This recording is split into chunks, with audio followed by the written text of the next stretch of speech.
Hey, there we go. The Friday night party night.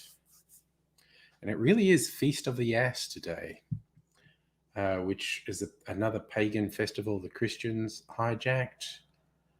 It's a post-midwinter festival, and I don't know, Christians somehow tied it to the donkey that was involved in Bethlehem. It was weird. But again, looking up, did anything happen today? And today was called the Feast of the Ass. Not passing up something like that. And hello, Megalich, musical aviator. Yes, no visa Deportovic. Yes, it's like, wow, is there anything I hate more than an anti-vaxxer? Wow, a pseudo-fascist anti-vaxxer like Djokovic. And hello, Justin. Just thinking of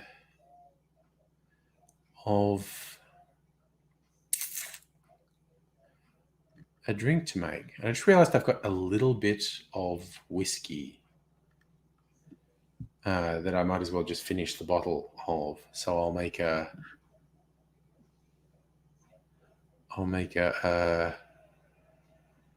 whiskey cocktail.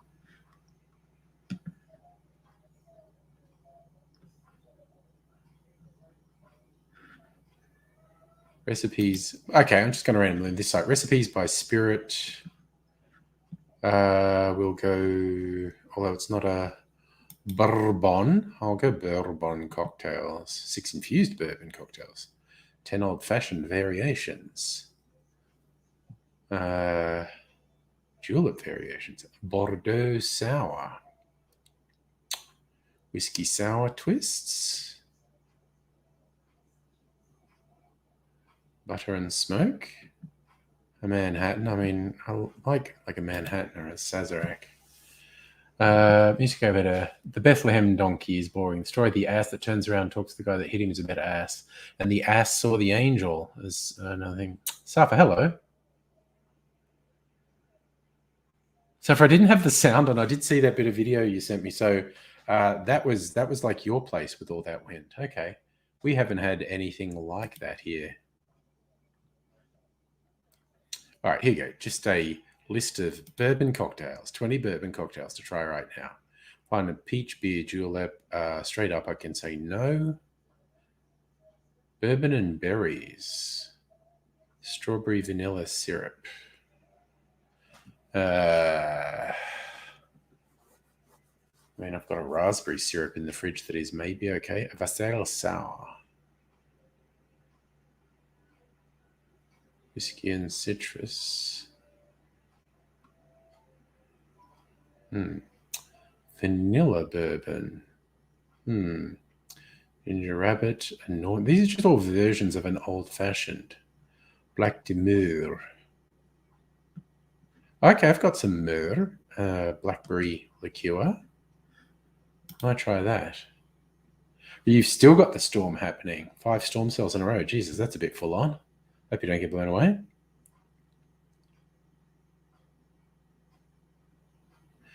So was it just an anti-vaxxer should not be tolerated to allow Djokovic should be made an example of to show that being anti-vaxxer is not okay?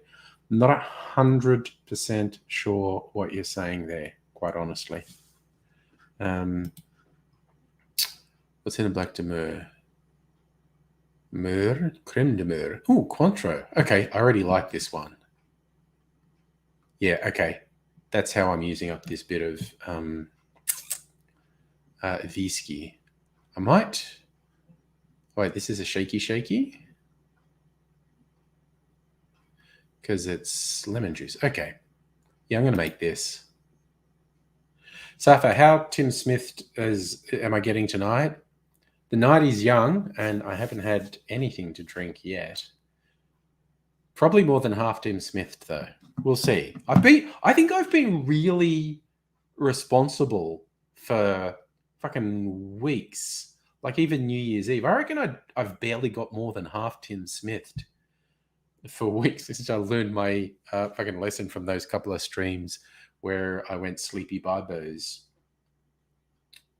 Safa, I had a meal replacement for dinner. I had a chocolate bar for dinner. I'm doing a lot of those. So, Justin, I think you're saying make an example of Djokovic. Not even make an example of him. Just enforce the rules. And the fact that he's a fucking piece of shit, is things. Oh, music AVED here to storm cell and 31 degrees. Yeah, it's just there's been some very light rain here and humid as fuck. Yeah, and it's still over 30 Celsius. But my fucking aircon is working a treat. So go modern convenience. So it's not just cool the place down, it's reduced the humidity in the house, which is nice. Okay, so I need to get a couple of ingredients. Got to finish off this. Actually, there might not even be 2 ounces in there. Starwood Fortis, which weirdly I thought I had already finished off, but apparently not. Where's my blackberry liqueur? Creme de Mire. Cassis. Got a bunch of liqueurs made by the same people, so they're in really similar bottles. Groiselle. Did I do something crazy, like finish the creme de Mire and not replace it? That's possible. I might have done that. What's that? Unico Mando. I'll just use a different fucking berry liqueur, quite honestly. Cassis. Okay, I'll use the Cassis. Whatevs. Oof. Looks like that's getting thicker in the bowl, actually, like it's evaporating. Wait, what one's that? Oh, that's my orange curacao. Okay, so I'm going to do that. And I need my lemon juice out of the fridge. And some simple syrup. This one. Got a bunch of syrups, so I always got to choose from the syrups. Okay.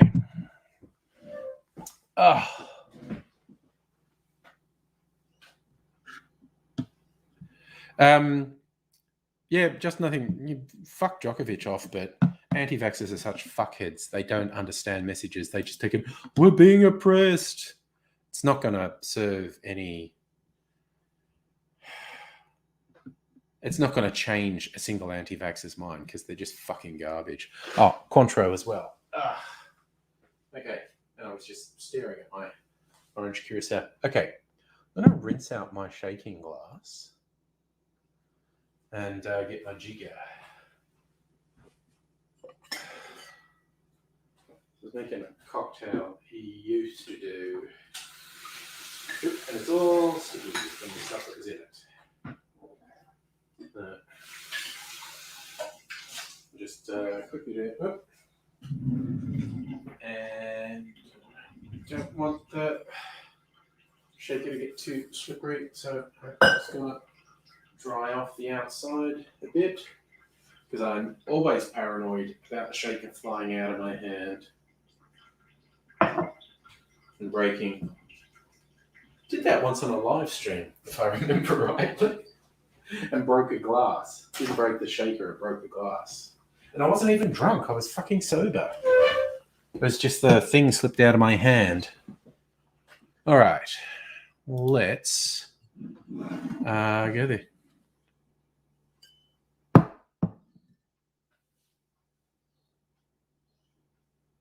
Oh, Safa, do you want to come on and show the storm now? Is that what you're saying?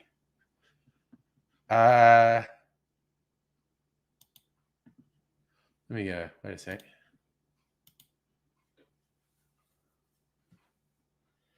Right. So, whiskey. How much is in this? Nice morning whiskey. Supposed to be 2 ounces. All right. Oh, slightly more than 2 ounces. Oh, just barely. It's right on. That's just like the perfect pour for this drink. That's pretty good. All right, Safa, here's the link. You want to show us El Stormo? All right, another empty bottle. Don't really need to keep that. I have enough empty bottles. So quarter ounce, 3/4 ounce. I use my other jigger. It's got 1/4 and 3/4 measures on it. Mix it.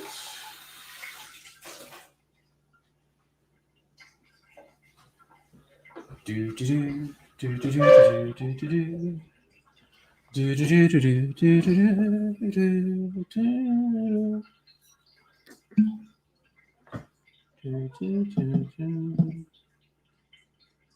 There you go, so 1/4. Just being really precise in my measurements. Okay. Here's okay, there we are. Middle of That's been going for like an hour since I sent you the video. all right. Yeah. I don't know if is it, are you getting it clear? Yeah. It's not very noisy. Yeah, no need to turn your phone around because it's only showing it in vertical. Yeah, that's right. There you go. It was worse before, but yeah, it's like fifth, and there was a thunderstorm like behind there. There's a football oval, and Aussie Rules Oval behind there, and there was a huge thunderstorm. But yeah, so this has been going for an hour. Well, hopefully you don't get blown away tonight. Yeah, it's a brick house. I'm good. So yeah, that's all I just wanted to show. I'll leave cam now. Cool. But that's what I love about the streams, people sharing stuff. It's cool. All right. So my first beverage for the evening. What do I want? 1/4 simple and 3/4 lemon juice.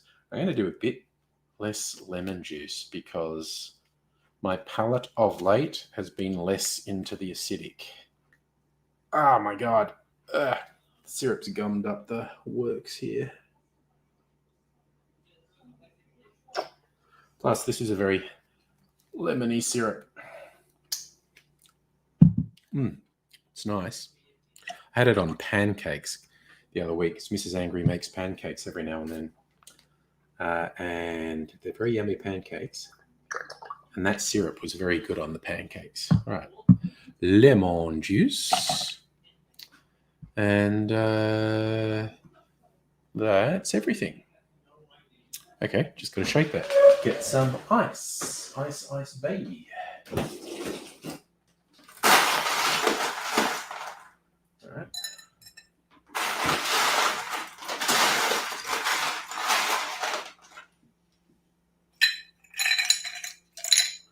All right, that'll do.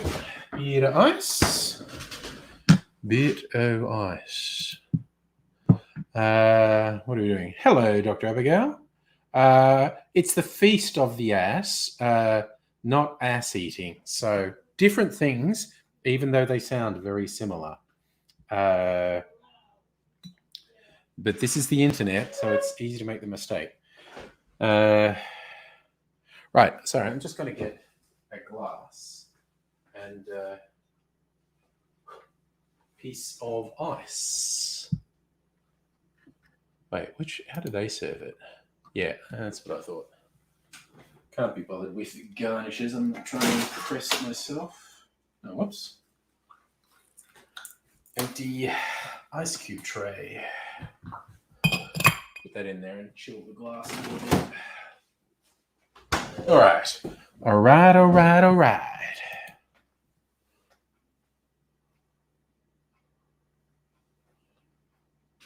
So, yep, Justin, you're getting the storm too? Okay. All right. I'll do this a little away from the microphone, so it's hopefully not too loud.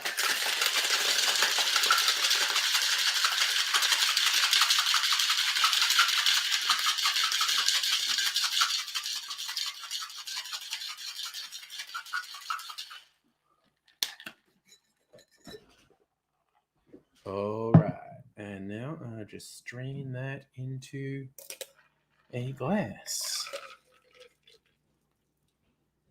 And it's a pleasant purple color. Oh, that's a good start to the night. Frees up some shelf space for me. Emptying a bottle gives me all the excuse I need to buy another bottle of whiskey. So I just emptied a bottle of whiskey.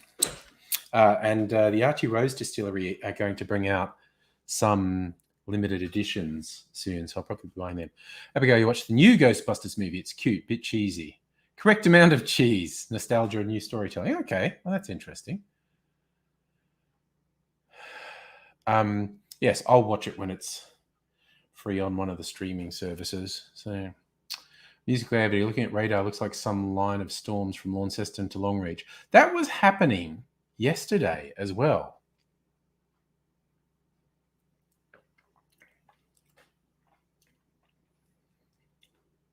Well, that's an interesting mix.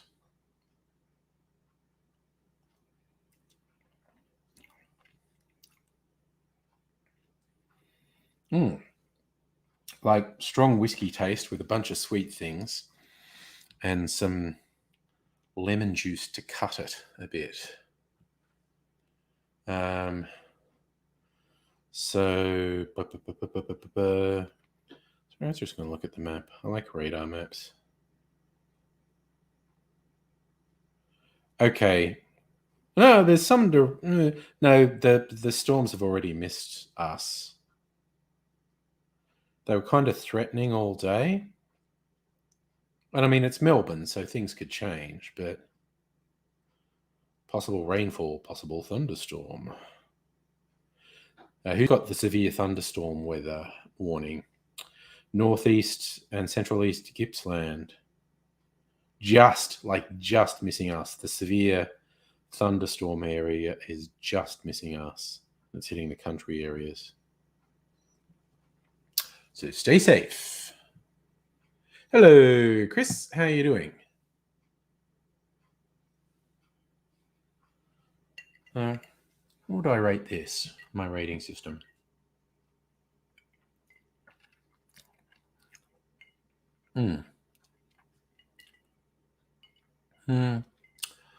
Honestly, might not have been the best use of that whiskey. That whiskey may have been better off in something like an Old Fashioned or a Sazerac. Because I'd only rate this like a 6 or a 7 out of 10. It's not terrible.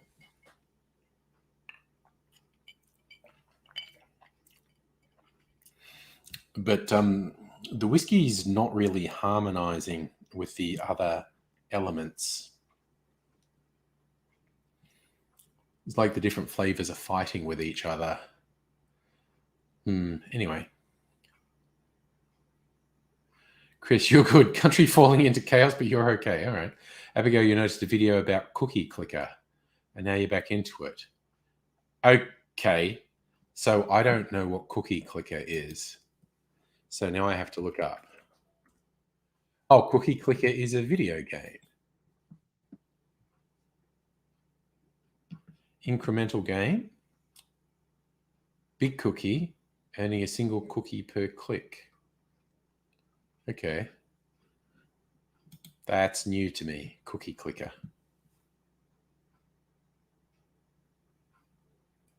Yes, Justin, it is funny when you see hail-damaged cars driving around years after a big hailstorm. You click the cookie. That would be a well-named game then.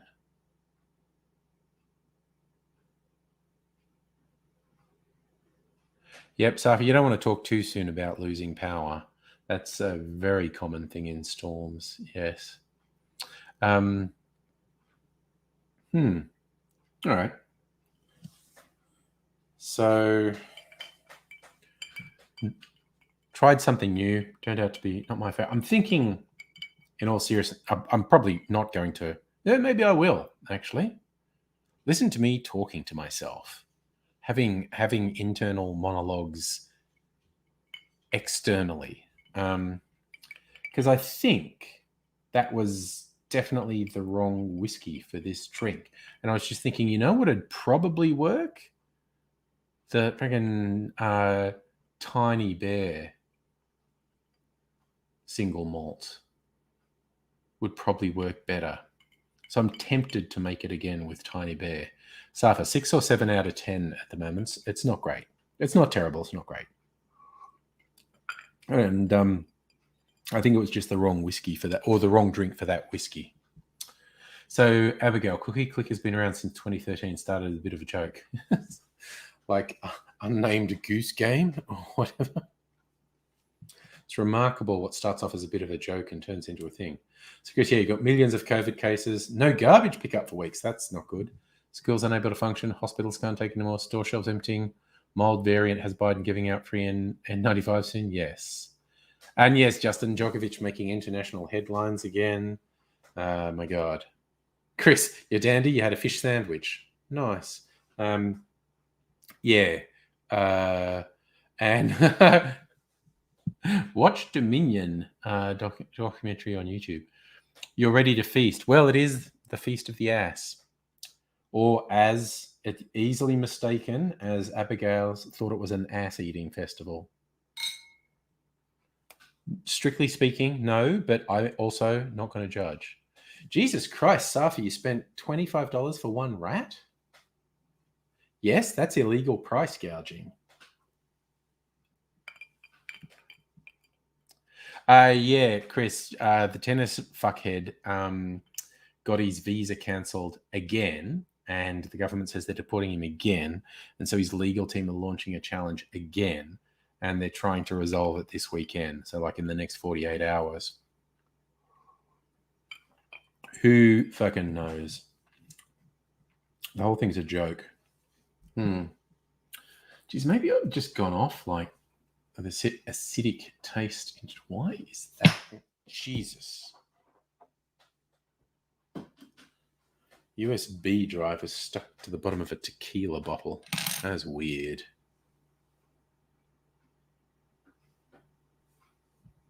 So Justin, WHO said Omicron should not be described as mild.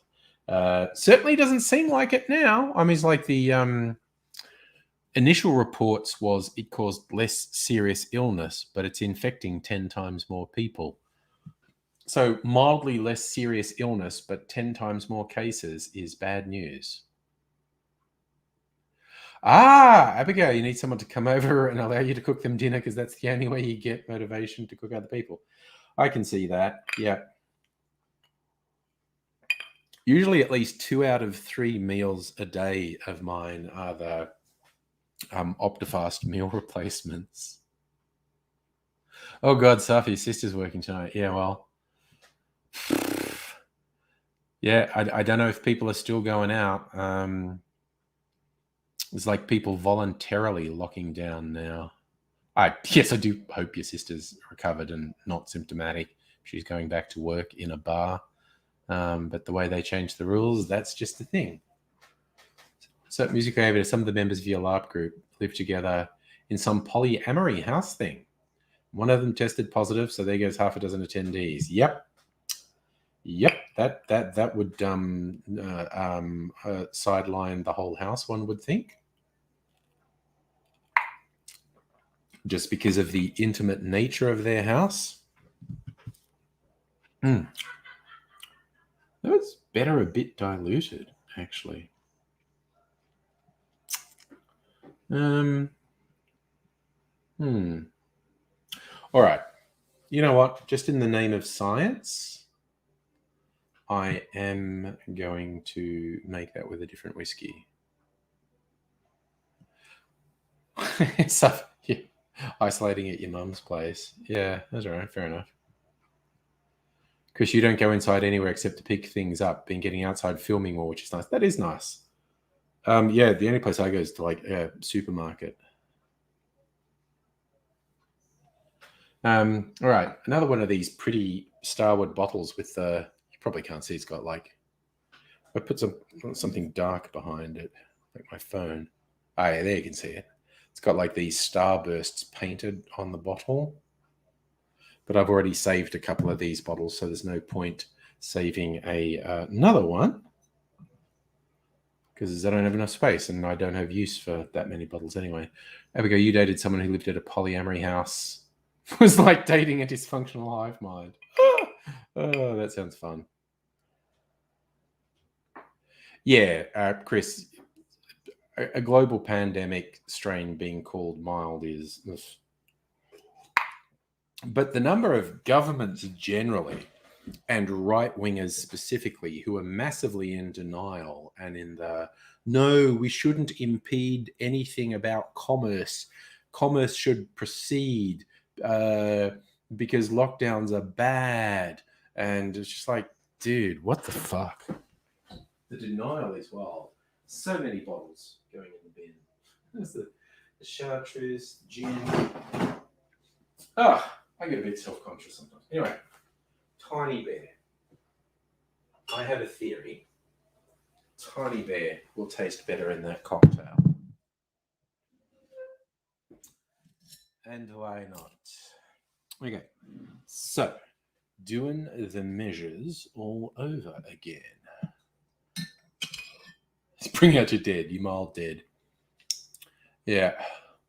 Safi, we've had a booster recently in Australia. Add COVID civic state QR test and updates. Okay.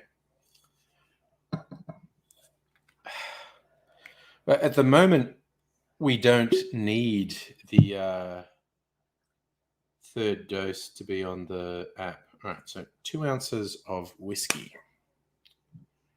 Shazam, you all.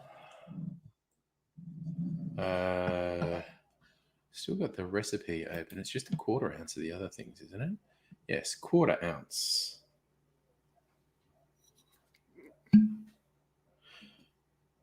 Maybe I'll do a different fruit liqueur, actually. Put that back.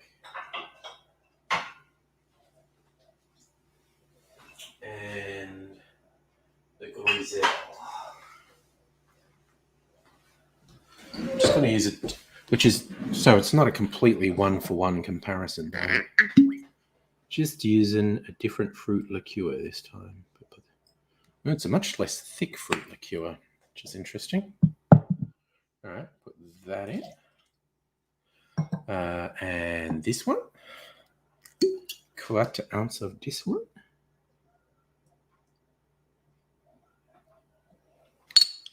All right. And 1/4 ounce of syrup.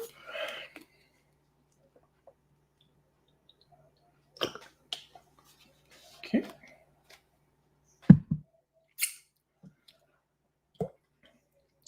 And do 1/2 ounce of lemon juice. A little bit less than they say because I don't like that much juice. And I'm going to add some more ice.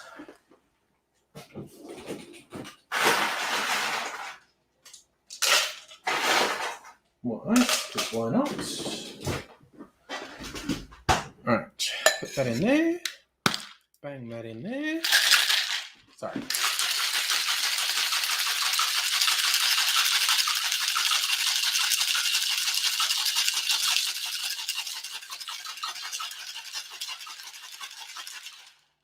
Probably enough.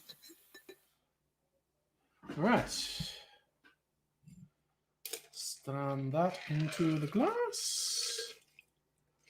Yeah, it's a slightly different color because I used a different whiskey and a different fruit liqueur. Anyway. Dun, dun, dun, dun, dun. Hello, Toby on Facebook. Music over Hillsong Church issued an apology after letting hundreds of people sing and dance at a youth camp. It's bullshit, and they're not being fined. It's fucking bullshit. And Watch Dominion U rescued a huntsman spider at work today on a passion fruit plant. So he moved him to safety. Freaked a few people out. Huntsmen are cute. Anyway, so cheers. I'm trying this one again.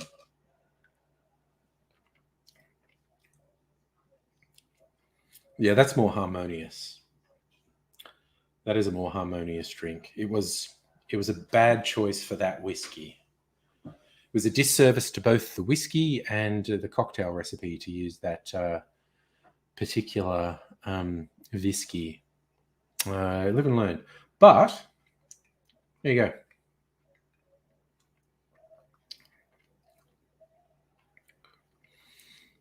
I mean, honestly, I'd still only rate it a 7 out of 10.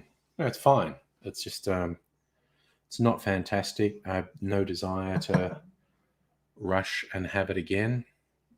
But I just wanted to see my theory borne out that I'd made a mistake by using that particular whiskey for that particular drink. So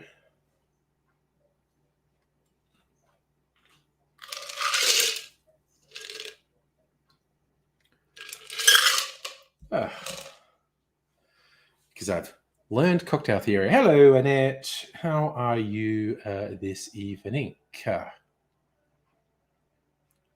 I also want to know, because again, I appreciate that you enjoy changing your screen name, which is currently Watch Dominion documentary on YouTube.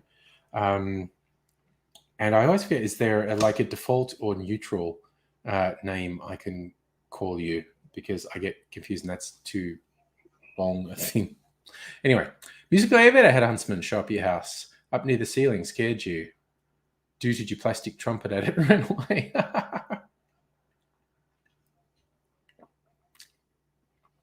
Salumi, stupid computer isn't showing chat, so hi from the phone. Hello, Salumi on the phone.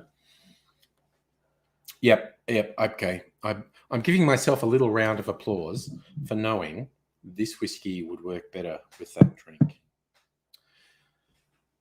This is a very unassuming, easily drinkable whiskey because it's 50% alcohol, so it's 25% stronger than your average whiskey. Like, you get a Scotch or a Jack Daniels, a standard bourbon from a bottle shop, that's going to be 40%. So this is 25% higher alcohol, but it's actually really smooth drinking. Oh no, Salumi hates the spiders. Oh no. There's a great video on YouTube of this guy saying, like, he's an Aussie. He's going, why people are scared of huntsmen. I love them. I'm going to show you why I think huntsmen are great to have in the house. And he's caught a cockroach, like a big fucking cockroach. And a huntsman's sitting like on the sink in his bathroom. And he gets a cockroach and puts it on top of the counter. And he kind of flicks it towards the huntsman. And nothing happens for a while, and the cockroach is just wandering about, and the huntsman is sort of hiding behind like the toothbrushes or something. And then the huntsman just fucking shoots out like a bullet, just blindingly fast, and just grabs the cockroach. And it's just like, bam, it is so fast. And as anyone who's tried to catch a huntsman will tell you, they are capable of mind-blowingly fast bursts of speed. But yeah, it's good. Abigail, you had to feed your son's pet tarantula. Nice. How did that go? Oh no, sorry, we're scaring off Salumi with spider talk. Oh no.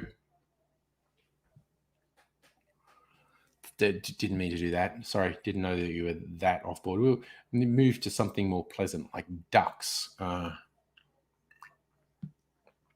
No, that's much better. Still, it's not going down as a favorite cocktail. Solid 7 out of 10. Yes, no, Salumi, you've got chat working on the computer. We're talking about things like ducks and fuzzy baby penguins because they're cute. And then I suddenly thought of, I have a fairly intense dislike of mislabeled photos on the internet and social media. So I remember one as of the little penguins down at St Kilda Pier, and someone took a photo, and it was two penguins. You see them from the back, and one's got its little wing out, and it looks like it's sort of giving the other one a hug, and they're looking towards the mill. They're not really looking towards the Melbourne City lights, but that's how the photo framed makes it looks. And whether it was the original photographer or someone who found the photo, someone has completely falsely labeled the photo, and it keeps getting circulated on social media, and I twitch every time I do it, and I can't stop myself. I say, this isn't true. You see this picture, penguins look like they're hugging, and it's saying like, oh, the little penguins mate for life, and both these ones' partners were killed, and now they keep each other company and keep watching. No, it's a complete fucking lie. That is not what's happening in the photo. It's just two of the penguins from the colony were randomly next to one another, and one had its wing up, which kind of looks like it's giving the other one a hug, but it was just a random moment caught on photography, and the heartwarming story someone's attached to it is a complete fucking lie. And I find that really frustrating when people feel compelled to put completely false narratives on photographs. And when you say to someone, that's completely untrue, and they arc up like you're doing something wrong by pointing out it's completely untrue, it's like, I'm sorry for thinking misinformation is bad. Anyway, there we go. So an otherwise sedentary duck outrun a mouse and catch it. Chooks do that too, actually, which is pretty wild. So, Salima, your partners went into isolation yesterday. It's a close contact. Overnight discovered he had second close contact. They're both isolating. Good Lord. Yep. That whole thing. God damn. We've already talked isolation plans in this house. If someone contracts COVID. Oh, damn. So Abigail, your support worker, had COVID, had to isolate for a week. God damn.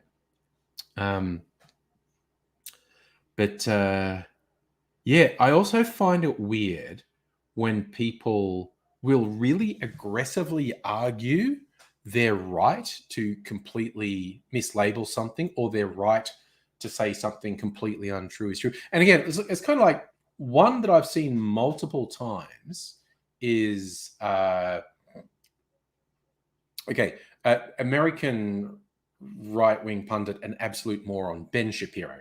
Ben Shapiro says really stupid shit because he is not very bright, but people with money have convinced him he is smart, and so he thinks he's smart, and so he can repeatedly makes himself look like a fucking moron because he thinks he's a genius, and he is a moron.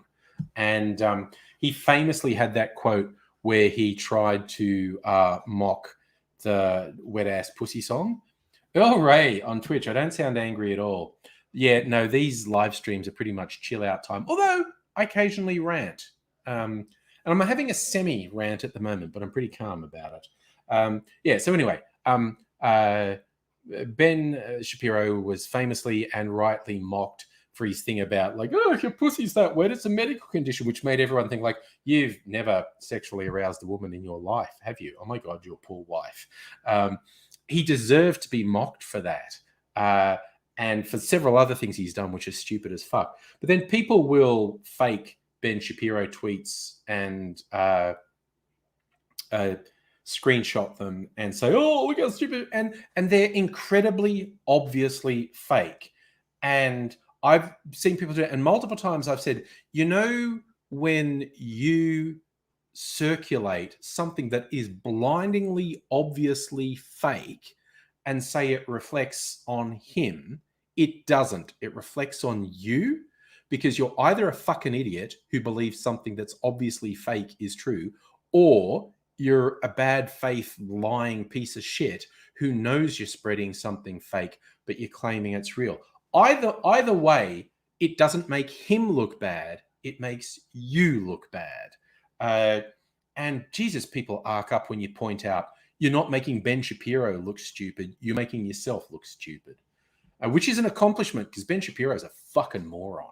Yes, Megaleech, I'm having a semi.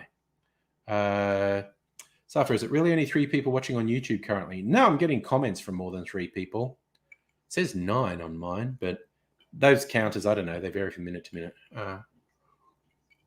So Suleiman, you can volunteer to self-rat, record it. Smart to say no in health. Every 3 days, you have to swab your nostrils for the plague. Damn. Yeah, because Mrs. Angry works in health here, and she's really worried where they might deploy it because they're getting desperate. And things are going to continue to get worse for a month or two. And the health system is overloaded and panicking now. So she's worried because she's a psychologist counselor. She's worried they're actually going to put her on wards in a hospital because they're that desperate, which of course exposes her and the whole house to COVID. So yay, looking forward to that. Fix it, dude. How are you going? Okay. I've become so fussy with cocktails. Like, this is not bad. I'd give it a solid 7 out of 10. But I just want better than that. I want my cocktails to be 8 or 9 out of 10. I want every sip to make me go, God damn, that is a good cocktail. And this is not terrible, but as I drink it, it's like, But it doesn't make me want to go, excellent cocktail every time I have a sip.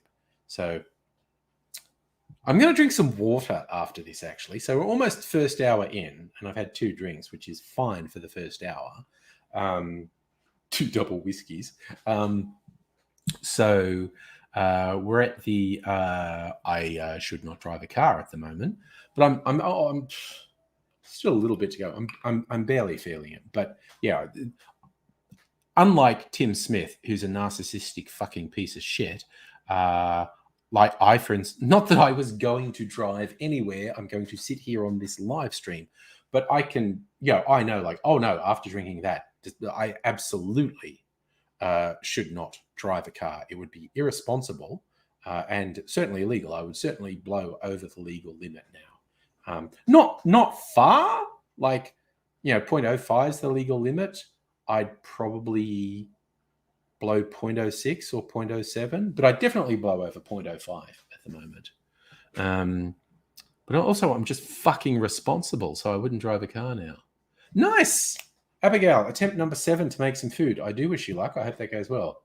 You've got more sanitizer than alcohol. Don't drink the sanitizer. It's dangerous. Safa, are the Vic Libs currently calling for a lockdown? Not that I've heard, but I have not been paying a lot of attention. Since everything got out of fucking control about a month ago, I've stopped paying attention because it's just like, oh, shit's fucked up, yo. Just like, I've just been assuming since about Christmas, COVID is fucking everywhere. And that was why I reluctantly cancelled having folks over for New Year's Eve, which still makes me sad because it would have been a lot of fun, but I still think it was the right thing to do. Not that anyone who was going to be over has subsequently tested positive, but I think I need to make these choices. So yeah. But yeah, it's just, it's accelerating so much. There's clearly, we're getting a huge number of positive tests, and it's probably only half. There's clearly like 100,000 people getting infected each day in Sydney and Melbourne.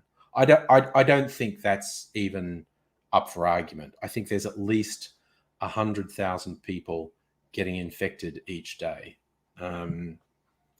And it's just going to keep spreading for the next fucking month at least.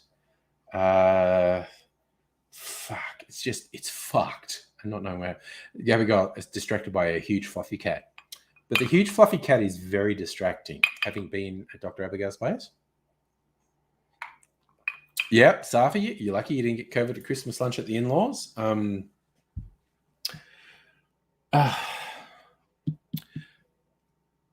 At the moment, our highest risk household member is young Mr. Angry. He has a job where he cleans coffee machines in offices and refills them and shit. Not that there's anyone in offices, but because he's going out into the world, he's having the most interaction with people.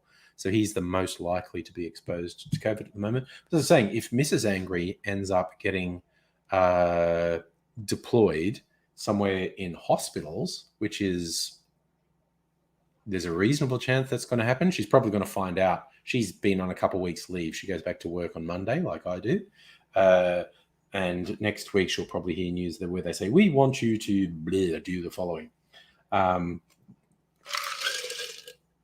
again, the riskiest one from our household point of view is she might be deployed on COVID wards in hospitals, which is, of course, going to raise the risk to her and to the whole house. So fucking yay is all I say. So what are you going to do? So, yeah. Justin, do you make decisions as to when you go out to places like supermarkets to minimize exposure?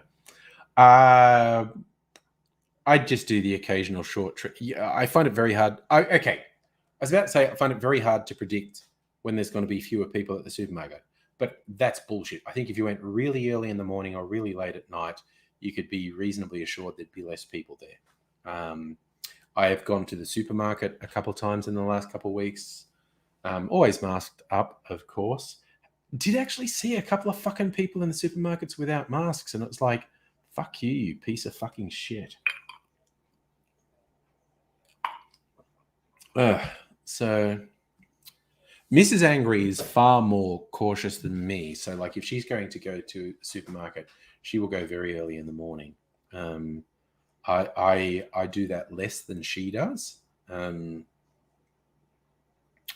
But yeah. Speaking of emptying bottles, there's this bottle with a tiny bit of tequila. I might make a tequila drink later. God. Then I'm going to feel very self-conscious about the number of bottles that are in recycling. Chris, yes, I'm from Dubbo. Yes, you got recommended a YouTube video of someone driving a car from Canberra to Dubbo. YouTube's listening to the streams. You could be right. Jesus, that would be a boring fucking drive, Canberra to Dubbo. Jesus.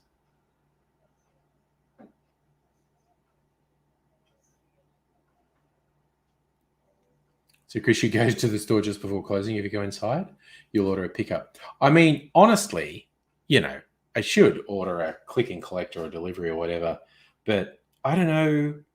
And maybe this makes me weird. I just kind of enjoy going to the supermarket, just looking what's on the shelves. Is something going to leap? Is there going to be something on special that I go, I'm going to try that because it's on, I like that. You don't get that with online shopping. Fixitude, fact it's spreading so quickly points towards the fact masks are not working.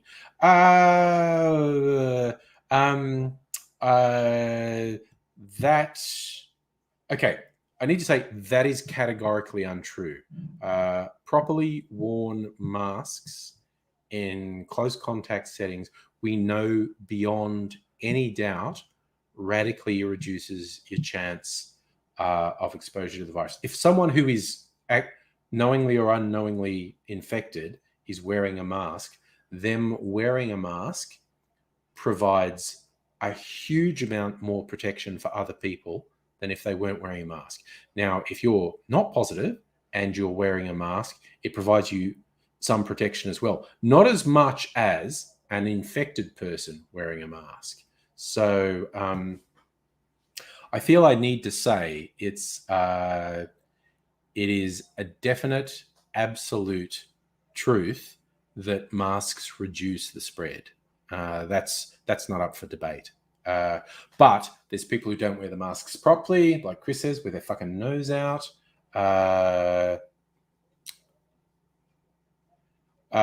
Safa, N95 masks are increasingly being recommended for Omicron. But masks provide a level of protection. Like I said, the most protection comes from an infected person wearing a mask. The difference between an infected person and wearing a mask and an infected person not wearing a mask is huge. But the difference in an uninfected person wearing a mask and not wearing a mask, there's a difference. It's not as big. There is an additional layer of protection, but where masks really come into their own, let's be nice and assume the people who are positive, who are out in public, don't know they're positive. someone who is positive wearing a mask hugely reduces the risk to other people. So yeah, but masks are not a prevention. They're a limited protection. Staying away from people is the big fucking protection. Chris, your respirator's the best, but you get weird looks when you wear it. Look very sort of plague thing. Oh my God, speaking of plague things, one thing I watch heaps of on YouTube is trailers for movies and TV series and whatnot. And it's been very interesting to notice on Netflix since Squid Game was huge. Netflix has been really pushing Korean series, horror and sci-fi ones. And I saw an ad today for a zombie series, and it looks fucking hilarious. It's like Korean school kids zombies. It looked hilarious. It's like when it starts happening, like one of the kids go, "Oh my God, it's Train to Busan." I love it when TV shows or movies reference other TV shows or movies, like pretending they're not a TV show or a movie.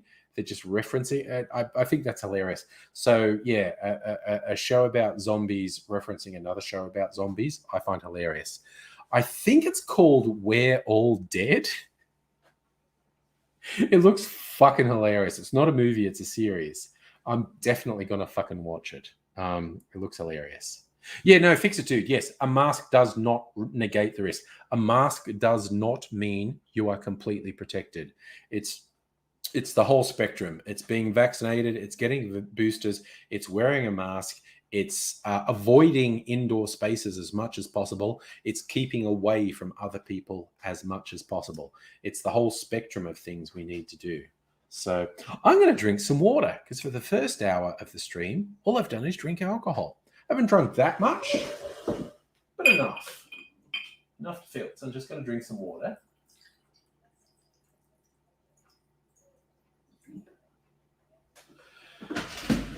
And as much as I could put vodka or gin or tequila in there, I haven't, I promise. I'd be honest with you. Although, I think I've made this omission before because I've been doing these lives. God, when did I start doing them? Like in April 2020? March or April 2020 when shit started to go south.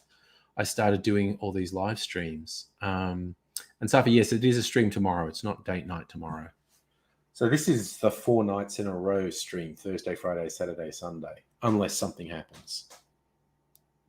So I started just doing streams all the time, March or April 2020.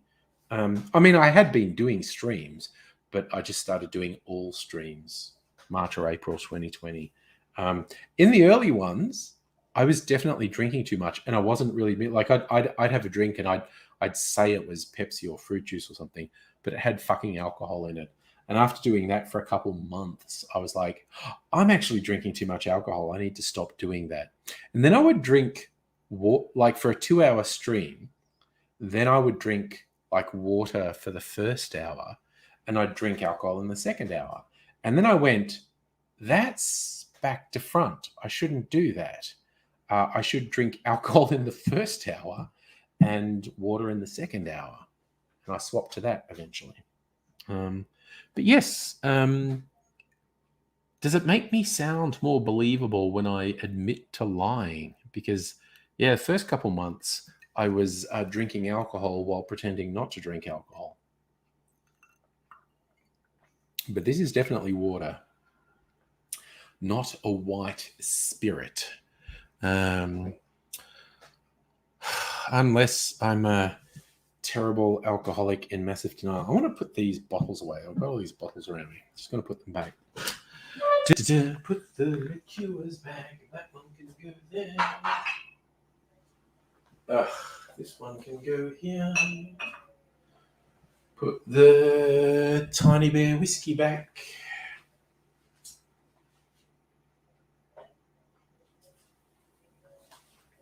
very conscious of this big empty gap and my whiskey shelf at the moment because I finished a whiskey bottle and it's like, fuck yeah, an excuse to buy another whiskey.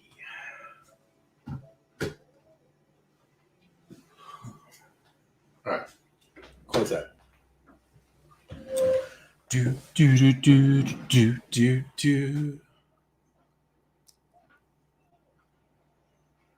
So if you didn't use 10 calls to a therapist that the federal government offered in 2020, I was your therapist, man. I was your therapist in 2020.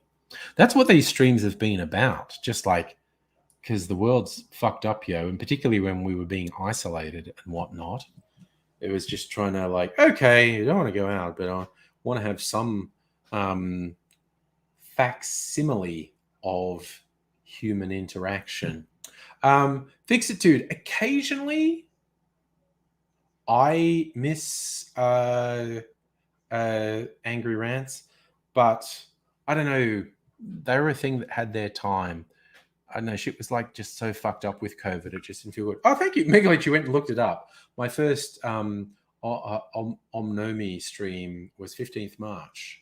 And for those who don't know, that was a Japanese term that they invented, which meant online drinking. It's when you're isolating but wanted to have a social drink, you would go into an online stream with your friends.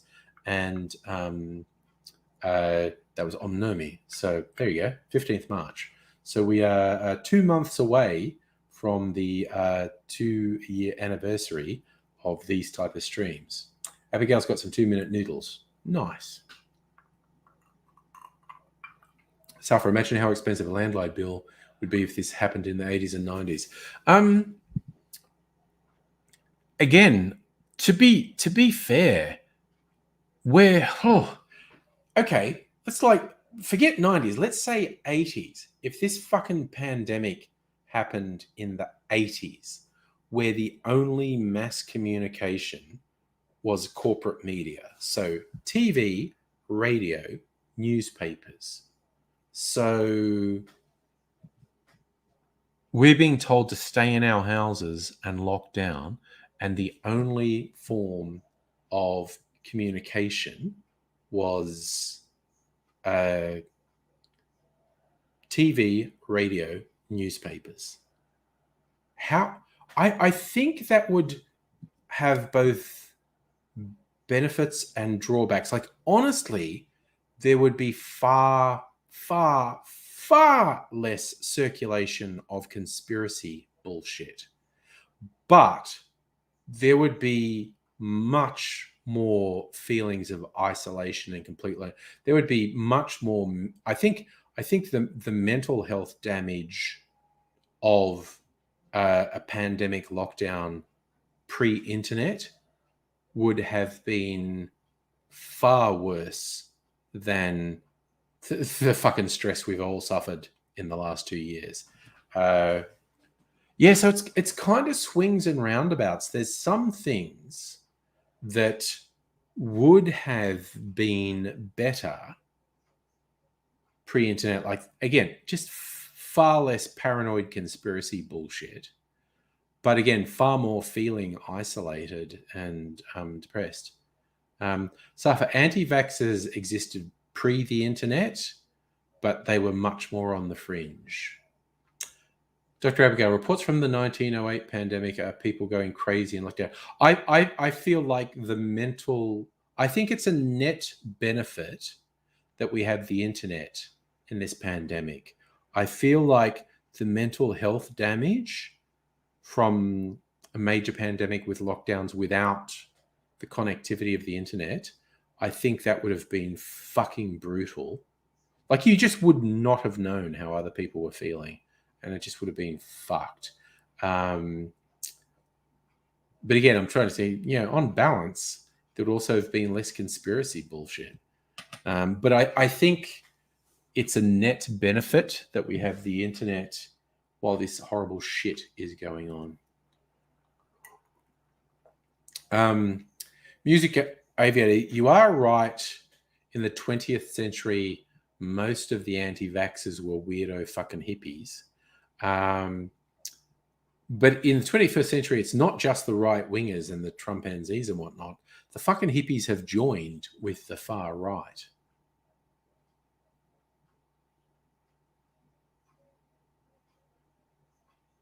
Yeah, Justin, not being able to work from home pre-internet.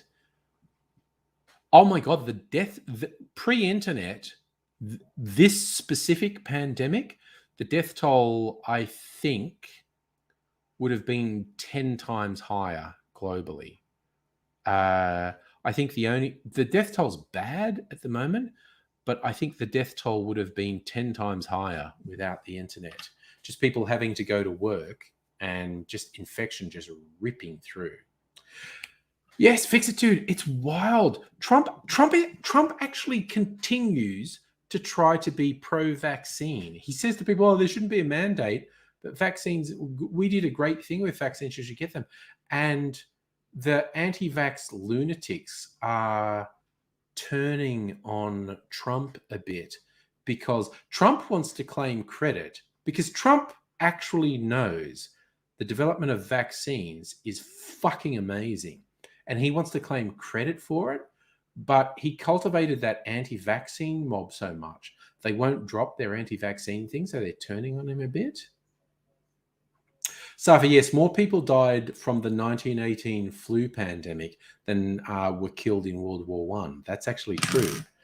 It was slightly obscured by the massive death toll of World War I, but more people were killed by the 1918 flu pandemic than by World War I. Annette, you want hurricane glasses? I've got a kind of, sort of hurricane glass, which is a memento glass from Planet Hollywood. Who remembers Planet Hollywood? I'm pretty sure Planet Hollywood doesn't exist anymore. Slimmy, you work on a DOS database with paper case cards, like working pre-internet. Oh, good God. That's wild. Yeah, Musical Aviator, I saw it. Trump is trying to be pro-vaccine because Trump knows the vaccine is good and he wants to claim credit for it. And he cannot swing his deranged anti-vax supporters to saying it's good. It's really fucking weird. Nettie, okay. I'll show you. This is kind of, sort of a hurricane glass.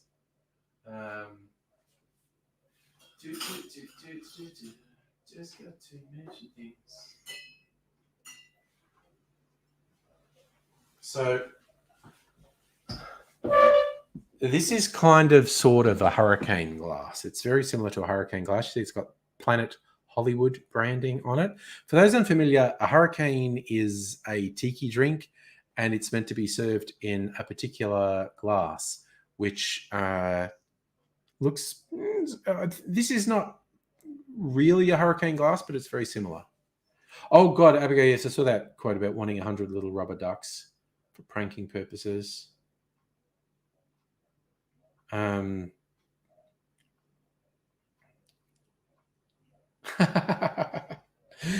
Salumi wants to send you a hurricane glass. Abigail, that's cool. Yes, good question, Musical Aviator. Why doesn't Trump just have multiple troll Twitter accounts like all troll? Because it's his ego. It's Trump's ego. He wants it to be about him. And I think Trump has also twigged that all the right-wing alternatives to Twitter and Facebook are just fucking scams and bullshit, and they offer him nothing. So he desperately wants to be back in the mainstream.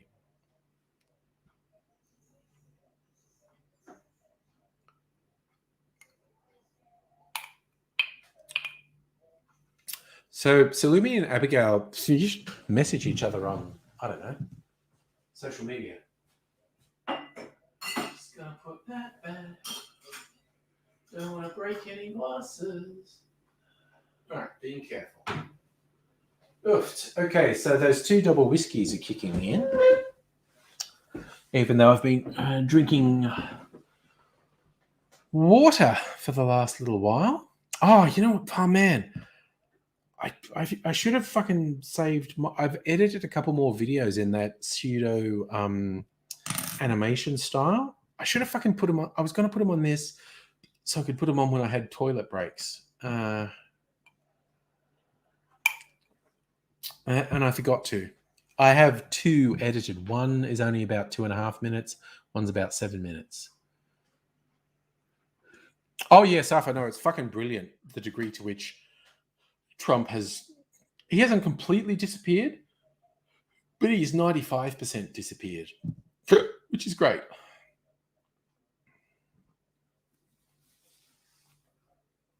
Oh, okay. So, and I say that thing about, I wish I had this because I think I need a toilet break and it's only 1 hour in. Look, maybe not. Maybe I'm going to have a martini. Check on my freezer martini because I was surprised last night it had actually frozen, which I didn't expect it to. But then I topped it up with Navy Strength gin, so it should not be frozen now. So that's the thing. Yeah, you know what? I think it's martini time. Okay, so that was my action pose, by the way. It's like I'm getting ready for action. Going over here, getting a martini glass in my beautiful new setup. Martini glass and a freezer martini. And I have some more lemons. I could do a lemon twist, but last time I did a lemon twist, it was yucky. And so I'm a bit gun shy. I'm a bit paranoid. Yes, it's not frozen because I added Navy Strength gin. Come on. Fucking stoppers sealed in there, though. Ah, there we go. Fucking stopper was stuck. Got some glug, glug, glug ASMR there.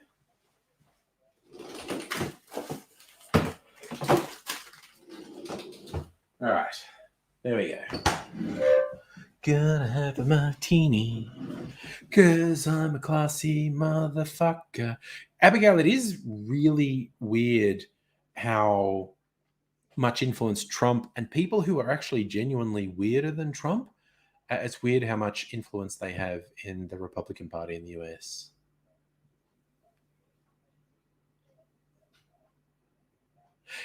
I agree, Salumi, that glugging sound from a full bottle when you pour it, it is a satisfying sound. I think with the 4-key cocktail ASMR sound. Shaking is a bit harsh. That's one of them, but shaking is one of the cocktail ASMR sounds. But the better ones are the glug, glug, glug from a full drink, full bottle. Stirring a cocktail with ice rather than shaking it, and then just having like in an old-fashioned glass with your glass and just swirling it around so the ice clinks on the glass. I think that's the classic cocktail ASMR.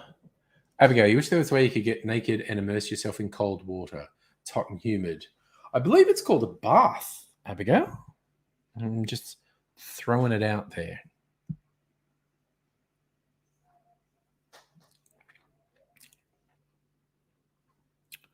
Fuck yeah. I've got this fucking freezer martini back to fucking perfection now.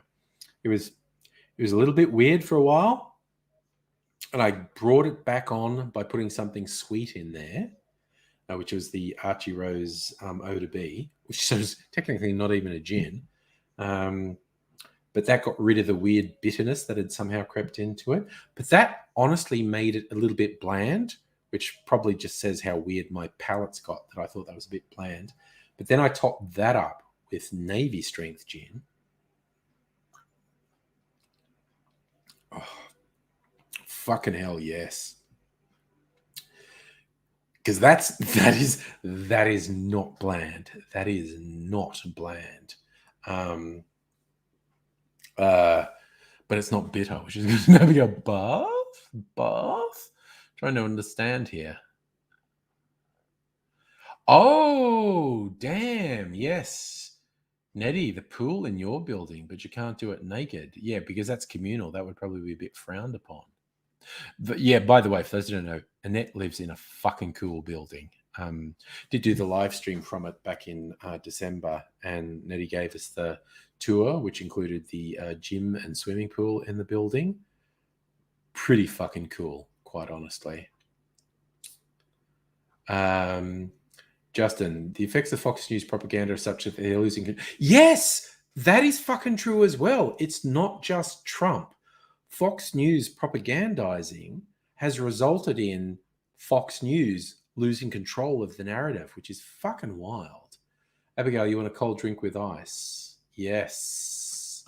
A cold drink with ice. Hellion, hello, Kirsten. Yes, Salumi, that is a good point. Could swim nude in the pool in Nettie's building, just possibly some consequences. Oh, fuck yeah. And I'll repeat for you, Kirsten, I've got my freezer martini back to perfection because it had gone a bit weird and it was a bit too bitter and I wasn't sure how that had happened. And I added some Archie Rose Eau de Vie, which got rid of the bitterness, but on it was nice, but it was honestly a little bit bland because I like my martini with a bit of bite. And then last night I topped it up with some Navy Strength gin, and now I'm tasting it, having topped it up with Navy Strength gin, and fuck, it's back to being fucking awesome.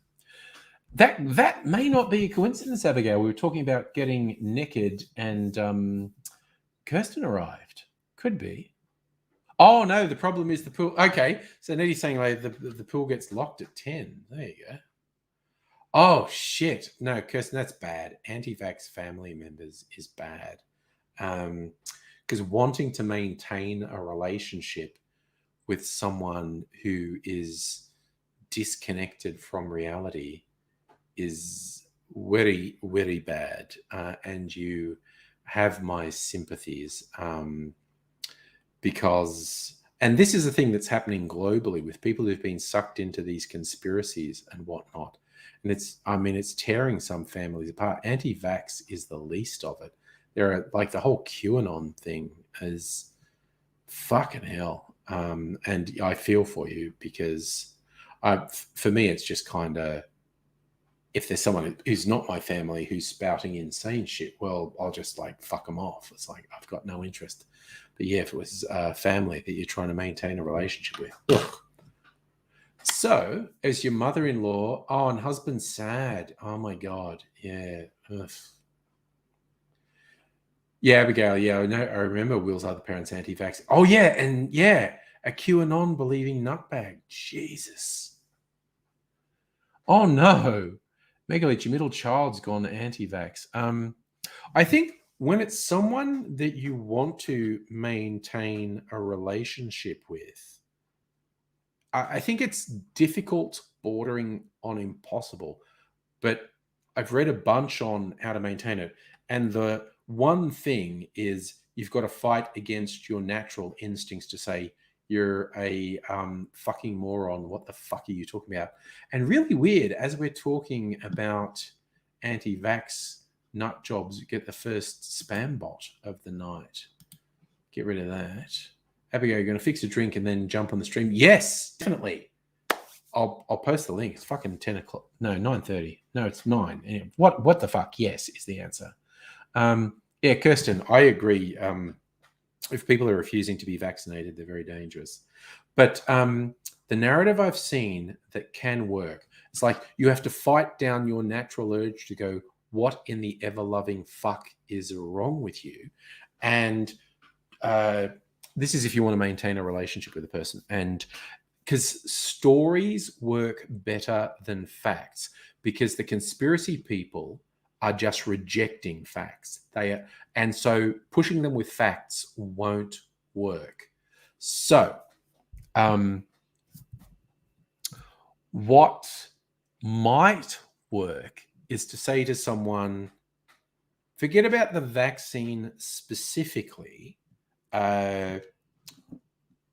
What is it you're concerned about? What are you worried about? What don't you want to happen? And they're saying like, well, I don't want to get sick. I'm worried. I don't know what's in that vaccine. I'm worried the long-term effects. And it's like, I understand that. And I understand introducing something to your body is a scary concept. Forgetting about the vaccine for the moment. Let's just talk about COVID. You're worried about what we don't know about the vaccine, and I understand, because there are things that we can't possibly know. There is a small but real possibility there is some long-term effect of the vaccine we don't know about. That's true. It's a tiny risk, but it does exist. So there is a small risk of some long-term effect of the vaccine on some people that we don't know about yet, and we won't necessarily know for years. But forgetting about that for the moment, what we know beyond any doubt, because of hundreds of millions of cases, is the effects of COVID. And now, Kirsten, because you're talking about your mother-in-law, because of her age, knowing the age range your mother-in-law is likely to be in, if she is not vaccinated, it is basically inevitable in the next year or so she will contract COVID. That is pretty much inevitable. Nothing's 100%. So there are some unvaccinated people who may never contract COVID. That's possible. But in practical terms, it is almost inevitable that an unvaccinated person will contract COVID. So knowing that, and someone in your mother-in-law's age group, conservatively, there's a 2% chance she will die. And I know a lot of anti-vaxxers extremely underplay the risk of death, but because of the age group your mother-in-law is going to fall down to, a 2% death rate is being conservative. It's actually the chance of her dying from contracting COVID are actually much higher. But let's say there's a 2% chance she will die. And that's 2% in some things doesn't sound big, but when the result is death, that is a scary probability. But if she doesn't die, based on what we know from hundreds of millions of cases, there is an at least 30% chance she will get really sick. At least a 30% chance. It's probably 30 to 50%. But again, being conservative, there is at least a 30% chance she will get seriously sick and possibly requiring hospital care. And so even if she doesn't die, if she gets seriously sick, there is a 50-50 chance of long COVID. And what that means is a medium to long-term to permanent disability. So she is looking at, without vaccination, the very real chance of being chronically ill from somewhere from like 3 months to forever. And we know that beyond any doubt. So I think on one level, you can acknowledge, like, I understand fear of the unknown. I understand, like, what is in this vaccine? What are they trying to introduce into my body? That is an unknown. And to an extent, it is. It honestly isn't that unknown. It's the vaccines are the result of years of work for looking for vaccines for similar viruses. And it's a minor miracle that we got effective vaccines as quickly as we did. But that was just because a massive amount of resources were thrown into the task. So I think you can acknowledge to an anti-vaxxer, there is a tiny possibility of an unknown complication from a vaccine that may take a long time to come up. And we actually know approximately 1 in a million people can have a reaction to the vaccine that is so extreme they can die. That's the death rate from the vaccine. It's exacerbated a condition the person had. 1 in a million people has died from the vaccine, which on the surface people manage to scare themselves with that. But what it hope to communicate to your mother-in-law, best case scenario, there's a 1 in 50 chance she will die. So the idea of treating 1 in a million more seriously than 1 in 50 is wild. And yeah, Kirsten, I think you've done the right thing. I think you've absolutely done the right thing. What your mother-in-law is saying is dangerous for herself and everyone else. I'm not sure that it is possible to reach these people because they are willfully disconnecting themselves from reality. A musical aviator, the 1 in a million was the AstraZeneca complication, but the other ones, Moderna and Pfizer, have a different complication, the myocarditis. But again, just broadly and generally, the risk of dying from a complication caused by the vaccine, and we know this from the number of times it's happened. The risk is about 1 in a million. The risk for the general population from COVID is about 1 in 50. Your mother-in-law is probably high. Hello, you trying to attract my attention, or what do you want? You want to correct something I'm saying? No. What do you want? What are you trying to do? Sorry, excuse me for just 1 second. I'm going to come over here.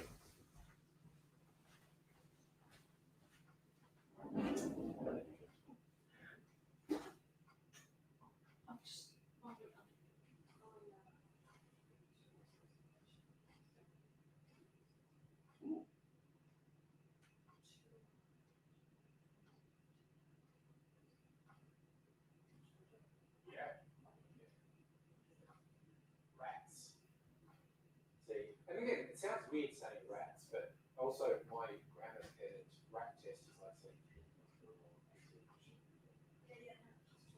Oof. Yeah, no, definitely. I think it's one of those ones where you don't get sick.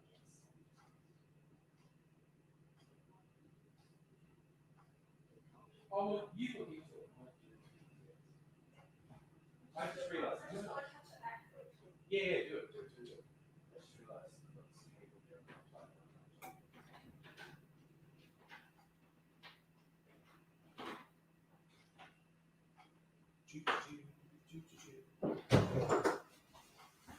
Okay, so 2 things. That's Mrs. Angry had a fucking inside word on some rats. So okay, and I remembered I have a cable to connect my laptop to. We haven't had any problems yet, but I'm connecting my laptop to a cable. So and I'm just throwing it out there. I do believe I told you people to remind me about how I should connect a cable to my laptop, and you fucking failed. Anyway. Safa, myocarditis is something to do with your heart, yes. And AstraZeneca's negative effect was blood clots, which is different, which can get into your lungs and shit. But yeah, the risk from vaccine is about 1 in a million. The risk from COVID is about 1 in 50. So, and again, for older people, it's much higher. I'm just saying, like for me, my age, and let's be honest, my weight, if I'm okay, I actually feel good because I've had my booster. If I get COVID, the level of vaccination I have is almost certainly going to keep me safe. But I'll still be fucking nervous. I will still be fucking nervous. Megalich, yeah, I think myocarditis is swelling of the heart membrane, something like that. So Megalich, 9.5 billion vaccine doses have been administered. 1 in a million translates. It might be that high. Oh, look, and Dr. Abigail, hello. How you doing? Hello. I'm just. I am so hot and sweaty right now. It's ridiculous. It's Also just reposting the link in case anyone else wants to join. Oh, okay. Because I'm in a brick, a concrete building. Yes. When the heat wave ends, I'm still in it. It's just ridiculous. Yep. This is my previous house that had the air conditioning was one window mounted unit, like one of those swamp coolers, which was kind of okay if you were sitting directly under it. But it was, and it was a brick build. It was a brick house, So when we had these Melbourne heat waves, the ones that last for a week or so, it would take Yeah. 2 days to heat the house up, and then it would be super Yep. fucked, and it would last for 2 days past the actual heat wave. Yep, that's Um, that's exactly my experience. Yeah. Yep. This place, though, which we moved to, what's coming up on 5 years, has an actual effective ducted air conditioning, and it's like, no, Nirvana. And it's just so I good. and if I used a swamp cooler as an evaporative cooler, it uses running Yes. water and evaporates it. Yes. That would just make this place humid, just even more Yes. humid. Yeah. So, yeah. The Anyway, swamp I've got coolers are like, if you're right. What check have you got? check out that layer Yeah. there. That's mango syrup Yeah. and tapache and rum. Hell yes. Hell Yeah. yeah. I've still got. love I that. made so much tapache. I've still got some in the fridge. I've got about Tapache's 3 actually liters really left. good. Yeah. Yeah, it's great. And these drinks are just so great. Yeah. Another thing yeah, that it's I like discovered. being in my own tiki bar. Yeah. The first time I think the first time I made tapache, I was going like, this is just insanely sweet. And I was putting like lemonade with it. And it was better. And then Yeah, the yeah. second time I made it, I looked and went, oh, I think I put twice as much sugar as I was meant to in the first one. Yeah. But I'd actually, having had both were good. But if tapache is, you basically get a pineapple, you cut the rind off, you cover it in sugar, and then put that in water. And because there's yeast on the surface of the pineapple, it ferments a little Most bit. fruits, most fruits have yeast living Yeah. on the surface. Yeah. Apples are notorious for it, which is why apple cider is so easy Apple to make. cider. Yes. Yeah. And I'm looking for something to stir my drink with. yeah, But I can understand that. my pen, I don't want to dunk my good fountain pen No, you don't want to do in that. there. You don't want to do that. I've got precision screwdrivers and a Sharpie. So like Maybe you should what wander off a to rule- the kitchen and get a a spoon. ruler? A ruler. With a couple of magnets stuck to it. Just the randomness of my workspace here. Things that are around. Yeah. Yeah. I'm using the ruler because I Yeah. just got up to make these drinks, and Don't wanna get oh up again. god, I don't want to get up again. That's fair.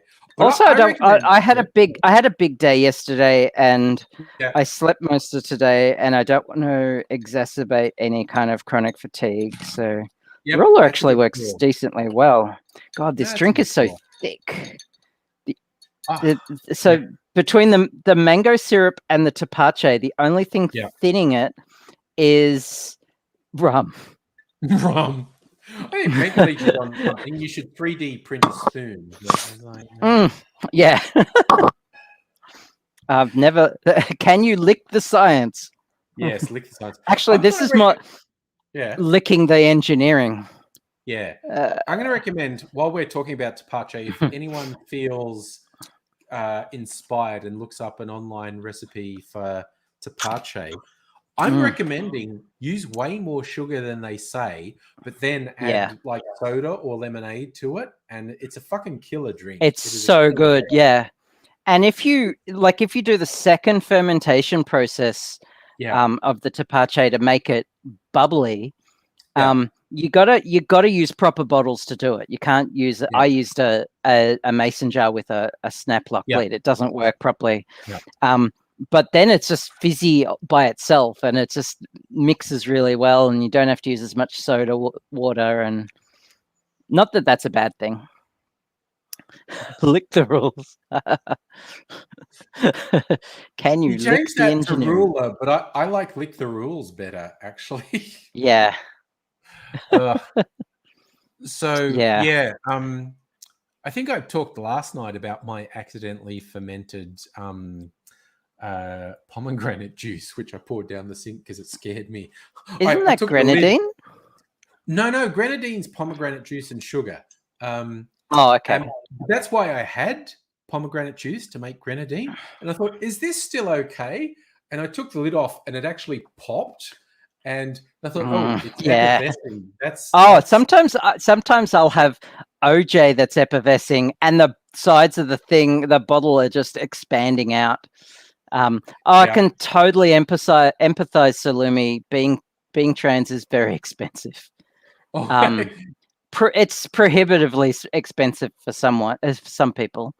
Yeah. But it's just expensive, and the world is not set up to help trans people as much as it should be. It's not Anyway, set up to help an enormous number of people as much as it should be. Cheers. Oh, this got so much rum in it. It's just what I need. It's exactly what I need right now, because I'm sitting at 60% humidity and 34 degrees in here. And oh my god, because I've got a little thing, a little it's I'm dying. I'm so dying. Right. Yeah, I've got all the every door and window open, and I'm just getting no airflow. No, a cold drink with lots of rum is exactly what you need. So it's like, I'm okay. I'm going to look at the fucking Bureau app when they they think there's a change coming. It's not right now, and they could be wrong, but it's so Lumi's talking about the uterus. Yeeting the uterus. Uterus. Yeah. That's what a friend of mine had a hysterectomy and called it the uterus. Yeah. Operation Uterus. So go on. Sorry, I keep interrupting. No, that's okay. That's good. Much as we don't want to talk about Britain's most famous transphobe, I did like the joke where someone talked about all the students who are in Hogwarts having unprotected sex, and if someone gets pregnant, the spell to get rid of it is called Yeetus the fetus. Yeetus the fetus. Which I thought was pretty funny. Yeah. So Lumi, if only I could afford to come to Adelaide just on a whim. Okay, I'd be there. If shit stops being so weird, I want to go back to Adelaide for a number of reasons. I haven't been to Adelaide for years. Last time, and it was actually a road trip with a couple of friends. A road trip from Melbourne to Adelaide is a lot of fun.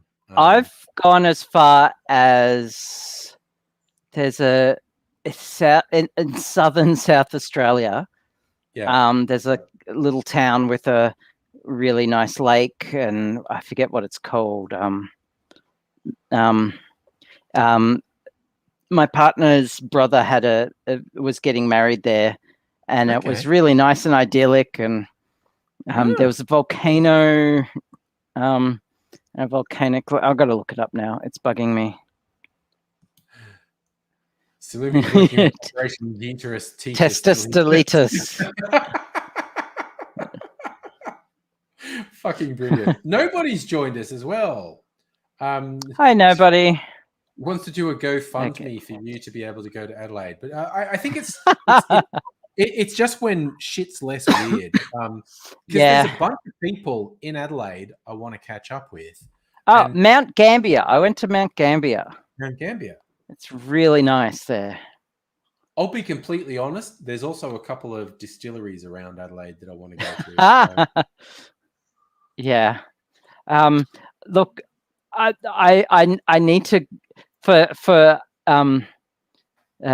different reasons. I need to go to Kalgoorlie. That'd be nice. Yes. No, I know the Kalgoorlie reason. Yeah. I want to see the super pit. Come on. Yeah, I've got cat hair all over me now. Oh god. And now I'm gonna have to take my top off now. Okay. Save it for the after party. Not working, Salumi.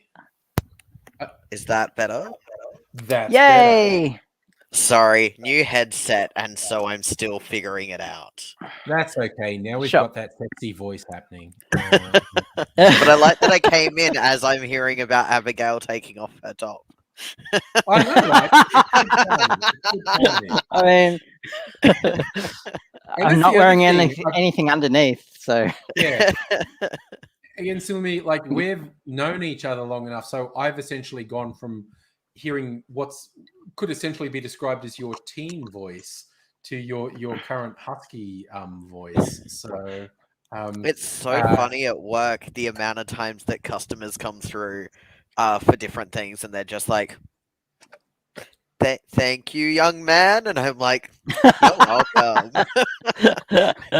Because I'm like, the way that I speak is so socialized female still that it's like times where they clearly are trying to work out if I'm a gay man or quite what, and Yeah. it's like, I mean, I'm queer question mark, like, yeah, you're just a big ambiguous question mark yeah. in there. And but it's like, but see, just roll but with it. when muggles are like, you can see them just like Yeah. doing somersaults in their brain trying to figure out where to place you, and Oh, and it's it's so just funny. it's amusing. It's a sport. Yeah, that meme with all the math symbols, with someone looking confused Yes. and all the math symbols going Yep. around. Yep. But I did love, Ooh. like, I had to go pick up a script today because I thought, just in case my partner ends up positive and then I have to isolate as well because I've been in Yeah. contact with him, just in case of the Yeah. domino effect, make Yeah. sure I've got everything I need. But it's, the joys of still having the uterus is that it's a script revolving around, that. And I handed it in, and I'm looking very ambiguous when I hand it in. And then it's got like my legal name, but then it's got in brackets my preferred name. So when they called out my script, they used my preferred name. And I was like, yeah, it's those little attention to details that's like, yeah, thank you, Chemist Warehouse. It's really not hard to be not transphobic. Yeah. Yeah. Yeah. Yeah. Wake up in the morning and choose not to be a dick that day. And that's what, Yeah. like, all the most famous transphobes or anti-queer people, it's like, motherfucker, it's like you wake up every morning and make a conscious choice. I think I'll be an absolute piece of shit today.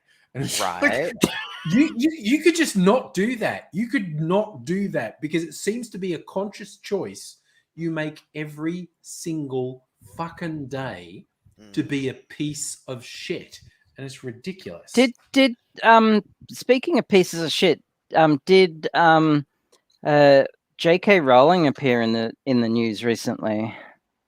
I don't know. I haven't seen anything. My personal favorite was the 20th anniversary Harry Potter thing that she wasn't in, because it's pretty clear the entire cast said, we are not going to be there if she's there. Okay. And what's interesting is they've got little clips of her that were like recorded ages ago, and they've put this little caption. I've only heard this from a friend because I haven't had a chance to watch it yet, but they put a little caption going, "This was recorded in 2019," and it's almost like they've just gone, "Oh no, we better cover ourselves. We didn't know. We promise." I want to throw this in. Someone on Twitch just made this comment. Alam ye moon yet? I'm going to say yes because there was yet at the end of that. So it's a question. I have no idea what that means. No, I mean, it's got moons in it, so I'm down. Yeah, my answer is yes. Possibly to my detriment. I'm on the fence. I'm on the fence on this one. I've no data either way. I love also what nobody said, Sulumi, because you don't fit the cookie cutter mold. It's our fault for trying to impose rigid rules. Yes. Yeah. And it's just like, and it's like really funny, being the token cishet white male on the stream. And to me, it's just so funny when people get upset about things, and I'm like, you are so insecure. Why do you fucking care? Right. And this is not even about sexual things or gender things, just like the anti-feminist crowd. And it's like, dude, why are you so fucking insecure? Why are you so weak and scared? Just embrace it. And they're like, I'm not weak and scared. I just hate things I don't understand. And it's just yeah, no, dude, you're scared. You're fucking scared of stuff that is actually not a threat to you. But it's like, whatevs. My lighting is intermittently going strange. Let's disappear into this weird lighting. It's auto adapting. It's It's like so annoying. I was like, as I was saying, that people like J.K. Rowling wake up choosing to be fuckwits. I forget who it was. It was some pop star, and there was a meme about them. It was. It wasn't. Britney, I love the dad vibe of some pop star. some pop star, but it was like people posted stuff. Oh, it was fucking Miley Cyrus. Miley Cyrus chooses chaos. If you look at the sort of stuff Miley Cyrus posts on the hell? internet, what happened, Salimi? Just randomly had something play in the background. My computer had decided that it would just start playing Netflix, and I didn't even think that I had it open. Oh wow! Okay. Yeah. I remember. Okay. What's with the light behind you? It's auto adjusting. It's a wall Or it's sconce, your halo. and it's because being the so big light has angelic. blown. Oh, I wish. No, it would be just red of the fiery pits of hell. I am trying to figure out how to turn the auto adjust off. See, I'm not a tech savvy person. Yeah. I barely know how to work my phone. Yeah. Yeah. All right. Megalich asking, have we got a gender neutral honorific besides comrade? I think comrade is an excellent honorific. Second, I think Kirsten has a good one. What does she call us? Hellions. Hellion, hello, rapscallions and Rat bags and rapscallions. I think that's Kirsten's got it fucking nailed as far as I'm concerned. Yeah. Rat bags and rapscallions is an excellent neutral greeting. I'm gonna throw this computer out the window. Yeah, and anything, dude, you're saying this stuff, don't understand. Dude, we don't have to understand everything because there doesn't have to be complete answers for everything. I'm just in the mood of embracing. Thank you. Kirsten popped in. It was rat bags and rapscallions. I think we've got it. Like there was. Does anyone? Okay, because I watched repeats of the Goodies ad infinitum in the 70s, and there was one. They had a thing about punk.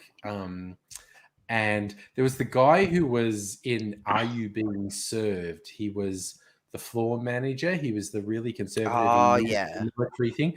And he was in it, and which he was obviously a fun guy because he just did this thing with the Goodies where he was the host of the annual Trendsetters Ball, where they were like, what's the new thing that's going to be more extreme than punk? And he was doing a greeting like in those old music hall things where he's like, "Me lords, me ladies, me AC/DCs."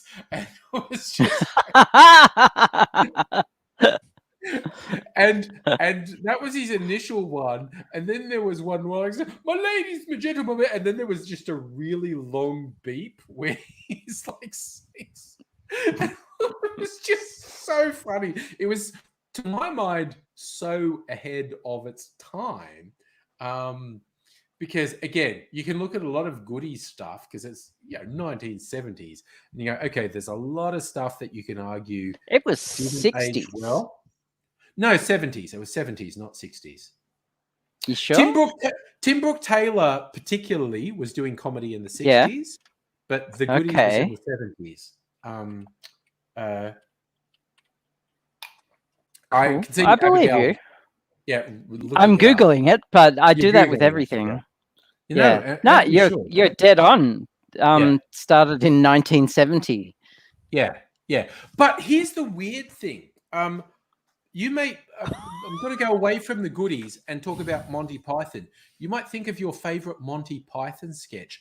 There are versions of a lot of extremely popular Monty Python sketches that were done 10 years prior to Monty Python with different people. Like John Cleese is there, but instead of other Monty Python people, it's Tim Brooke Taylor, or it's who was the guy with the boogly eyes? The Australian guy with the boogly eyes. Graham Kennedy. No. Graham Kennedy did have boogly eyes. But he was in the Mel Brooks movies. He was Igor in Young Frankenstein. Oh, yeah. Okay, I didn't know he was Australian. No, I don't think he is. I think he's English. I think I was off my nana when I said he was Australian. Oh, But okay. Well, that just Stuff- threw me off. original versions of what a lot of people regard as Monty Python sketches were actually done 10 years previous. And yeah, like John Cleese is in there, but Tim Brooke Taylor's in there. No, Annette, not Gene Wilder, the guy who was Igor. Gene Wilder was actually Young Frankenstein. And Ronnie Barker is in these sketches. And it's like, because they kept working on these sketches for a decade and they kept refining them and whatnot. Kirsten, Ratbag is the highest honorific of your social circle bestowed upon you by Queen Elite. Yep, Ladyship Rat Bunny. Ratbag and Rapscallion is an excellent neutral reading in my. I mean, I'm fine with being called Oit you and that bitch and Oit cunt. Yeah. Is okay. This is a weird thing. Americans in the last, say, 5 or so years have gotten more into saying cunt in comedy. Yeah. And it grates every time someone says it in an American accent. I was going, no, Americans shouldn't say it. An Australian accent or Fine. a UK accent. It's fine because it's almost used. It's either a term of endearment or punctuation or thing. But when Americans say it, it's like, that didn't feel good. Something about But that also, didn't like, feel the way in which they say it, it's always like, oh, I just got away with a little naughty. And it's like, Yeah. no, it's so part of our vernacular down here that, like, it is what it is. And because Americans do use it as an insult for women. And in Australia and the UK, it was never an insult for women. It was just generally either I don't like what I love. It either means I don't like you or I really like you. There's no middle ground. And you're either a good cunt or a shit cunt. Or a mad cunt. Yeah, true. There's that. Yes. We all love. We all love mad cunts. Because I was rewatching. I've seen a couple of things, but I was rewatching Deadpool 2 the other day, and Cable calls Deadpool a cunt at one point. Yes, it hurt to hear because I was like, "Sir, no, Cable." That didn't feel right. That didn't feel right. Even if it had been Deadpool saying it, it would have been like, "Oh, I don't know." An Australian accent and the spectrum of UK accents, the entire spectrum of UK accents, and even Irish, Scottish, English. Well, any accent from the UK gets away with it. Like regional Northern Irish, and harder it is to understand, the funnier it is. Yeah. The Scots say it as much as we do. Oh yeah. And it's slightly what are you doing? Less confronting. I remember when I was at uni, there's this guy, and I don't know if he's an Kitty. I can't remember why he was about, but he was northern. He was from the north of England, and he's talking to us at the bar, and he's like, "Yeah, well, he say that thing. Like, how do you say busted?" And I went, I say bastard. He goes, "Yeah, that's like Londoners. It's not threatening, but when we say it, it's busted, and that's like weird." And I'm like, okay, dude, fucking chill. What the fuck is wrong with you? He's northern. Yeah, he was northern, and he's going busted. It's way more emphatic than bastard. And I was like, yeah, I know. That's okay. So he didn't like that Australians said bastard, and we sounded like Londoners. Where he was from, people said busted, and I was like, okay, dude, fucking chill. What the fuck? It doesn't matter. Oh my god, people are so funny on what they get hung up on. Yeah, no, Mega Leech in The Boys, the Prime Video thing where our man still got to watch that. A New Zealander pretending to be a Londoner. He just swears all the time. He does it really well. When he just says like, "Yeah, we're here to get our soups. You're being a bit of a cunt," and because it's a London accent. It's a weird. It's a New Zealander pretending he's a Cockney, and he that works. But for some reason, when an American does it, I'm like, oh, I'm not quite feeling it, bro. I'm not quite feeling it. It's I like, want someone to do the New Zealand Korg accent, like from Oh my Korg God. from Thor Ragnarok, but do that as Yes, him just yeah. swearing profanities, because it will sound so non-aggressive. I love it. Yeah. Like that's one Yeah. of my things that I do miss. Like, because in Adelaide we don't have as big a population of Maori men Yeah. who have come over and worked security. Yeah. In Melbourne, there were heaps of them when I went to rock shows, so it's great because Yes. you'd have like these dickhead metalheads that were being idiots that were very much the minority, but they'd be stupid enough to do it near a big ass Maori guy, and he'd just be going, Yeah. "Are you sure you want to be doing that?" And Yeah. Yeah. no one wants to do anything other than I Yeah. would like to hug you, giant cloud human. Yeah. Absolutely. I remember okay, I've had a couple of drinks and for some reason I forgot his Taika Waititi. Again, because he is a god among men. What's funny is him doing chat shows talking about the inspiration for Korg. And he goes, Yeah. what it is 7-foot Maoris who are bouncers at clubs in New Zealand, and they're the most polite people ever. They're lovely. Who could clearly snap you in half with no effort whatsoever. And he's just going, oh, no, sir, I don't think there's anything for you here tonight, sir. And it's like, I think you should just like move along, sir. And it's just like, and it's like, Korg is this massive pile of rock that could clearly do just horrific damage to anyone, but just has this little polite voice where he's, I was trying to lead a revolution, but I didn't put the right invites out, and so no one showed up. And it's like, and just watching Didn't print enough pamphlets. when Taika Waititi explains that to particularly American talk shows, it's hilarious. But what I think is interesting is like particularly, and it makes sense because obviously New Zealand's so close to Australia, but like no Australians needed that joke explained. We were all just like, oh yeah, we know who that is. That's the Maori bouncer. Yeah, like the Maori bouncer. And it's I think that's one of the things like Australians definitely have a soft spot for Taika Waititi. But also I do love that now he's become like this big icon for polyamory, and I'm just there like, yes, let's get more attractive people of color who are in the poly community, who are doing poly in a healthy and consensual manner. It's just normal. Oh my God, those photos where he was having smoochy time on the balcony. And I was like, okay, I have literally never been more horny than watching those photos of Taika Waititi and those two women on that balcony. And the things I would do to be in that group. Oh, yeah.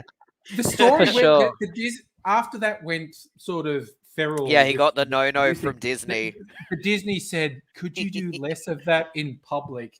And Taika's like, oh, okay. And I'm like, I have never been more horny than when I saw those photos.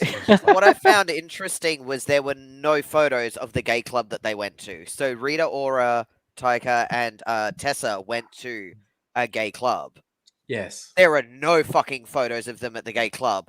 They didn't pay for a single drink because everyone who saw them bought them a fucking drink. And I think that's what I love about like that culture, because it's just these are people that are part of our community, but also they're doing our community proud. So let's thank them. Yes. And it's just a subtle way. But just I do love though that there were people who were like, oh my God, Rita Ora complimented my outfit. Or, oh my God, I was here Tessa Thompson. And I'm like, yes. And also the photos, behind the scene photos from the set of Thor Ragnarok, between shots where Taika and Chris Hemsworth and other cast members were having a nap between shots, and they were just basically cuddling in a trailer. Snuggling, That is the most wholesome, beautiful thing I've ever seen. And also, like, is that not the most secure and comfortable in your gender and sexuality? Like, that is what masculinity should be. Yes, because like I said, like the joke was, I've never been more horny than seeing Taika and Kia Ora and the other one thing, but also Tessa Thompson. Tessa Thompson, the relaxation of the guys on the set. Yeah, just cuddling. Just cuddling, having naps between shots. I mean, oh my God. has there ever been anything more pure than this? This is wonderful. And yeah, And I think that's the thing, like that's the kind of stuff that we'd love to see more of. And I Yes. like that it's being shown in such a way that's so just, yeah, this is what it is. Like there's no need to fight for it. It's just, hey, this is how things are. And if you don't like it, whatever. We're not gonna argue with you. Just really natural, positive role models. And Safa's saying the Kiwi kid, I've forgotten his name. I think you're talking about the guy who was in Hunt for the Wilder People. Deadpool 2. and Deadpool 2. He's hilarious. He's fucking hilarious. I still haven't seen Hunt for the Wilder People. Oh, it's a great movie. Sam Neill is fucking wonderful. Yeah. And again, what's the premise? The premise is the kid is like being fostered because he's extremely difficult and whatnot, and he's obsessed with US gangster rap culture, and he ends up with Sam Neill, who's a crusty old bloke, and his wife, and then shit happens, and they wander off into the wilderness, and it just gets it gets very weird, and a whole folklore builds up around them being off in the wilderness. Okay. And are they Fair criminals? And the woman, again, if you've seen Thor Ragnarok, the woman who was Jeff Goldblum's head of security. Oh, She's grumpy woman. She's in Hunt for the Wilder People, and she's in social services. She's fucking hilarious. She's so funny. Such a good actress. She is such a good actor and such a good comedian. She is so funny. Okay. She is. I'll add it hilarious. to the list. Definitely watch Hunt for the Wilder People. It's fucking hilarious. Okay. It's Have you seen the World War II movie that Taika Waititi was in as Hitler? Not yet. I want to see that. Yes. What's Jojo it called? Jojo Rabbit. That's the one. Jojo Rabbit. Yeah. I love watching the interviews with Taika Waititi when people say, "How did you sell that to the studios?" And he goes, "What's difficult to sell?" I said, "It's going to be about World War II and a kid who's in Hitler Youth, and I'm going to play Hitler." And yep. it's just What is not funny about that, though?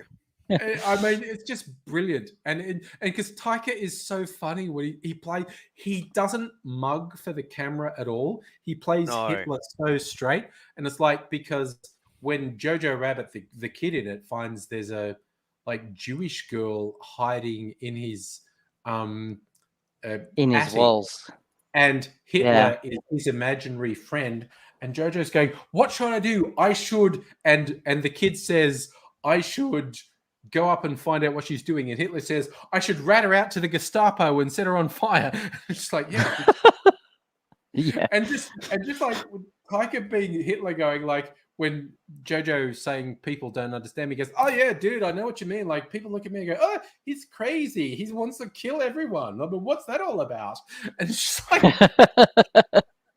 a half Jewish man of color, doing a really campy version of Hitler, but playing it really straight. It's Mel Brooks level of awesome portrayal of Hitler. It is fucking great. And I love how uncomfortable Hitler would have been with that. Oh yeah. Yeah. It's just, and it's. Yeah, Jojo Rabbit is a great film. Hunt for the Wilder People is great. Taika is just a very good filmmaker. Like it's like they went this guy who'd been doing these arty films and said, "If we gave you $100 million, would you make a Marvel movie?" And he says, "Sure, I would." And Chris Hemsworth's like, "Yeah, this guy. I fucking love this guy. Get this guy to make a Thor movie." And Thor Ragnarok is probably my favorite Marvel movie. It is so fucking funny. It is good. Yeah. And again, people have got to give Chris Hemsworth more comedic roles. Chris Hemsworth is such a good comedian. Oh, yeah. He is. Him as the bimbo in Ghostbusters. In the Ghostbusters movie, he was so good. Fucking funny.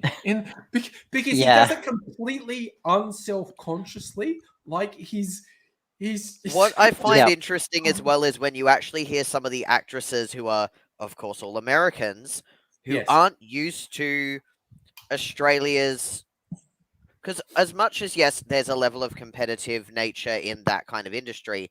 Yeah. Australia doesn't have the same level of cutthroat culture that America does. And Yes, I know that's that particularly Melissa McCarthy said about like she couldn't take Chris Hemsworth being this attractive and funny and singing and just it was too much. And it's like, but that's what works. Is he's just ticking all these boxes and he's a giant fucking goofball. What He is is a not to goofball. love? And the comedic element of the one of the Ghostbusters who is super horny for him is it's so funny. She plays that Kristen so Wiig. well.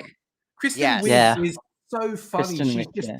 she's just falling over herself horny for this Still- incredibly dumb guy. Dumb. So dumb. Why did you take the lenses out of your glasses? Oh, because they can't get dirty that way. Like, no, baby. My darling, no. But I it's love just that movie. brilliant.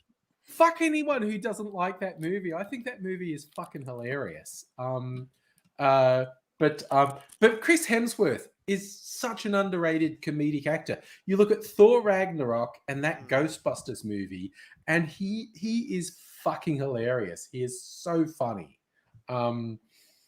And there's that meme on the social media where someone who was camping somewhere in Queensland, Chris Hemsworth, happened through their campground, and they've got a photo with him not wearing a shirt. And Americans, in response to this like Tumblr post, to go, "Are you shitting me? Are there just shirtless Hemsworths running around Australia?" And all the Australians going, "Yes, we have free range Hemsworths everywhere." And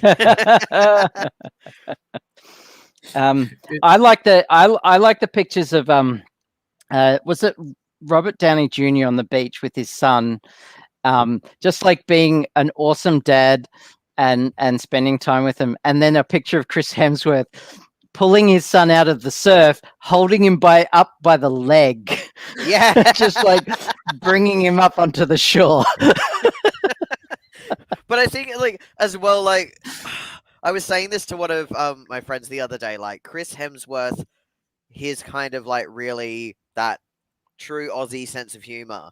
It's so like what Americans know from like Steve Irwin, but they haven't really seen it in a lot because we have like obviously we don't want Mel, what's his face, who is John Smith in Pocahontas, who's anti-Semitic and racist. Oh, Mel Gibson. That one. Mel we don't Gibson want is a scary, racist, misogynist. We don't want that as the face of Australia. But when you've had these moronic guys who are like the only good representation we've had of Australia that a lot of America knows is Hugh Jackman, and again, he's Hugh another Jackman, very wonderful. secure in his sexuality, very secure in who he is a giant dork, is hugely talented. Yes. He did. He could use a better sense of humor, though. I think. I don't mind because him and Ryan Reynolds. So dorky. They hate like. I don't know. I like for ages Hugh Jackman just hated that Ryan Reynolds was just like playing so many jokes on him. Yeah, and they've got a whole thing. They've got a whole thing though. Yeah, but also Hugh Jackman made Wolverine credible because when you look at Wolverine in the comics, it's a stupid fucking character. But Hugh Jackman made Wolverine credible. At the same time, and hot. Hugh Jackman is playing Peter Allen in musical stage shows. The fact that he could make Wolverine credible and hot, and also play... I mean, Wolverine was always a fan favorite in the comics. Yeah, but all of a sudden, everyone wanted to be Wolverine after Hugh Jackman. Yeah. Oh no, Hugh Jackman just made Wolverine so credible. It was amazing. And to be both Wolverine and Peter Allen in musical theater is fucking amazing. I still think one of my favorite stories is said about when he was playing Peter Allen was because X-Men was really big. Obviously, kids who had watched X-Men were going to this Peter Allen show, not knowing Yes. what it was. And like in one of the scenes where he's, I think he's like kissing someone who, like, kissing another man, and like who's Yeah. passing away from the AIDS crisis. Yeah. This voice at the back just went, "Don't do it, Wolverine," and it's just like, oh my god, how old is this kid? What did they think they were going to see? Oh my god. No. Yeah, I think Ryan Reynolds may have given Hugh Jackman a sense of humor, because Ryan Reynolds is just like been ribbing him for so many years, and I think I think as well, like, because like Ryan just was so gung ho into it because he's such a fucking nerd and fanboy. He probably didn't think about how that would be received by someone who's not as big of a fanboy for Deadpool, who maybe doesn't understand what the context to all this is. Why are you coming at me, bro? Yeah. Yeah. But also, Ryan Reynolds is also a shameless self-promoter, which I love, with his aviation gin. And because Hugh Jackman was, I don't know, the spokesjock for a coffee thing, and Ryan Reynolds literally went, "Oh no, I'll do a promotional video for you, dude." And he just said, "No, trust me, do it like that." And he's got this whole thing. Hugh Jackman's nice unless he hasn't had his coffee. So they have Hugh Jackman There's this video on YouTube where Hugh Jackman wakes up where he's really angry and he's a piece of shit and he's awful to everyone. And then he has this coffee and he's suddenly the nice Hugh Jackman that everyone knows. And Ryan Reynolds did that. And I was just like, it's just like, no, dude, I'm a shameless self-promoter. I will show you how to do promoted videos. It's just like, nice. Like that recent Netflix thing that had The Rock and what's her name, who was Wonder Woman. And I watched that and I was like, oh my God, there is a fucking commercial for aviation gin in the middle of this movie. It's just a straight up Red Notice. Red gin. Notice? Red Notice, yeah. Yeah. And because I haven't watched that yet. No, it's fun. It's stupid, but it's fun. But because Ryan Reynolds bought into this gin company, Aviation, years ago, and then one of their really big global conglomerates said, "We're going to buy in," and after the payoff, which is going to come in a couple years, like Ryan Reynolds is going to get, like, if he stays the spokesman for this brand for a couple of years, he's going to get a payoff of like $150 million. And so he's made videos where he's explicitly saying, I made that one video where I told everyone to fuck off because I thought I was already rich, but then they told me I had to stay on and be the brand ambassador for 2 years or I didn't get the payoff. So I sincerely apologize to everyone I told them to fuck off last week. But he shamelessly put a fucking ad for aviation into that Red Notice. I was just watching it. Why not? I was going, hell yeah, do it, dude. Just fucking But do I it. think, like, as well, like, when you look at how much product placement is in so many movies, just go for it. Make it shameless. Point it out for what it is. Yeah. I was just like, his character is just literally just pouring an aviation gin. And I'm just like, fuck yeah, man. Just fucking do it. Get your Have you noticed $150 million payday. Yeah. Fucking do Get it. Fucking do it. Have you noticed that in any movie where there are iPhones, normally you won't see a villain having an iPhone because they don't want iPhones associated with bad guys? I fucking watched, there's now a streaming thing on John Cena's character from the Suicide Squad movie. Oh, Peacemaker. yes. I watched the first episode of the Peacemaker streaming series today. It's okay. It might get better. It's because it's made by James Gunn, who I think is pretty fucking Oh, yeah, good. I love James Gunn stuff.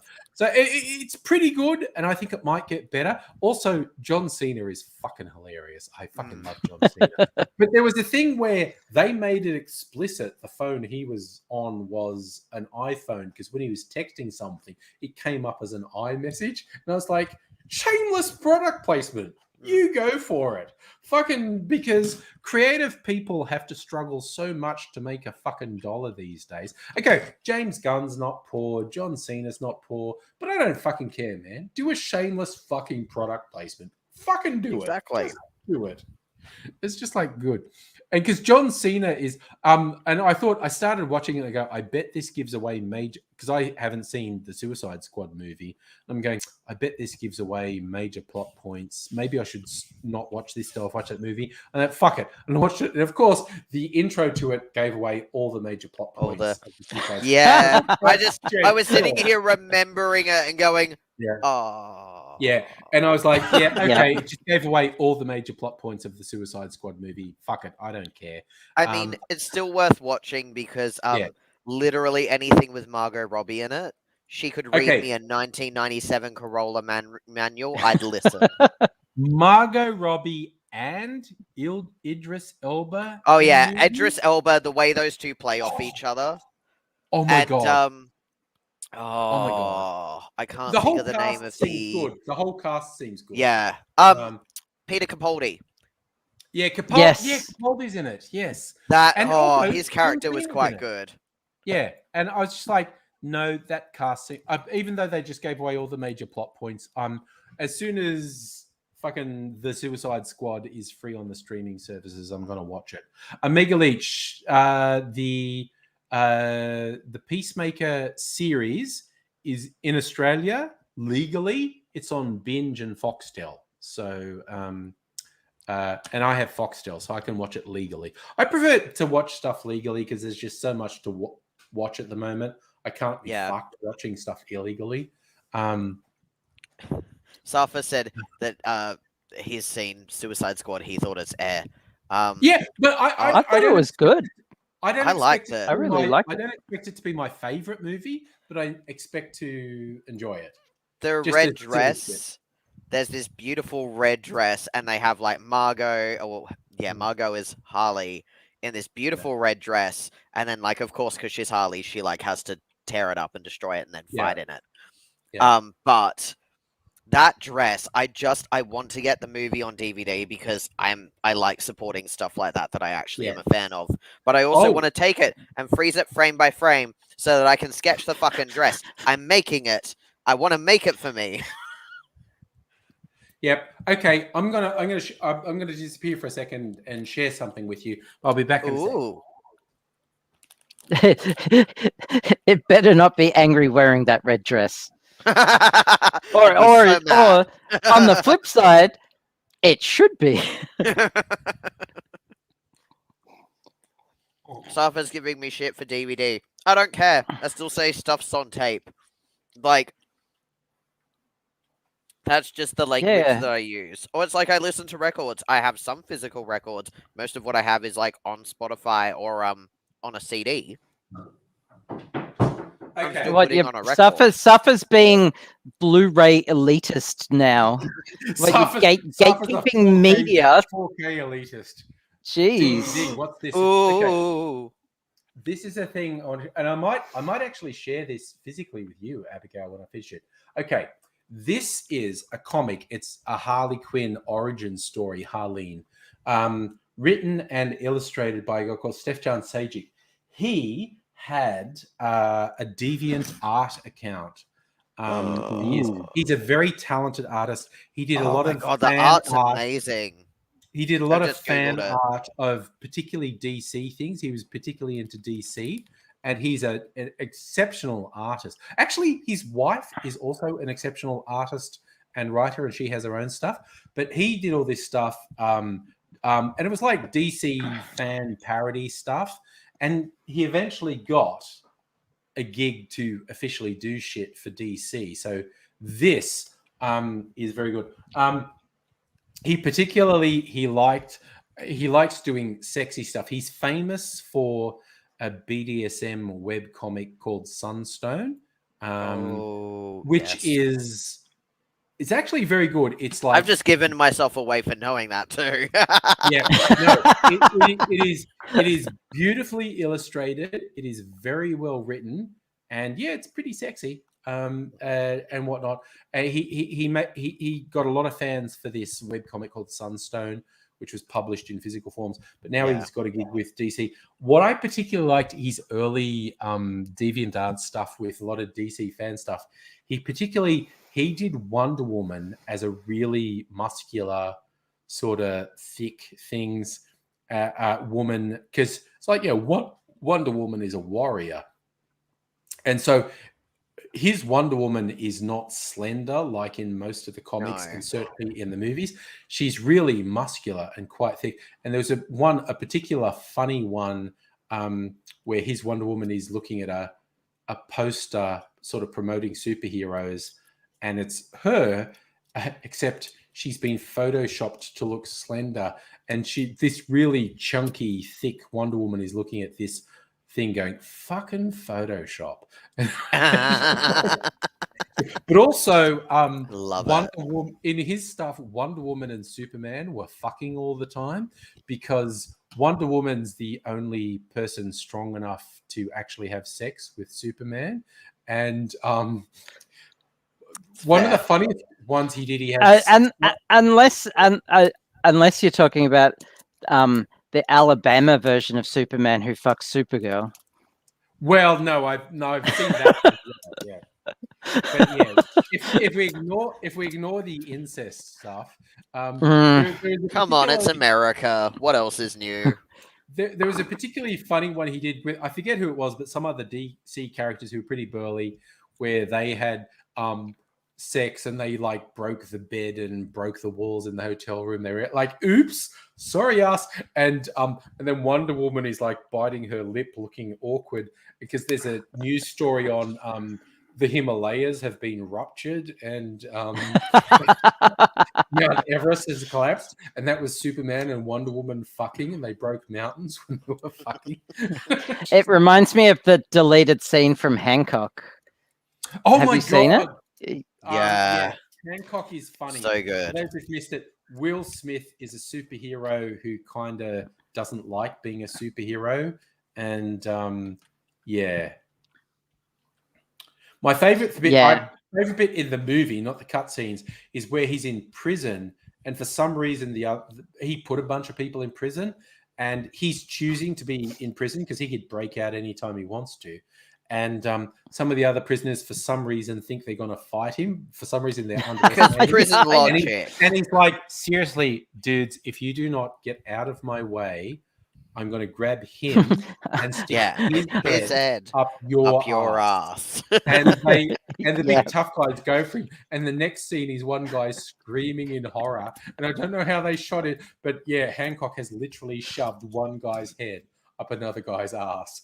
Yeah. It's like, oh my God. So good. Yeah. It is very funny movie. But yes. Who was it? There was a famous Megaleech just reminded me about Lois Lane.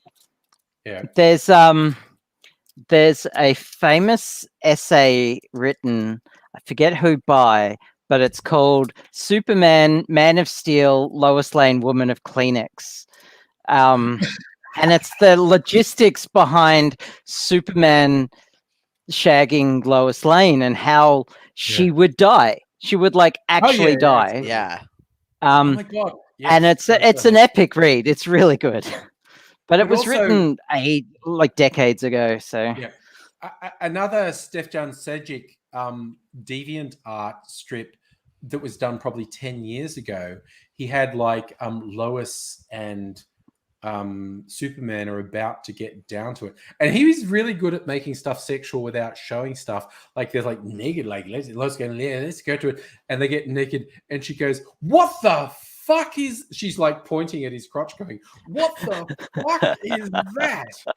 And Superman's going, "Pincers," and she's going, "What the fuck is that for?"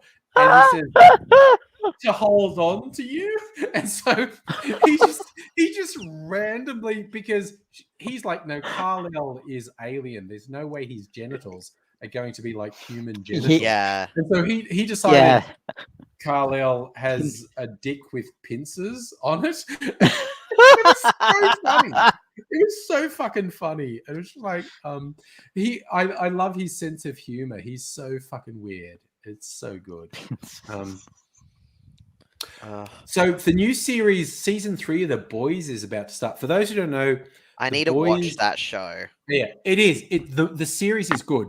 The Boys was a comic that, well, I don't know, it was like from 10 or 20 years ago. It's actually a while ago. Yeah. And it's been adapted as a prime series. I think, because I've read the first omnibus of The Boys comic, which is about 2 or 3 years of the comic. And a central premise is similar, but the story is very different. I think the Prime TV series is better than the comics. And that's rare that I say that, because I'm a bit of a comic nerd. But I think the TV series is actually better than the comic. But I do love Homelander is like a fucked up version of Superman. And the actor's actually a New Zealander, I think, playing an American superhero. So he was the lead in the really weird crime series called Banshee, which, if you've never watched it, yeah, I think is really worth watching. Banshee, so good. Banshee is a really weird, fucked up crime series set in the Deep South in the US. It's very weird. Abigail. Combination of heat, migraine meds, and that very alcoholic drink I just drank. I need to go for a walk or something. I'm not feeling well, so have a break. I'm just have a break. AFK for Yeah. a bit. All right. Yeah. And for you kids who don't get that, that means away from keyboard. So, Dr. What I did Abigail- laugh at, Safa was saying about like the dress that I was talking about that Harley wears in the second Suicide Squad movie would look better in 4K. But I love the fact that Safa thinks I can afford a 4K TV while paying off the excessive financial abuse my mother did to Yeah. me. I'm past the halfway point, but I'm just Yeah. like, I don't have that kind of money. Yeah. I think I've had my TV for oh shit, how long have I had my TV? Because I literally had a plasma TV, you know, the technology that didn't survive. And it died once, and I got someone to fix it rather than replacing it. Fixing it cost somewhere between $1.25 and the price of a replacement TV. And then it died again. So I was like, fuck it, I'm just getting a newer TV. But I think I got my it's not 4K. It's a Sony TV. Yeah. That I bought about, I don't know, 6 years ago. But it's great. It's beautiful. It's big. But again, you can get TVs that are twice as big as my TV and are 8K and are fucking. But I don't need it. I don't need it. No, I've got a TV that works perfectly fine. My one bougie thing that I treated myself to on Black Friday was a mini projector. Before I had the pigeon sabotage the lounge, and I've only now in the last couple of months been able to get back into the lounge without crippling anxiety that there's pigeons in the lounge. Oh my god! I'm aware that's a very irrational reaction to one pigeon. However, it's a phobia. But it's real. It's how you feel, and that's legit. Jonathan Jubb saying they haven't owned a TV this century. That's okay. Either you're not watching anything, or you're watching it on a computer screen or a phone screen, and that's cool. Well, like ultimately, like I bought my TV that's in my bedroom. Oh god, be about 4 or 5 years ago. It was a $300 TV when I got it because JB Hi-Fi had it on sale. Then my dad gave me his decade-old TV because he'd upgraded and I only had my kind of okay one. So I've got those 2 TVs. I'm probably going to look at giving one away to a friend who was looking at just having a TV for their game space. And I was like, I don't need this and a projector. So I'm one person. I can't watch 3 TVs. I'm sure I would try. I was thinking because I'm old and remembering the old cathode ray tube TVs. Bumfungus, how much ass have I feasted on this evening? We've had that discussion a few times because it is the feast of the ass, which is honestly supposed to be a bit more innocent than it sounds, but we're on the internet, so the Feast of the Ass just sounds like ass eating, basically. It's another thing. But CRT TVs, like the biggest conventional CRT cathode ray tube was 80 centimeters diagonal. Now we get stuff that's like 3 meters diagonally. these ones were 80 centimeters. It's ridiculous how much bigger the TVs are now. But because I knew some guys in Footscray, they had a high-end sort of audio-visual hi-fi store. Besides 80 centimeters was the biggest conventional CRT, there were bigger ones you can get that were like 110 centimeters, but they were freakishly large and freakishly heavy. And they showed me, they said the box that we delivered in, it's got these 2 sort of tubes in the box. And it's because it's so heavy. What we do is it's like these circular holes in the box, reinforced circular holes. We slide these metal bars into those, and you get a guy on either end who lifts and carries it. That's the only way to move it. And he said when they sold a couple of these super huge TVs, and when they sold it to people, they go, okay, before we deliver it to your house, you have to decide where it goes. And we're happy to come over and help you decide it.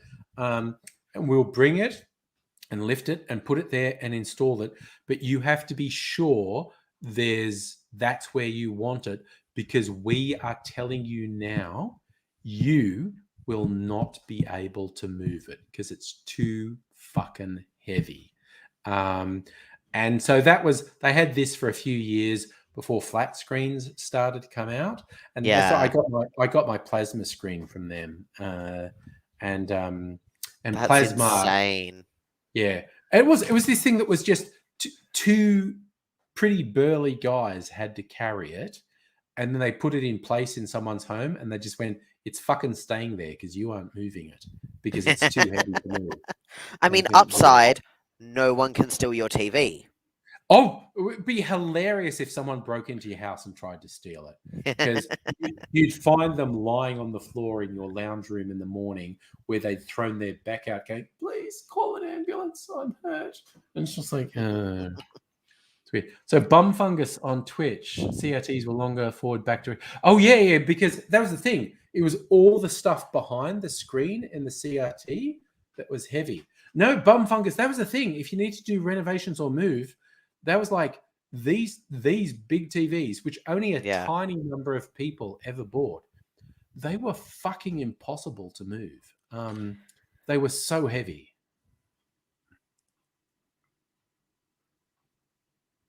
Oh, I thought you were going to say something, Salumi, but you paused. No, I was going to, and then I got distracted by Kirsten's comment about allowing her husband to buy a 65-inch TV.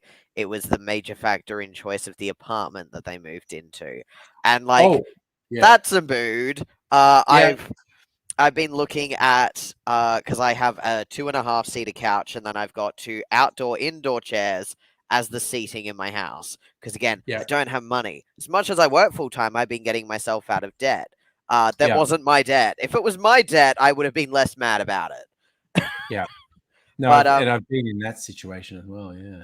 I've found the couch that I want to get when I can afford to, which probably will be maybe towards the end of this year, because I'm hoping when my lease is up in October to look at moving.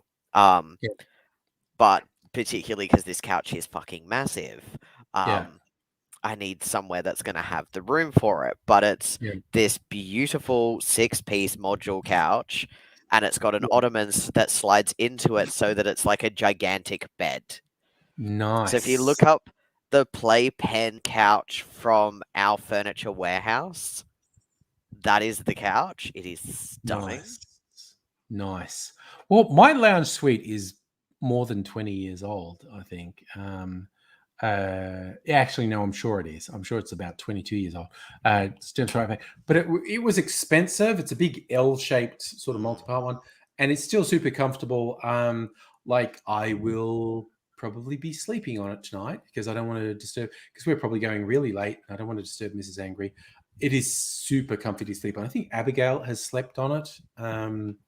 It is super. Even like 20-plus-year-old lounge suite is super comfortable. Yeah. It's great. God, I do miss that, like the old couches, like my dad's couch that he's had for forever, and like Yeah. not the couch that I have, but the couch that we'd had when I was living with my mother before that was a really comfy couch. The couch that I got was just a cheapie from Focus on Furniture that's got a sofa bed in it. It is super uncomfortable. I really don't like that couch, but it's what I could afford. Yeah. Yeah, it's the difference between you spend a couple $100 on a couch. It's a nice couch. It'll last a couple of years. You spend a couple thousand. It'll last forever. 20 years, yeah. Yeah, and that's because that's what I've sort of been thinking. I'm like, well, because it's modular as well, I can take it apart. So that if I move to somewhere that it doesn't fit as a whole, I can have different segments in different parts of the house. But I think particularly the like isolation situation with my partner has really made me go, cool. So we're already considering whether or not that would be something that may be happening at the end of the year. Yeah. I really need it to, because I don't do well alone. Yeah. That's fair. That's fair. I have Bum Fungus on Twitch asking, am I glad Novak Djokovic is getting the win? Oh my God. Djokovic is a fucking piece of shit, like on so many levels. Being a fucking anti-vaxxer, being a fucking crypto fascist. He's a terrible fucking person. And when I was, I actually heard about that when I was buying my my shampoo and conditioner for my receding temple hairline. No, it looks good. But the thing is, I can see it, so I am paranoid about it, even though it's not even that bad right now. No, I'm paranoid about my hairline. Like, I'm 55, and a lot of people go like, seriously? They're like 30-year-olds who are fucking bald, and you're worried because I've got like a 5 head up there. It's not a 5, it's a 5 head.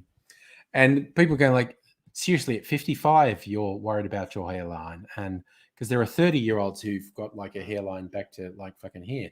It's like, but you know, it's what you got.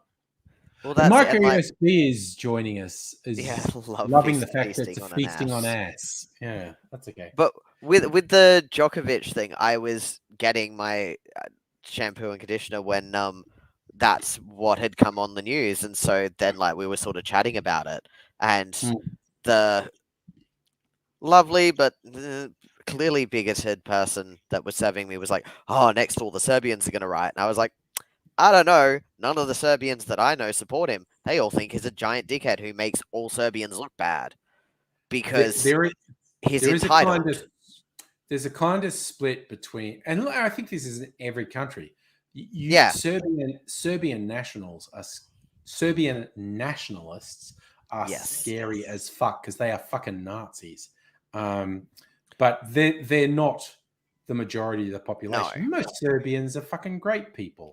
And because they've just had Orthodox Christmas, their Orthodox Christmas, so a lot of people have been focusing on that and not on Djokovic. So I laughed at one of my friends and said, "Oh, that was the best post-Orthodox Christmas present was getting rid of Djokovic." And I was like, I mean, if it's the present that keeps giving. Yeah, exactly. But yes, Serbian nationalists, and Djokovic appears to be a nationalist. They're scary as fuck. It's like the nationalist stuff here, though. And no. Yeah, like in any country, nationalism is just insane. Yeah. When there's a difference between, I like where I am. This is a great place to live. I love living here. I want to promote how great a place this is to live, through to I hate everyone who's not what I define as my people. G'day. This is Kitten. He's 1 year old, and he's as big as my torso. He's a chunky boy. It's like literally twice as big as my cats who are teenagers. Yeah, he looks huge, way huge compared to my tiny little. And despite the fact that he's super fluffy, he's not just fluff. He has chonk, He's chonk. and I love. He is very chonk. Correct. He eats more. He eats 3 times as much as my cat, Oh wow. and is he's huge. Well, he's got a lot of Maine Coon in him, which is the largest that breed. makes sense. Yeah.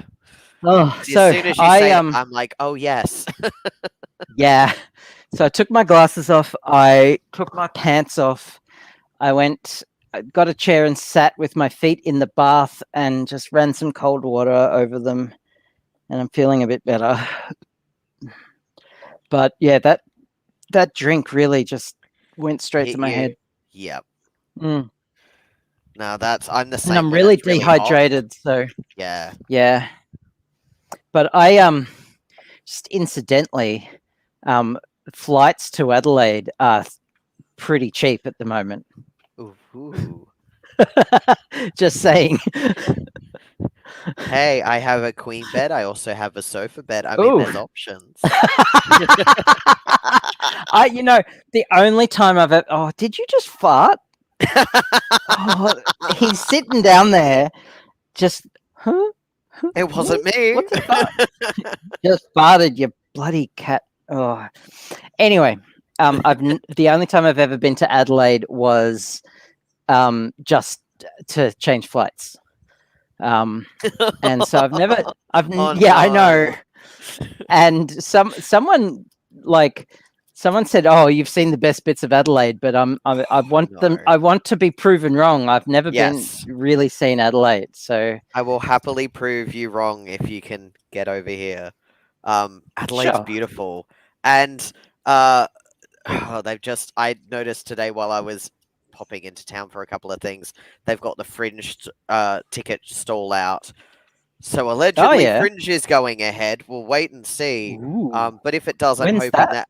normally like February, March, and I'm hoping that Anna Piper Scott comes over again from Melbourne for her second year in comedy because she was amazing last year. Well, doing her first, if I needed another excuse to go to Adelaide, that's a good one. Yeah, definitely come over for Fringe and show you the shenanigans. Okay, I'm doing it.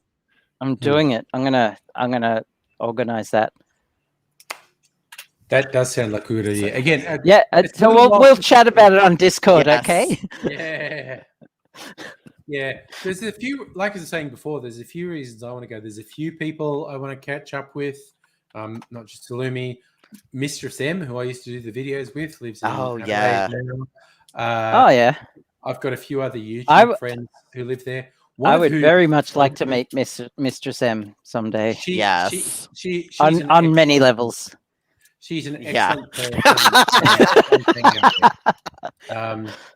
Also, one of my friends in Adelaide is filthy fucking rich and has their own boat and shit. And I remember hearing about this. Wow. Yeah. No, there's some YouTube videos from about 10 years ago when I went there and was out on their boat. They're really cool people, and they run a security company that did really well, and they got really fucking rich off it. So it's like I've got some friends in Adelaide who are filthy fucking rich. Would they like to adopt an adult trans child? Probably. I could use some rich parents. Yeah. And also I want to visit a couple of the distilleries around Adelaide as well. So Ambleside is just reopened from having to close for COVID. Yeah. So the Adelaide Fringe is 18th of Feb till the 20th of March. Yeah, I knew it was around that period. Yeah, that's in about a month. That's what they think. We did it last year. We did it last year. I think what they did last year is that they did like the space seating, and you could actually pay for the empty seat next to you if you wanted to help fund the artists. But what I'd love to see them do is also do like private shows online that you could link into. You pay and you get the code for, and it's only for a specific time. That would be better as well for people who aren't able to necessarily leave the house because they're immunocompromised. Yeah. Yep. Right, I'm gonna. But I'm hoping, drinking because I know water. Fringe has a lot of queer and disabled and, you know, left of center thinking people, that's probably more of what they're trying to push for. It's just whether or not they can get the funding and the infrastructure. Yeah. The Fringe does have a good track record. Oh yeah, because that's I have said to my partner and my meta that they particularly my meta's later in life pansexual has come out in the last few months, and so for Okay. them, like for her, she feels like she's missed out, and like we were talking the other day about feeling queer enough, and I was like, haha, and then if you're non-binary or trans, anything under the trans umbrella, you also have the, am I trans enough? Yes, the answer is always yes. And it's really hard because we're taught such a very colonized Christian cishet patriarchal mindset. To unpack that is really difficult. So she's having to unpack toxic monogamy as a polyamorist, and also unlearning this heterosexual mindset she's been taught that she's never felt fully comfortable with but never looked into. And it's like, yeah, welcome. It's a lot. Give yourself grace. You're gonna make mistakes. You're gonna find that you fuck up a bit. That's fine. But don't do it with malice, and always like come and look for resources. And find your people, because they will help exactly. Yeah, and I'm just going to throw out being a cishet white guy in a society that's completely built around cishet white guys. Fucking rocks. I would like just like a tiny slice of that privilege pie, please. Yeah. I had that and gave it all up. Again, what was I thinking? Yeah. Everything got really like so much harder after that. Was it a couple months ago when we actually did the stream from Abigail's place, and Nettie was there too, and at like, I don't know, 2 a.m. or 3 a.m. It was Halloween. Yeah. Halloween. We decided to go to a 7-Eleven at 2 or 3 a.m.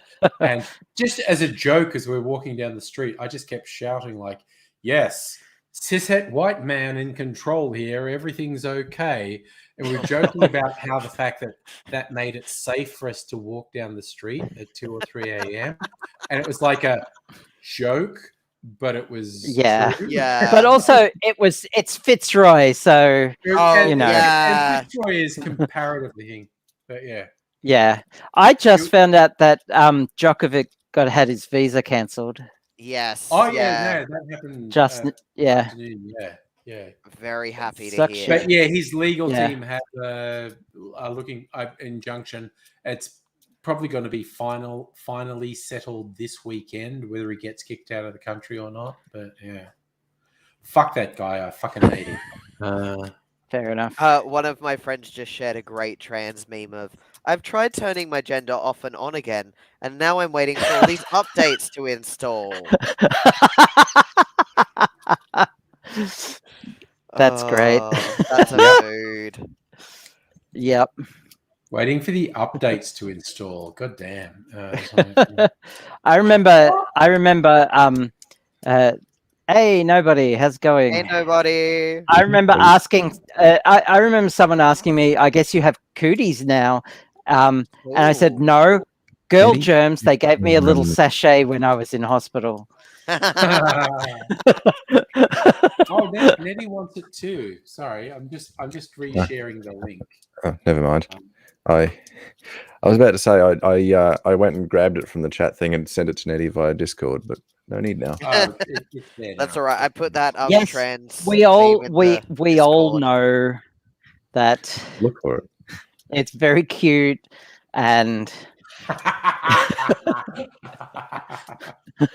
How you doing, nobody? How you feeling? I'm better today than I have been. Well, that's good to hear. Because I know you've had a rough week. I did not treat myself well on Monday. So there's some garden mulch that needs moving, and that particular day there'd been a lot of other things going on. And on top of that, I decided to work physically on shoveling that mulch for about 2 hours straight. Oh. And I filled up about 10 wheelbarrows and a trailer. Oh shit. That's a lot. I wasn't working alone, but yeah, my friends were watching me going, dude, stop. Yeah. I'm going, nope. Yeah. And then I went, okay, I'm going to sit down. And that was the last of me getting up. Oh Yeah. damn. Okay. Yeah. Okay. So yeah, I went, right, shower time. I dragged myself off to the shower, collapsed in the shower, managed to pick myself back up, went into my bedroom, locked the door, and had a nice big old fucking meltdown. Yeah. Oh, And then I went, right, meltdown seems to have passed. Let's go and get some food. No strength in legs. Fall straight on the floor. Oh, Oh no. no. Oh no. Could not get up and walk. Couldn't do it. Oh So then I was shit. on the floor. Oh shit. Life. Yeah. Abigail, just- you are a We're champ. just monkeys with anxiety, really. Yeah. That's Wasn't it. that We, meme of when God's saying how great he's done and the angel's going, what? You've made monkeys with anxiety. What are you thinking? Yeah. Yeah. Hey, Nettie. We're glorified plants at this point. Yeah, sometimes we are. Yeah. And We're may I fucking say, transport systems for microbes as far as I we're can. good at that. May I say, Abigail, you're an absolute champ. Oh, thanks. Abigail was on trying to help me, talking to me by Discord while I was melting down, while in the middle of battling a migraine. Oh, wow. Well, that's You're Awesome, awesome, Abigail. Abigail. So, Thank you. Abigail, I Well, know you you've done deserve way too all much. the love in the world. No, but you deserve do all you. the love in the world. So do you, Abigail. But You're it is welcome. very generous of you when you were already dealing with your own rather unpleasant situation to be thinking of me. Well, you deserve it. You're Oh, awesome. So are you. I'm Okay, can't mutual look. support group. You I'm know. just trying Love to this. deflect. Okay, let me Love deflect. this. No, you're awesome. Pew! No. I second You're the awesome. compliment of Abigail. We're It's we're a all- conspiracy. we're- Abigail. Yes, So, it what is. was that, Nettie? It's a conspiracy.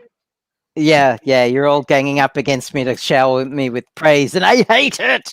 Oh, well, we'll keep working on you, Abigail. We'll keep working on you. See, We won't Kirsten stop. said Abigail's our favorite. Thank you, Kirsten. Perfect. We're just going to keep Oh, on Brother going. Man Greg, good Abigail. evening, sir. We're going to keep on showing you love. Thank you. And I'm glad you're doing better. Yeah, it's good. Yeah. Some of the difficulties that were they're being resolved.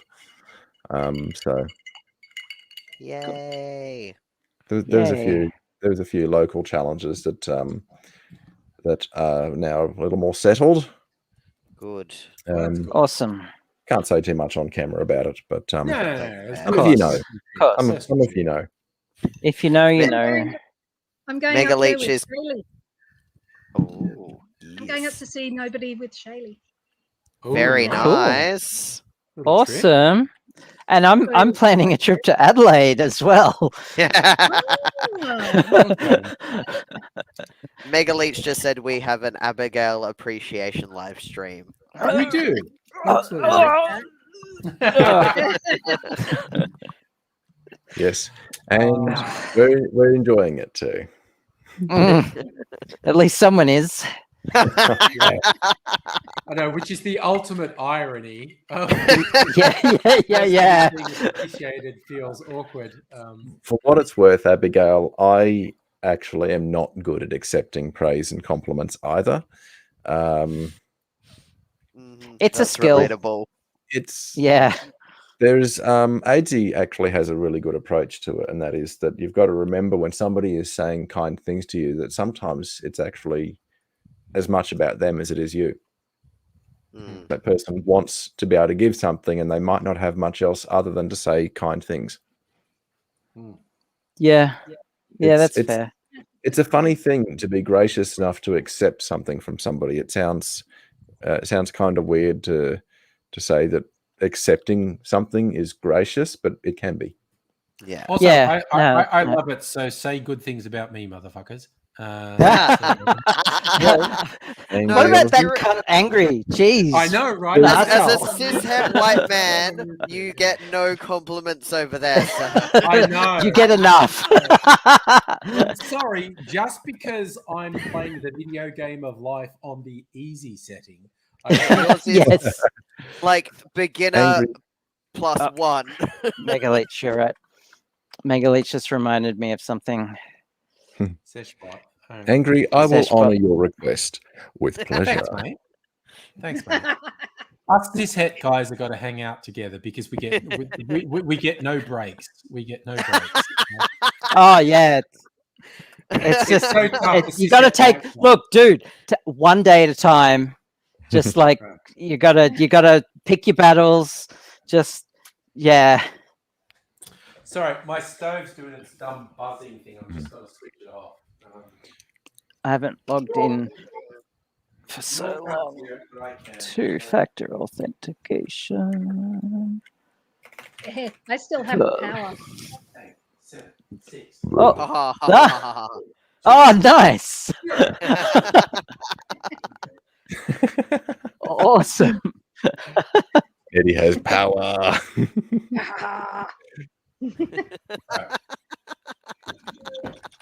You have a lot of fun with this, Eddie. Why did that just change? That was really okay. There we go. Oh, was that you, Abigail? Jesus. No, No. not me. It was me. Poor Abigail is getting attacked now. Yeah, I'm the most likely person to hack into someone's. No, because I Um, thought I'd given you admin stream. rights, and it's like You gave me Nah. admin. I gave. Oh yeah, no, because I logged in at your place, Nettie. Yes, Mm. yeah. Which a What I was good. gonna say, this drink, which is very simple. This is the Tiny Bear barrel aged gin, which is their Navy strength gin, 58%, which was finished in bourbon barrels, which is why it's coloured rather than being clear like gin. So I made an old fashioned with that and sort of chai cinnamon sugar syrup that I'd made, and a couple dashes of bitters. It's fucking deadly. It's so good. Well, we've effectively got two admins here. Yeah. No, we've got a few. And again, I think I christened Abigail admin from times when there's too many people and I'd had too many drinks, and it's like I have no idea what's happening. Someone has to. Well, there's there was also, that lovely time that you went off and just had a fucking nap. That too. That too. So I'm a moderator on your YouTube channel, but I don't have anything on a StreamYard. I don't have any access there. and because I logged into StreamYard at Nettie's place, she's got the StreamYard. Yes. Okay. And you gave me moderator access when you were making videos and we had a bunch of trolls.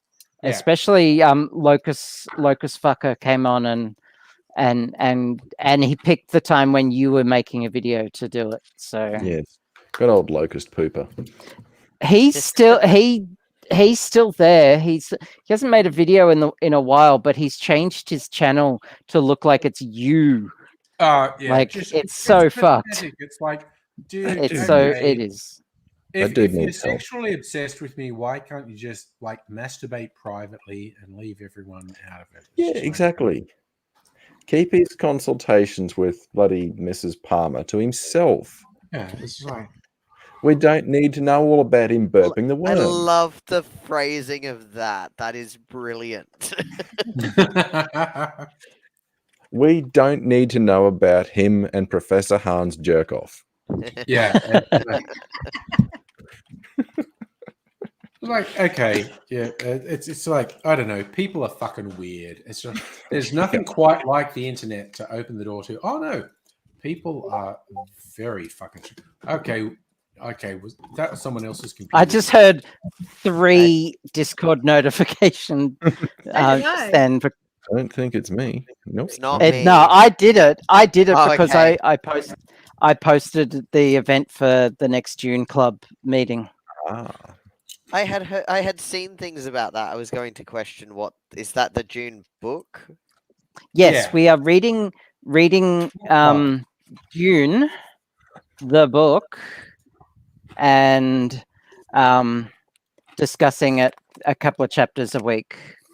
So Okay. I was going to get the audio book, and I was like, does the audio book count? yes, Yeah, no, absolutely. I'm doing the audio book. I'm doing the Okay. audio. Yeah. I'm gonna switch to listening to the audiobook while reading it because I'm really struggling to Yeah. read it. I don't know why, because I've always been an avid reader, but I think it's the last 10, 15 years when Yeah. I stopped reading novels and started reading textbooks and academic papers, and Yeah. and now I can't, like, I fall asleep when reading now. It's and reading something sequentially is Yeah. just so strange to me now, because that's not how you read academic papers. Yeah. And I just like, I want to know everything up front. Write an abstract, damn it. Yeah. Yes. Yeah. This is the Yeah. current physical book that I'm reading. Oh, Ooh. the ethical Yeah, slut. very, And very it's the famous third book. That. edition. Nice. So this is the latest edition, and it's interesting because she's included stuff to do with trauma, and so both Janet and Dossie have done stuff to do with trauma, trans identity, non-binary, so that it's a lot more gender-inclusive language. So it's been really interesting because I remember reading the second edition probably a decade ago, but I don't know where my copy went, so I assume that I gave it to someone, probably a previous partner, and just never got it back. I've done that so many times with the Silmarillion of all books. Yeah, I bought that book like 4 times, and I only have 1 copy. I've laughed at the amount of times that I have bought for people the Song of the Lioness like 4-book series from Tamora Pierce and given it to them, and then we've all worked out later that we're trans. And Tamora Pierce has said, because it's particularly in the last few years, because she's still actively writing and very much engages with her reader base on Twitter and stuff. But like a lot of people of like my age group and like the Gen Xers and stuff who read it when it came out in the 80s were like, oh, like now I'm realizing why I so strongly identified with this like female not wanting to be a lady and like really fighting to be a knight and be their own person and forge their own gender identity in this very rigid construct. And so Tamora Pierce just said, I couldn't have written this knowing it was a trans character because that's not my experience. But if that's what you took from it, I'm glad for her to be a trans icon because I think that's amazing and I love that people have taken that from it. And I'm like, this is why we like you, Tamora. Yeah. That's like Chuck Tingle level of acceptance. Yes. That's Oh great. my my god, God. Chuck Tingle. I was going to bring up Chuck Tingle. I love Chuck Tingle. Yeah. Yeah. Friday live stream without a bit of Taika Waititi and Chuck Tingle. Oh yeah. Yes. There was a post I saw today on Facebook from Chuck. He's writing his new one is an Ace/Arrow character, Yes. and he said like, "Hey, I'm basically asking my Ace Arrow buds if this rings true to you and whatnot." And I actually saw responses from friends of mine going like, "Yes, Chuck, thank you, representation, love it." And but again, whoever's behind Chuck Tingle is beautiful. It is absolutely wonderful. But yeah, I was just looking up that post because I was going to say I really love that he's doing Ace and Arrow inclusion right now. Because he said like first question was, is this the representation you would like? Because this is someone who is a bisexual buckaroo, so isn't going to be like, yeah, Ace, I totally get it. And that's why we need to talk to those people.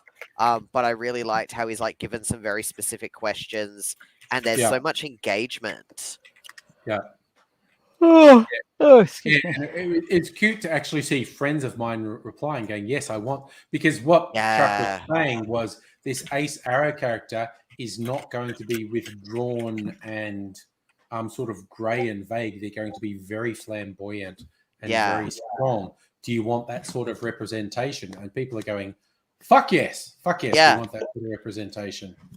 And like, because I know I was having this discussion a few months ago with some of my Ace friends of like just how much diversity in relationship style is not in media, and how much like now we're starting to see that.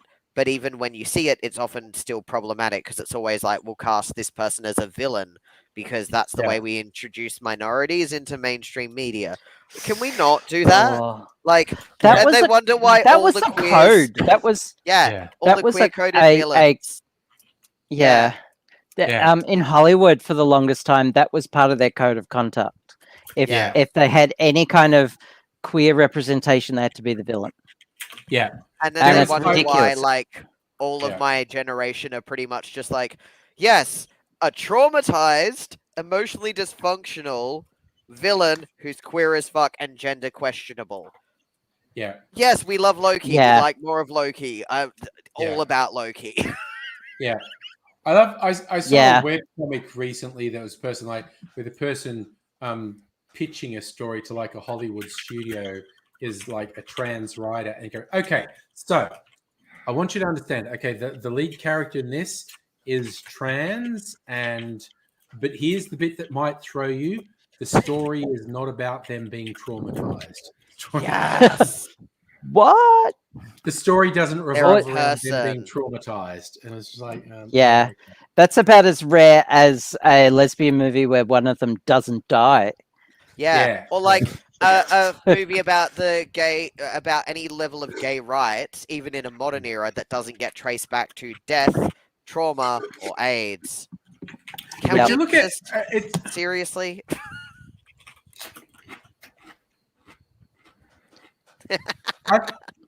I think it's interesting to look at the Wachowski sisters and their thing. Their first big movie was Bound, which was about these leather lesbian dominatrixes and whatnot. And then The Matrix, which is an explicitly trans allegory. And you go, oh.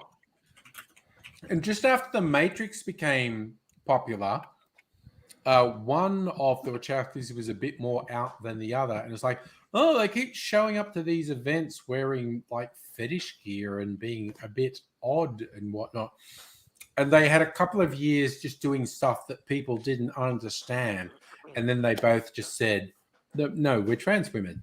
And it's like, oh, okay. We didn't know what you were doing for a couple of years because everyone in Hollywood. It's really funny because all the conservatives say like, Hollywood, it's just disturbing and decadent and evil. And Hollywood's actually super fucking conservative.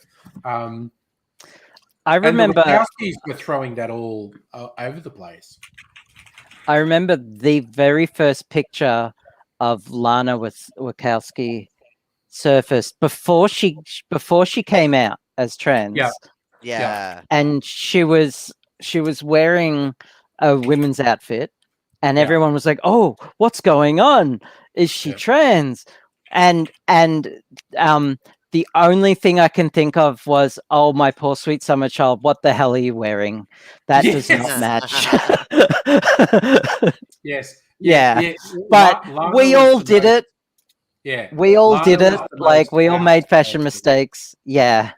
But they were showing up at a whole bunch of stuff wearing fetish gear, and people were going like, "What the fuck is?" Because everyone else is wearing like black proper gear stuff, and the Wachowskis are showing up wearing weird fetish gear. I mean, I think that's probably because I'm still working out how I want to express myself fashion wise. But I still like dress like such a mix of different things to the point that like I'll have people going, what are you wearing? And I'm like, I don't know what's comfortable. Well, okay, I'm just going to throw out, and this is my, like, I love to joke about this stuff as the very cishet white guy. Like these shirts, the cocktail I shirts. do love those shirts. I know, I love these fucking shirts. As soon as I clicked on one of these, like on a Facebook ad, Yeah. I got the gayest shit advertised to me. And it was like, oh, okay. Part of it as well is like I can sew, so I have no justifiable reason to like participate in fast fashion. Yeah. I had this whole conversation the other day with my partner where I was like, so the reason that I haven't sewn in 5 years is because I used to sew and do stuff with my grandma. But when she passed, I haven't sewn anything because then it has to be the first thing I've sewn since she passed. Yeah. Yeah, I can't mentally totally do it. understand that. I can understand that. Absolutely. Yeah, Yeah, for my I can understand that too. offspring, Yeah. I got them a sewing machine for Christmas. Yes. There was young Mr. Angry in particular said, "Can you get me a good sewing machine?" And I said, "Are you looking to get more into cosplay?" It's like, yeah. And so I've actually got one that's actually built specifically for cosplay. Namely, it's designed to sew through thicker and tougher material. Oh, so what one did you end up getting? Oh, okay. I can go out and look. It's just in the next room. But the name of it was actually like the cosplay sewing machine. Oh, yes, I know the one you're talking about. Yes. No, I'm gonna look. I'm gonna look because it's just in the next room. That That might reminds be me, one to get Shirley so that she can start sewing. I still pretty sure, have yeah, that's a Singer. sewing machine that I picked up from your place, Nettie, after you moved, Yeah, or that's before right. you moved, and it's still sitting on a desk. I'm still looking at fixing it up or getting the power for it or whatever it needs. The pandemic happened, and Yeah, Yeah. no, Did it? that's you lose track Sorry, of projects, okay. and Sorry, Yeah. you No, do. it's. but I just looked. that's a good reminder. I just looked. It's a Singer sewing machine. Yeah, because I And remember it's- when I yeah. commented on your post, I was saying I highly recommend Singer, just Yeah. because like, and I'm very biased to that brand, but like I have a traditional treadle Singer sewing machine as well as one of their Look at heritage. my grandmother. Oh, I grew up. My OP. grandmother literally had a manual sewing machine, the thing that had the foot pedal that Yes. you actually powered the sewing That's machine what I've with got. the foot pedals. No, Yeah, I those things are great. fucking remember those. If you Yeah. know what you're doing with those things, they're fantastic. And I got it specifically for cosplaying because they can sew through a heavier material than most modern machines. But yeah, I've been in this stall of I can't finish anything because it'll be the first thing I finish. So Yeah. I've got a few friends who are doing the Foundations Revealed sewing competition that's for next year. That's Okay. historical sewing, and the theme is nature, and you've got quite a lot you can do with that. So I'm trying to use that as the vehicle to get back into sewing because I love sewing. I just have this fear of finishing something, which is grief is an irrational pain. It is. I was looking at a chat. Michael Kearney saying in his circle of friends, they realized Christmas Carol is the story of a Jewish guy that gets bullied into celebrating a Christian festival. It's like, yeah, That's okay, fair. that's fair. What's that about? I've never seen A it. Christmas Carol. Dickens is a Christmas Carol. They're saying this seems Oh, to be okay. about a Jewish guy who refuses to celebrate Catholic holiday and he gets bullied by a ghost to do it. It's like- Yeah. I love But that. I think like That's a great Wow. interpretation. I did love I was somehow on the lovely social media algorithms. TikTok at one point decided that I needed a lot of Jewish content, and I'm wondering if it's because it's people who critically analyze religion and are also really queer and trans, which I didn't expect. It's amazing. But there was one of the rabbis that I follow who's hilarious was saying about when he was around his traditional Catholic friends, it was very much, you do this because God says so, and so it must be the plan, and you fear God. And whereas the Jewish tradition is that you should question your religion, question God, challenge all of that. And so it was like, God may have done this, but was it the right? Boy, what the fuck are you doing, mate? Like, get your shit together. Well, as usual, I can weigh in on the religious discussion. Do it, no, But I'm not going to. I love the Jewish tradition. I find of it so questioning interesting. stuff. Yeah. Like I remember reading. Sending me Sorry, appropriate Nadine? messages to Discord. Yeah, I That's remember why. reading East of Eden by John Steinbeck. The central thing of it is where some Jewish scholars question the idea of the translation of the law saying "thou shalt" may actually be meant to be "thou mayest," as in saying like the directives from God is you can choose to do these good things. If you choose to do the good things, you will be rewarded. Whereas the negative version of like the 10 commandments, etc., are you have to do this or you will be punished. And some Jewish scholars start examining it. The original text may have actually meant "thou mayest," as in you may choose to do the good and virtuous thing, which makes you a better person. And I really enjoyed that. Tim Shaw Sounds like some left-wing communist bullshit to me. Yeah. Well, Jesus was Communist bullshit written 100 Yes. years ago by an American. That's my point. Yeah. Yeah. Jesus. Speaking of TikTok, I have literally blocked all of TikTok on my router because I'm Very cool. slowly seeing it like have such a negative impact not just on Will but all the kids that I know, like all my There is friends' some kids. dark to hear shit on that. TikTok. There is some It's dark shit on TikTok. And like suddenly all of a sudden like a bunch of my friends their teenage kids have tics. Like they're developing tics, and it's social media, pandemic, and a combination. There's research into that, and I'm seeing lots of like attention spans are plummeting because of TikTok. And I caught my son. He went to bed at one night about 9 o'clock, and he was up at like 3 o'clock in the morning, just TikTok. Just he was on TikTok that whole time, and it's just insane. So I just blocked it. I want it blocked in Australia. Like it got blocked in America, I think, or something like that. Oh, they kept saying they were going to, and then they haven't.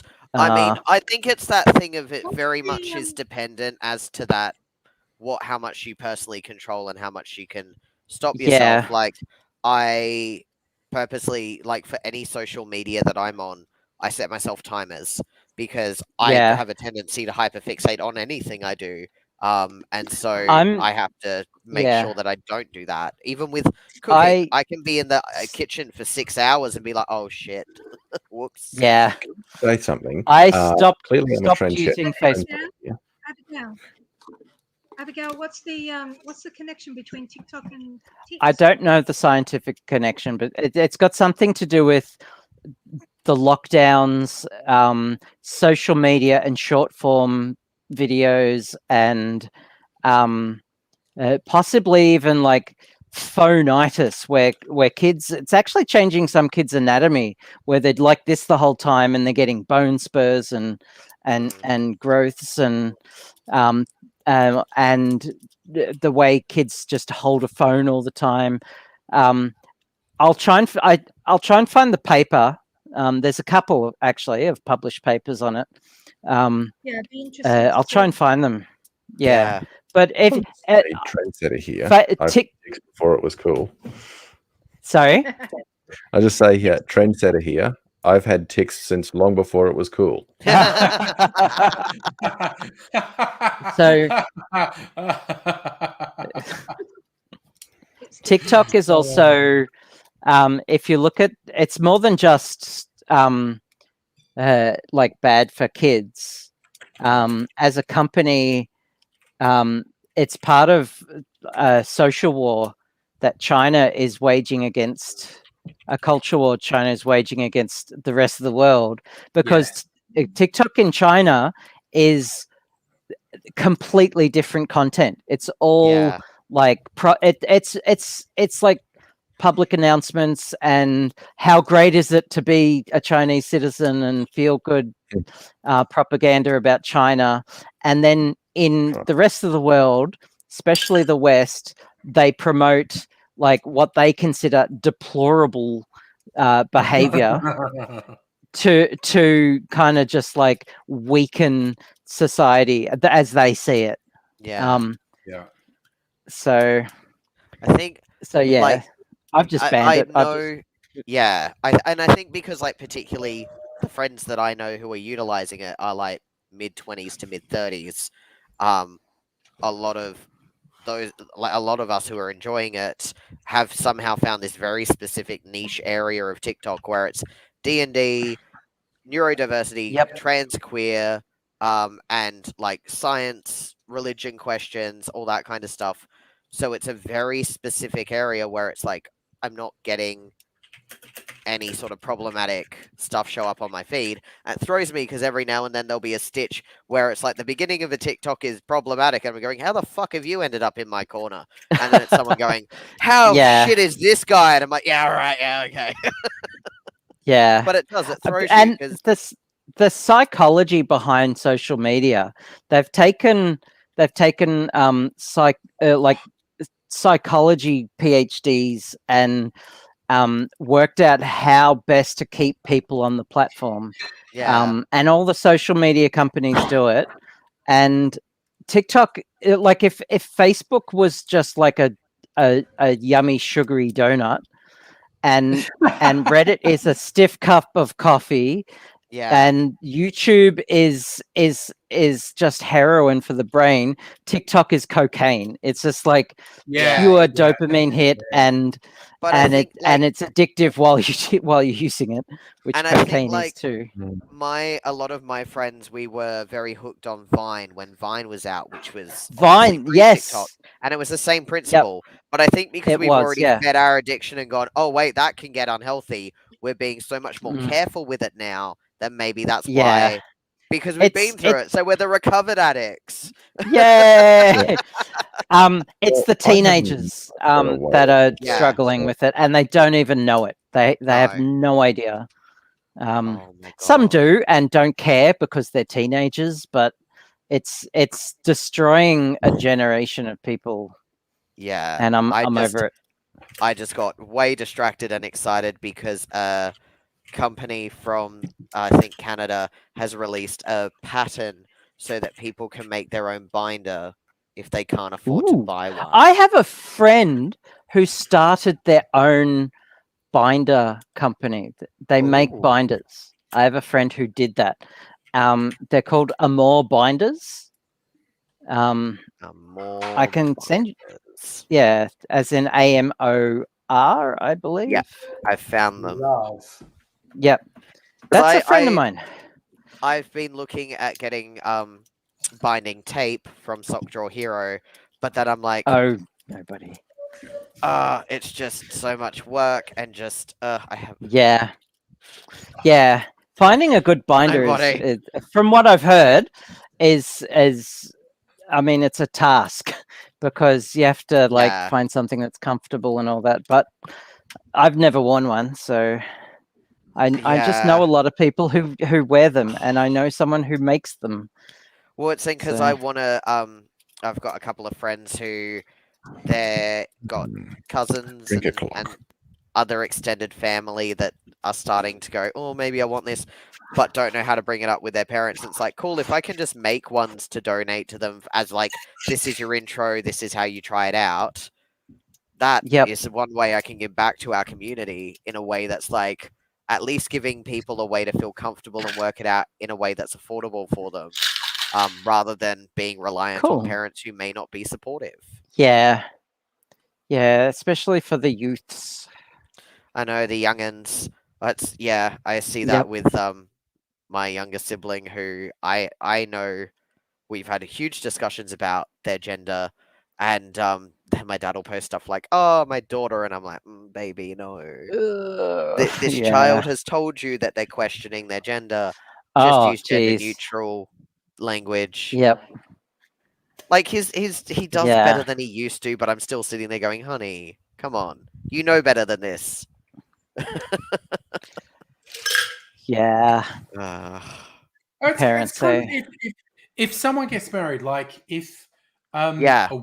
a woman gets married and takes the husband's name, the whole family is fine from going from Miss Jones to Mrs. Smith. Yeah. But if someone says, no, that previous name you knew me by is no longer applicable, they go, oh, it's so difficult. Go, it isn't. Yeah, fucking it It's not. isn't. It fucking isn't. So I think that's the thing. Like I was having this discussion on Wednesday with my endocrinologist when I went for my check my testosterone levels and they're where we want them, because they were too high initially. Oh So- no. And it Gotta was watch like out for that. Actually, it's very bad. for you. exactly, and because my endo is, he's been doing it for 30 years. He's the best trans health ally in the state. He was like, "Oh, it's going to cost the same if I reduce the dosage. We're better off just pushing out your shots." So I didn't. I'm doing 6 weeks instead of 4 weeks, and that's worked. But when we were chatting, he's like, "I just don't get why people make it so difficult." Like, because he checks in on how is work going, how's uni going, and then because I've got a partner now, so I mentioned my partner, and he's just like, "Oh, how's that go?" Like he's all excited to hear the life updates, and I just thought, yeah, this is the Cool. difference, is having someone who's looking at the big picture, not just. But he's always Yeah. saying, I don't get how, if he can do this for 30 years and he's a Catholic, he's a cishet man, he's white, he's got all the privilege boxes, he's a doctor, he makes a lot of money, he could make more money not helping trans people. He doesn't want to do that. Yeah. And my doesn't get it. endocrinologist specifically doesn't. He charges quite a lot of money, but for trans for his trans clients, he specifically bulk bills because he knows just how expensive it is, and yeah, it's such a great move, and Nice. there are so many endocrinologists who would just never do that. No, and that's because it took me a little bit, because the first time that I met Dr. Roberts as my endo, it was sort of like, this guy seems familiar. Why? And then I was remembering that years before, he'd been the endocrinologist I saw about my benign cysts on my thyroid, and I was like, oh, that's right. This is the guy who was like, yeah, by the way, you don't have cancer, but we don't understand why these are a thing. Here's the process. Okay. Yeah. Okay. So he's very good because he's clinical, but I think that's the thing. He's clinical and he's friendly, but he's not there to be your best friend. He's there to actually help you. And so when he asks you about big picture questions, they're specific to how your health is doing, how your transition is going, whether you're comfortable, whether something else needs to be taken into consideration. And the way he approaches that is great because you feel really comfortable and really supported. Yep. That's great. I just saw Michael Kearney's comment about former CEO of Google. All the big media, like social media, and all the big tech companies don't let their kids use that technology at all. And that's Bill Gates. That's the people at Facebook, Google. They're like, no, this is bad for your mental health. Speaks volumes. It's anyway. freaky. And also Daniel Granule on Twitch. Hello, haven't seen you for a little while. Hello. Nice Greetings. Hello. Salutations. I'm drinking water because I almost had heat stroke. I don't know what it was. That's the worst. That's a fucking good plan. I'm drinking tequila. I just you saw it. I just I'm not drinking anymore tonight. No, that's a good idea. Drink a lot of water. Good call. Just water, because it's so fucking hot in here. Yeah. You We had this random call change a day earlier than it was supposed to come through in Adelaide. But then, because I know you were saying before, Abigail, about the way that your building is, because it's concrete, it takes so long to cool down. because like I was at work for a couple of days trying to Yeah. cool down this build, like this Oh, house. can't see it. It just Yeah. took that Oh, little there bit we go. longer. So 57. it's 29. It's 57. Oh, Oh. 58. That's the humidity, Humidity. and it's That's 20. pretty good. Yeah, 29 degrees Celsius at 11:30 at night. 11:30. Oh my That's fucking God. ridiculous. Yeah. That's Yeah, Pretty well and spread out, it's mate. basically 60% humidity and 30 degrees at night. That's fucked.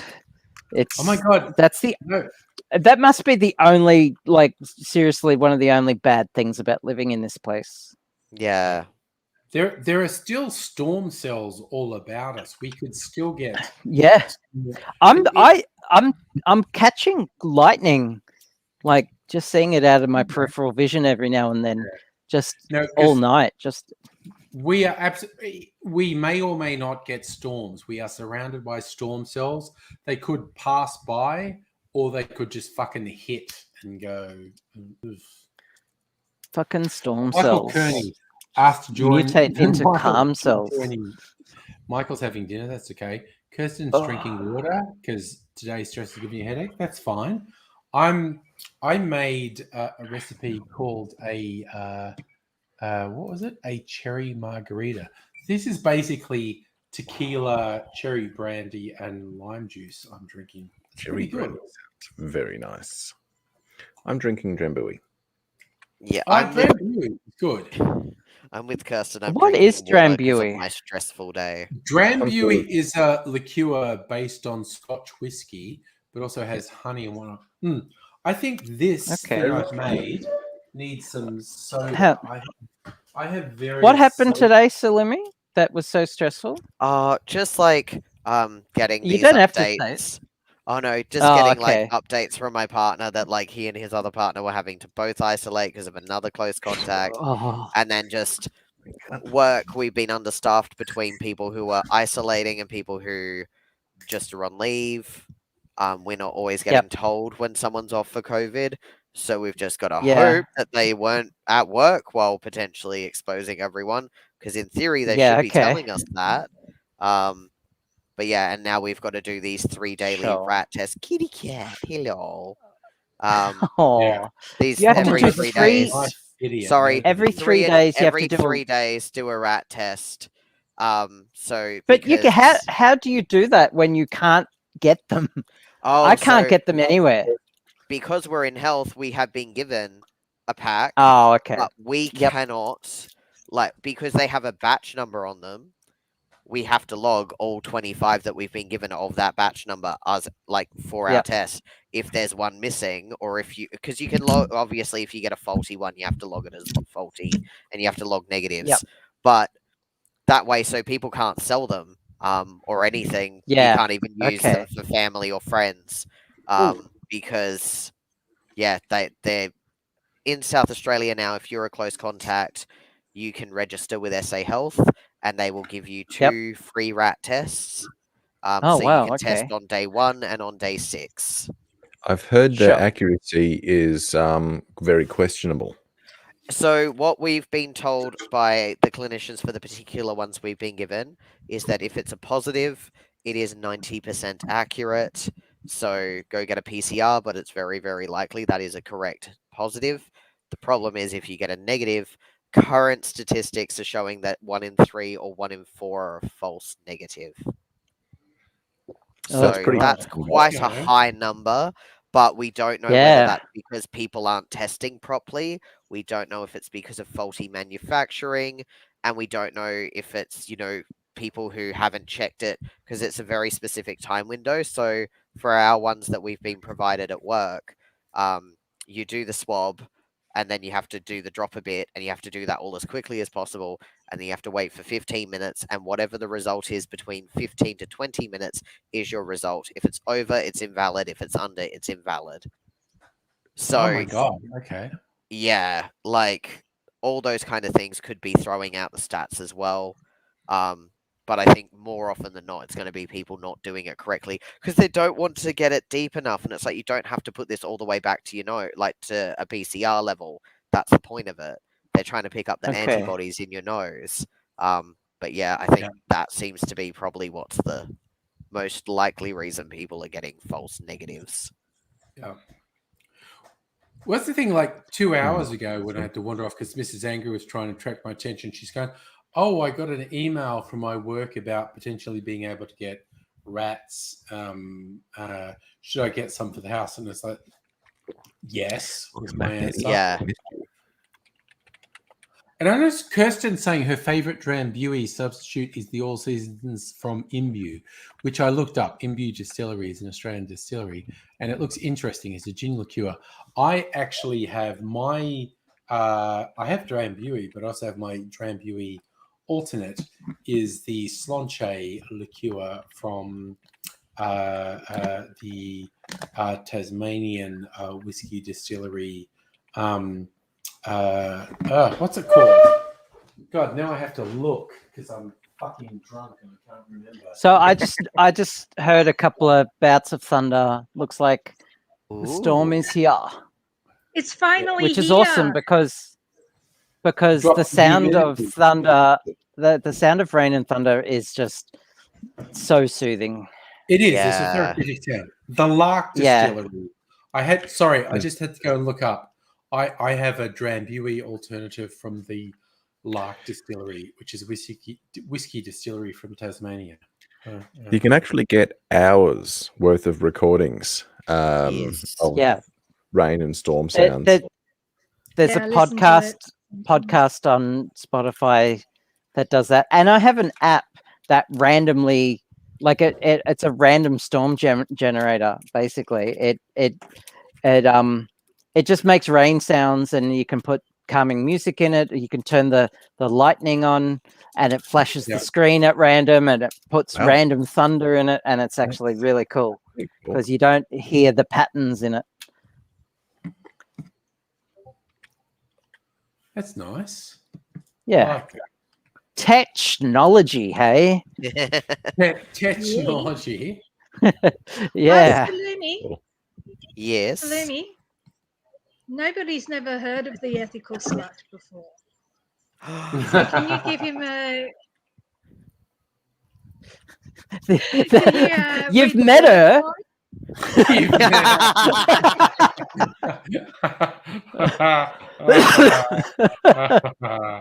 Nice one. I do love one of my favorite things that they put, because they still have the blurb on the back of the book, but then they've got the reviews. One of my favorite comments on this, which someone at work saw this on my desk and was like, "What is this?" and picked it up while I was doing something. So I was like, I mean, they can't be surprised by me at this point. You picked up my personal belongings, whatever. Yeah. But it's got danger. This book may forever change how you do relationships. Read only if you are ready for fulfilling human connection. Keep it as a guide, a friend, and a reference to revisit often. This culture-changing message is just as powerful now as the day it was written. I love that because it is. It's so good. But yeah, Ethical Slut is the polyamorous Bible, essentially. Yeah. I think I know where my copy went. My first copy went to a teenager who was not doing it ethically. Oh. Yes. Yeah. Funny enough, you might be surprised to know. I queried the priest of our church about polyamory, and I queried his views, and there was two responses that I got from him, and it may surprise some of you. Response number one, he said the church has no business in people's bedrooms.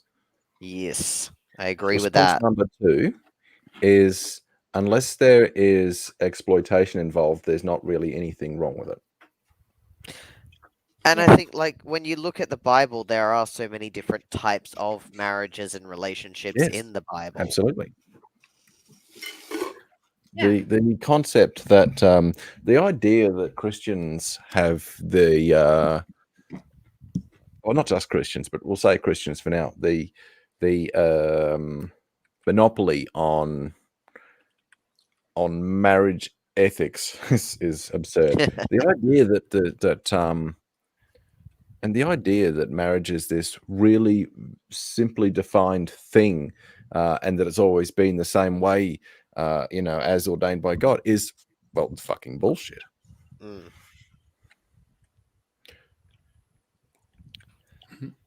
I think it's so interesting how people get stuck into, but this is what I've been told, so therefore I can't question anything further. And you're like, but it's factually wrong. If you just read the text that you claim to believe in, you'd realize that. Yeah, actually, when I come across people who are anti-LGBT and they use scripture as their motivation, the number of times people come up with the story of Sodom and Gomorrah, which demonstrates they haven't read it. Yeah. Because I have. And it does not say a thing. There's some just vile stuff that happens just in that part of the Bible as well. Vile. Disgusting. Yeah. And none of it's to do with sexuality. Not one piece. Yeah. Not one piece. I haven't had a chance to do it, but I can just picture if someone does that to me, I'm just going to quote them how the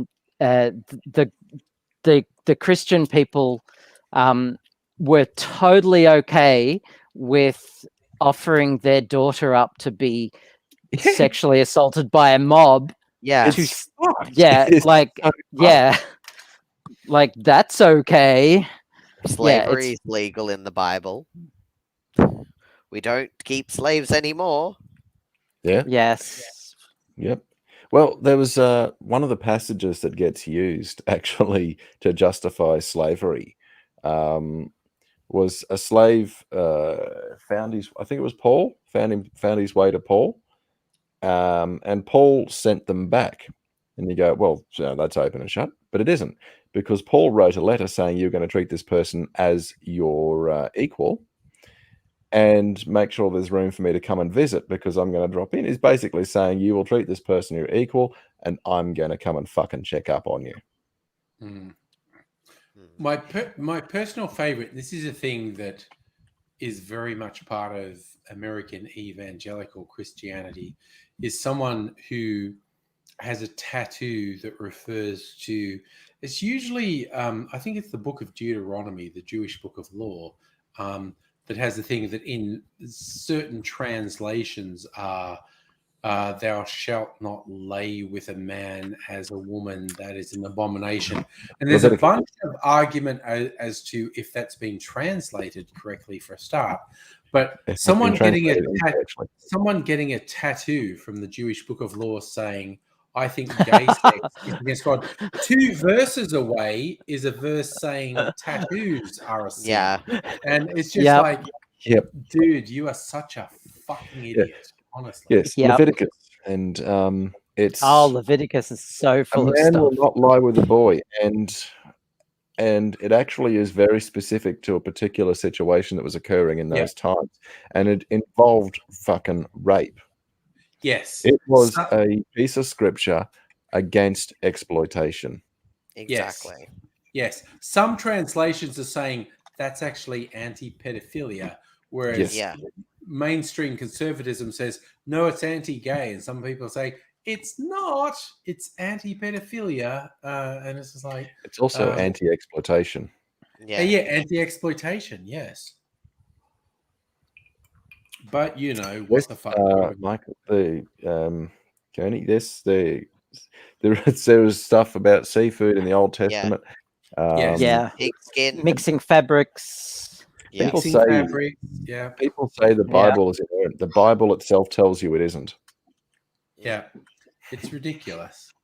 It's again, anyone who wants to fucking go through. Hey, you know what? The folk tales of some nomadic goat herders from 3,000 years ago should dictate my life today. It's like, what the fuck is wrong with you? And I think that's why, like, the it's that thing of the people who are willing to question and challenge any religious belief they hold.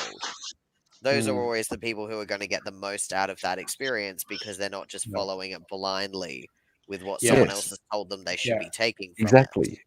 If you Yeah. question everything and you retain your faith, then you have stronger faith than any conservative. Yeah. And I also, conversely, I love various people they've been like fiction writers where they've explored the thing. And there's a bit of this even in Orwell's 1984. If everyone believes a thing, it's true. You only have to believe a thing that's true. And there are various things in a few bits of speculative fiction that's like the act of belief makes something true. Terry Pratchett did this in the Discworld books. Yes. Neil Gaiman did it in American Gods, and it's in a whole bunch of other stuff. It's like, yeah, it's almost like the act of belief makes something real. But when people who aren't fucking weirdos explore the idea, it goes into very fun areas.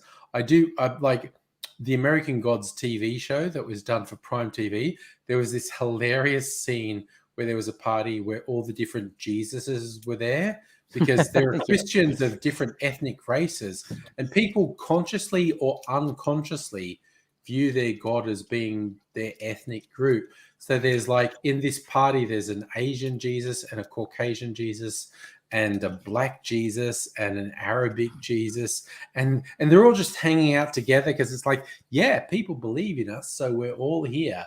And it's Yeah. just, I like that. I like it was cool. that. It was like when you believe in something, the act of belief makes something real. So We it's like, personify figures we believe in, and we personify them in our own image. yeah.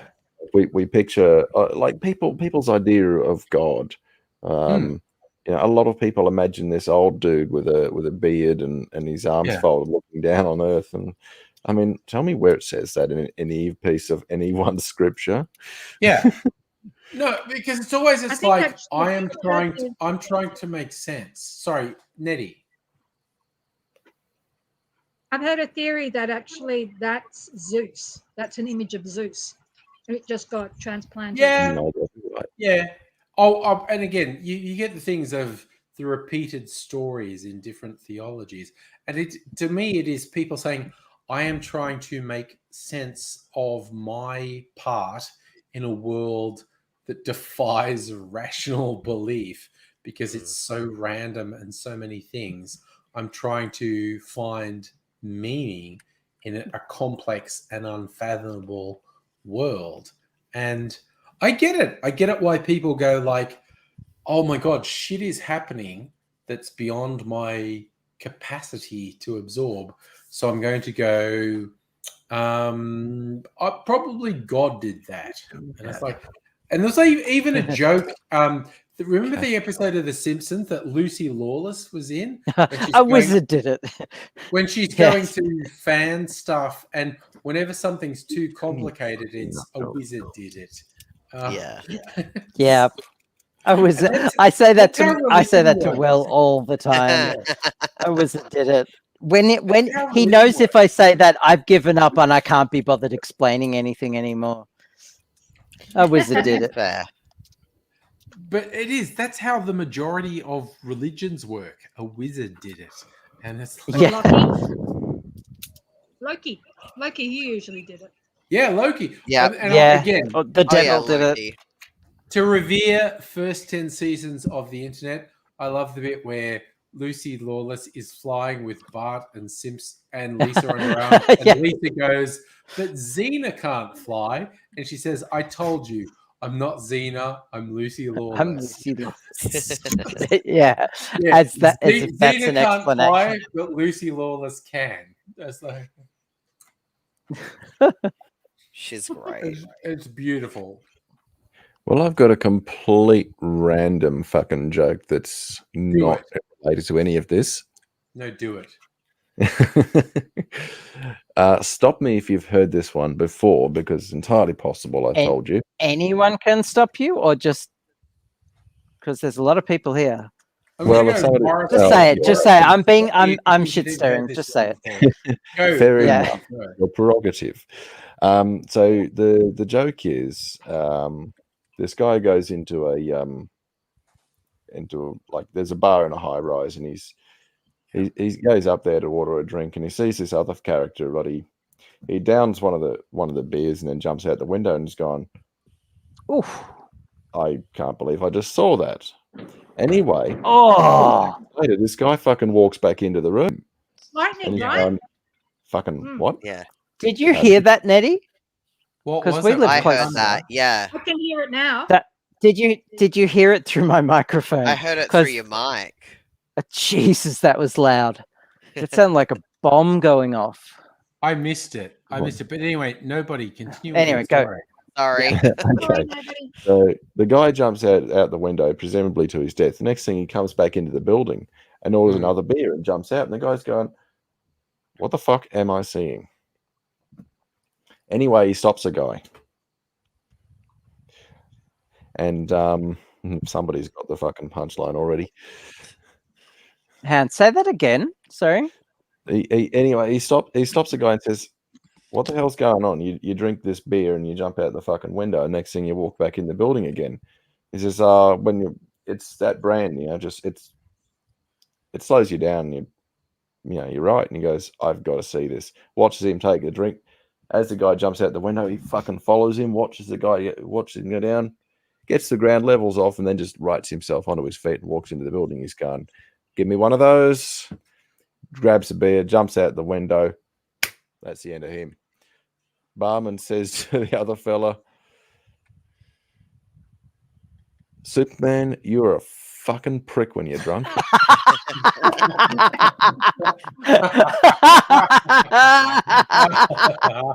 Right. Oh my god, I Yeah, love no, that. Bomb Fungus knows the joke. Yeah. And I just remembered something that's Oh, not dear. not so much a funny thing, but it's an interesting thing. Actually, I've been reminded by a really beautiful lady what it was that I was going to raise. Yeah. That'd be gorgeous. Oh my god, Um, YouTube, horny on Maine. You Okay. too. Yeah. You're going to So, be sent to horny jail. Yeah. I need Eddie coming with me. Yeah, I was That's gonna not say, the point is of horny Eddie buying jail. you Oh, disappointing. So here's a good one for you. There's a question at the end of this story. It's not a joke. I mean, it's anyway. Fucking shut up. So the scenario is there's a woman at a funeral for like a memorial service for a family member who's passed away, and after the service, she meets this guy, and he's really interesting. They get along very, very well, and they kind of like each other. But they forget to get each other's details. Sort of got distracted by other things and ended up parting ways. No idea how to find him again. Yeah, so she's got that to ponder on. 2 weeks later, this woman murders her sister. Okay. Yeah. Why did she do it? Family shit. I don't know.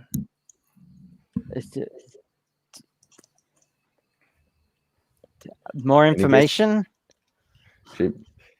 Well, no, I can't give you more information because it kind of spoils the thing. I wasn't. I'm Fungus playing I'm playing a computer game. So whatever platform that one is, it's not YouTube. This guy's nailed it. that's Twitch. Bomb Twitch. Fungus to meet the man again. He's on Twitch. He was hoping I- the man would show up at her sister's funeral. Yeah. Again, also, Bomb Fungus is one of the people who found me when a really big Twitch streamer fucking did a raid on my live stream. That was a couple months ago. Nice. I remember that. That was And mad. I had fucking hundreds of people come into the stream, and about 6 of them stuck around.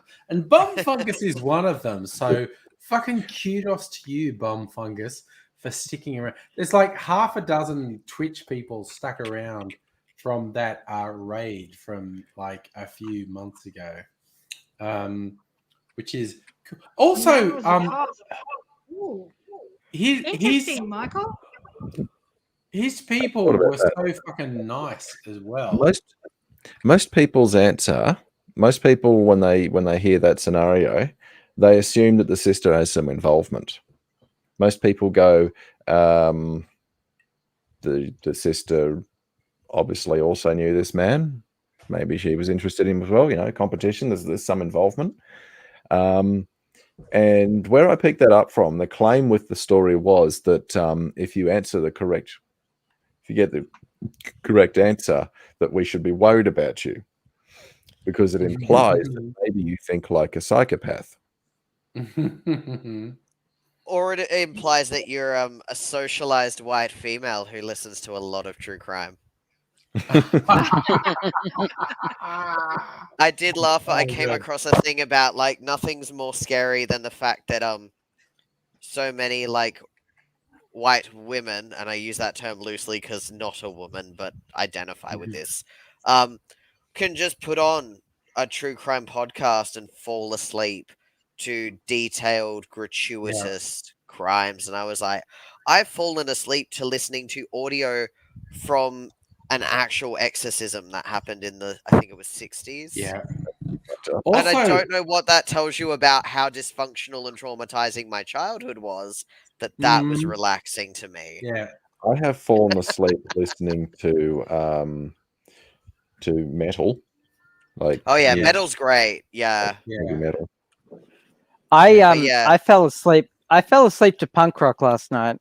Yeah. Yeah. All you're making me think of is Bo Burnham from the Inside Special going, yes, is this heaven or is it a white woman? A white woman's Instagram. Again, I think I'm a very big fan of Bo Burnham, because Bo Burnham, as a sort of 15, 16-year-old, got kind of famous on YouTube, and he's 30 now, or he's early 30s now, and he is, the way he constructs his comedy is freaking amazing, because it's so tied into the technical side of things. I still think the special he did prior to Inside is good, because Inside is that's how kind of sums up how we were all feeling in 2020, because 2020 was extremely fucking strange. But the one he did before that, Make Happy, which that was good. About 2018, 2019, I forget. But there's a thing, what he does, and what Bo Burnham has done for years, is comedians are liars. Comedians suck you in with telling you a story, and comedians say, this story is real. I am telling you a real story, but it's a fucking lie. Yeah. And in the special Make Happy, which to my mind is possibly the perfect comedy special, he spends a whole bunch of time building up, everything I say is a lie. I keep telling you, I'm telling you a true story, but it's a lie. And then right at the end of the special, he tells you a thing where it's like, it's so heartfelt and it's so true and it's so real. But up to that point, he's been telling you everything he tells you is a lie. So when he says, no, this is real, is it real or is it another lie? Because he's saying the whole thing is the central premise of Make Happy is come and watch a skinny kid with a steadily declining mental health as I try to give you what I cannot give myself. As a performer, he is trying to make his audience happy. He's trying to make his audience laugh, but he is suffering from extreme mental health issues, and he doesn't feel healthy in himself, but he's just trying to make the audience feel happy. And the last thing he says is, I hope you're happy. And it's like, oh my God, I'm fucking ripping my guts out and performing for you. And I keep saying stuff. When I keep saying what I say is a lie, what I say isn't true, what I say isn't real. And then I tell you this brutal, heartfelt, honest, open thing about how fucked I'm feeling. But everything up to this point, as I've said, don't believe anything I say because I'm lying to you. But it's like now he's saying something that's real. But up to that point, he said everything I'm telling you is a lie. And in terms of just artistry and construction, the Make Happy special, which is on Netflix, is close to perfect as far as I'm concerned. Inside, which is what he did when he's fucking suffering, someone who's already got mental health issues, who's now locked down in 2020, is pretty fucked. And there's a bit in one of the songs he's doing a thing where he's like, I stopped performing live because I was having breakdowns on stage, which is bad. Abigail, sorry, you want to say something?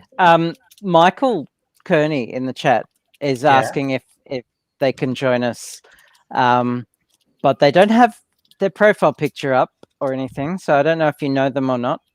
Michael comes into the chat regularly. Michael, if your webcam is on, the basic rule is if your webcam is on, you can join. That's the link. You can join us. But Bo has this thing where it's like, I'm lying to you. Everything is artifice. And it's like, but when he says stuff and you go, that kind of feels real. But you spend a whole bunch of time lying. Saying, everything I tell you is a lie. And he is just a phenomenal storyteller. But Make Happy is possibly my favorite comedy special ever. Inside is good. It's the thing he did by himself, where he's in one room for like 6 to 12 months trying to do, and it's like the tech. Sorry, I just knocked a bunch. Good thing no one saw that. Yeah. I'm glad you didn't break anything, because breaking something on stream would be very embarrassing. and how would you ever be able to show your face again after breaking something on a live stream? I love that we're understand. doing that after more than a year. The live stream for New Year's Eve 2019.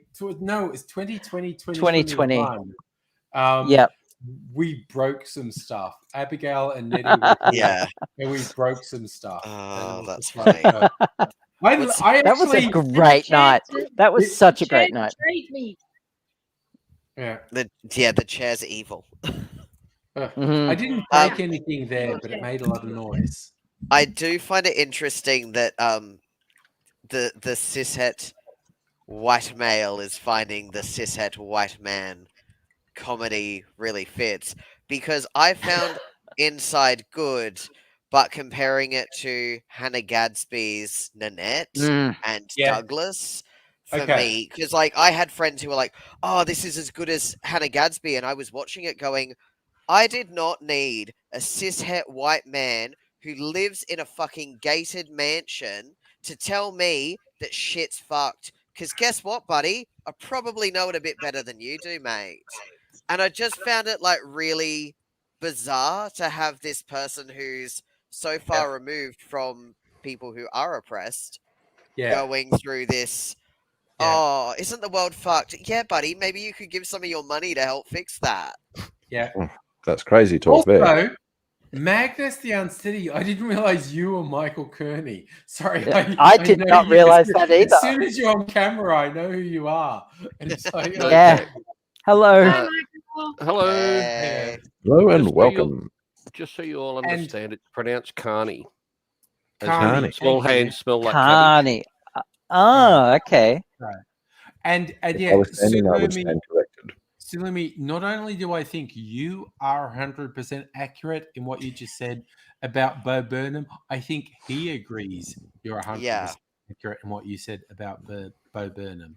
And I appreciate that he's self-aware enough, but I was just sort of watching a cishet white man go, oh, I'm so privileged, and so aren't things hard? And it was like, yeah, but maybe we could open up this discussion to more than just. And I think the problem is, and it's not his fault, but the way that the media was consumed was all these people were just like, isn't it great that Bo Burnham's told us all these things are wrong? And it's like, cool, but did you listen to any of the fucking minority groups who were telling you the exact same thing for fucking years? My personal vibe is the Hannah Gadsby does phenomenally good theatre that has Yes. some funny jokes in it as well. Whereas Bo Burnham does a really good comedy that makes you think. I think Hannah Gadsby has fucking nailed some beautiful theatre that also has some incredibly funny jokes in it. Well, Hannah And I Hannah think she Gadsby had to can change- nail me Yeah. anytime. Oh, same. Same. Very much same. Thank you, Abigail, for being horny on main. It's just But, like, but it's Yeah. like, After Horny Jar with me. off to like, I've been wondering why I haven't been interested in watching the Bo Burnham thing, and Yeah. it just occurred to me, like he's a rich young guy going mad in a mansion. How many gossip books are about that? Is Yeah. he rich though? I And don't- is it a mansion? I don't think he's that rich, and I don't think he's in a mansion. But I think I'm sorry, what I he got the wrong idea. acknowledges is he's a cishet white male who's Okay. doing quite well for himself. He's not like he's not like rich as in like Hollywood rich, but he's rich No. enough that he could choose to not work for quite a Yeah. period of time. Yes, And that's not a absolutely. level of luxury I've ever Absolutely. fucking known. Absolutely. Yeah. And Yeah. still, my favorite line from the Inside thing on Netflix is where he does this thing. It's like, yeah, you know, I stopped performing live because I was having mental breakdowns on stage, and I took some time out to make myself better, and it worked. I got better. And at the start of 2020, I thought I'll start doing live comedy things again. And then the funniest thing happened. It's like a global pandemic happened, so you couldn't do live shows anymore. And it was that's my single favorite moment in the Inside special, where he does this thing and said, I was looking after my mental health because I was having breakdowns on stage, which is bad. So I stopped performing for like 3-4 years, and then I worked on myself, and I was better. And I said, "Yeah, I'm going to do it, and I'm going to get out there, and I'm going to start performing again." Yeah. And then a pandemic hit. happened. And it's just, But I think it's fucked. It's just great. I think as well, like the idea that things go wrong in the world just at the worst time. And I've had this conversation with a few people lately, because we're all like, this is year 3 of a pandemic. We're all burnt out. All of us have had I don't know a single person who's gone through this easily. We've got, mental health stuff on top of, family stuff. The economy's gone to shit. Anyone who works in any form of hospitality, retail, or entertainment is fucked. Anyone on Centrelink is continuing to get fucked by the fact that welfare has gone back to an unlivable stage. The only reason it became slightly livable for not even all the people on welfare was because it was going to impact some of the rich people. And that wasn't okay for ScoMo's voter lines. But, I don't know a single person who's gone through this pandemic and thought this is easy. But I think it's that thing of, having that mindset of bad things don't just happen to you as an individual. Bad things just happen. And having the right way to get yourself out of that, because it's so hard when you're just seeing shit thing after shit thing after shit thing happen. I mean, I caught myself being a bit like that yesterday when I'm getting this, my partner's going into ISO. I've got all this stress happening with other things. But just quickly want to say good night to Queen Kirst. Yes, good night, Kirsten. Good night, Kirsten. Good night. Good night. And I want to follow up, Salumi, what you're saying. Literally, again, me, the most privileged person, cishet white guy with a stable home relationship, with a stable job and whatnot. Honestly, I have been so fucking privileged for the last 2 years when shit has gone weird and gone south and gone fucked up. But at the same time, even me in almost the most privileged subset imaginable, I've gone, oh no, there's too many unknowns. It's too fucked up. It's too weird. And Jesus, the not knowing what's actually going to happen is doing my head in. Yeah. I don't know where Well, Nettie just disappeared to. What angry? What happens happens, Yes. and we've just got to calmly sit there and put our head between our legs and kiss our asses goodbye. Yes, very that. No. Shit is just fucking weird. I think at this point, I Hit think it with an all axe. of us are embrace the chaos. I feel like we are all the sort of people who can embrace the chaos and go like, yep. Oh, nice, Yes. Magnus. I fucking Ah! saw it. I fucking saw What type it. of sword? Can I have another look at that? Is it a side sword? Yeah, it is. Cool. That's beautiful. Nice. That is beautiful. That I is love really it. nice. Yeah. That's amazing. I think we're all just It's embracing about the 100 grams chaos. too heavy.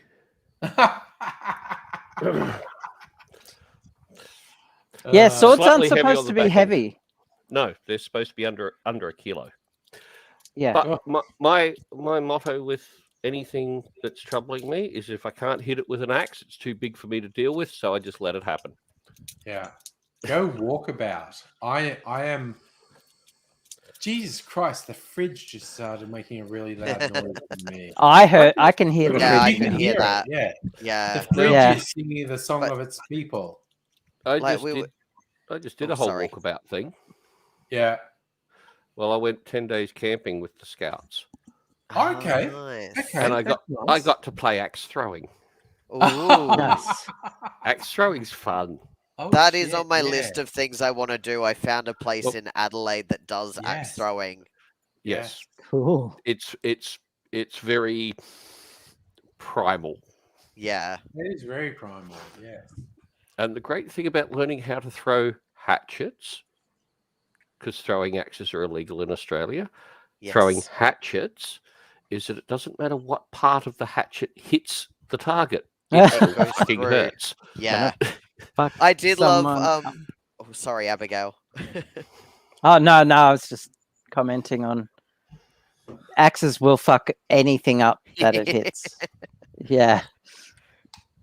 Because I laughed at someone had put up one of my friends had gone with a group and someone in their group had thrown the little hatchet in the axe throwing thing and they'd obviously been really good at the throwing but not so good at the aiming because the blade didn't hit but the handle got really well stuck into the target. Oh shit. That's So it was like probably they what rolled a I tried. 20 like nat 20 on strength but like that was it. It was just Yeah. strength. Nothing else to the throw. I would say they rolled a nat 20. Then to confirm the hit, they got a 1. Yeah. It was just like it hit, There's but a- it didn't hit how you planned. But it. There's a Pathfinder reference right there. Yes. Oh, I've been playing since second ed, Same. Ah. and Same. I lost my full set of original first ed, including the really tiny little dice in a house fire. Yep. Bugger. Damn. I got them I found them in an Damn. op shop for I had- $5. Oh, nice. Okay. All the books. everything. I had a complete collection of all the second edition books up till TSR went money crazy and Yeah. started doing the second printing of the player's handbook and Yeah. turned it to crap. But I lost it all because I became homeless and had to like downsize No. Oh my god. drastically. I lost my Commodore 64. I lost my D&D books. I lost a lot of Doctor Who novels that I had as a kid.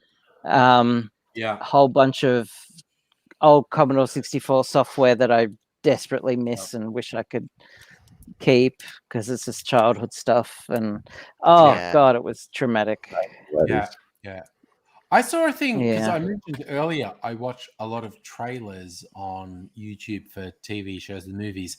There's an animated series, I think it's in Australia, it's coming up, or globally, it's coming up on Prime Video. And it's devised by the people behind the Critical Role, ROLE. Yes.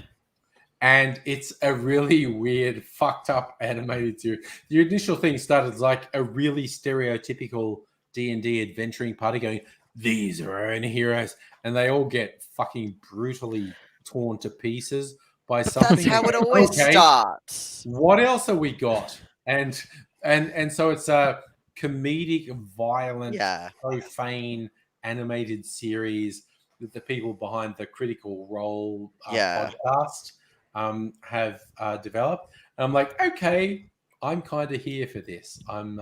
It sounds exactly like a proper D&D campaign, because we always start off with like any level of TTRPG. We're like, yeah, it's going to start off real idyllic, and then like some dickhead's like, I'm going to kidnap this NPC. I'm going to go do this. I'm going to go stab this guy. It's like, fuck, now you've ruined everything. Yeah. And it's all weird. There was a great bit in the animation of like some huge sort of troll type character in their group, and he's holding his ribs and is going, "It's cool, everything's fine. Is this normal?" And takes his hand off his rib cage, and all this blood starts spewing out. And everyone's going like, "No, that's fucked. What the fuck is that?" So I am looking forward to this one. I actually forget what it's called.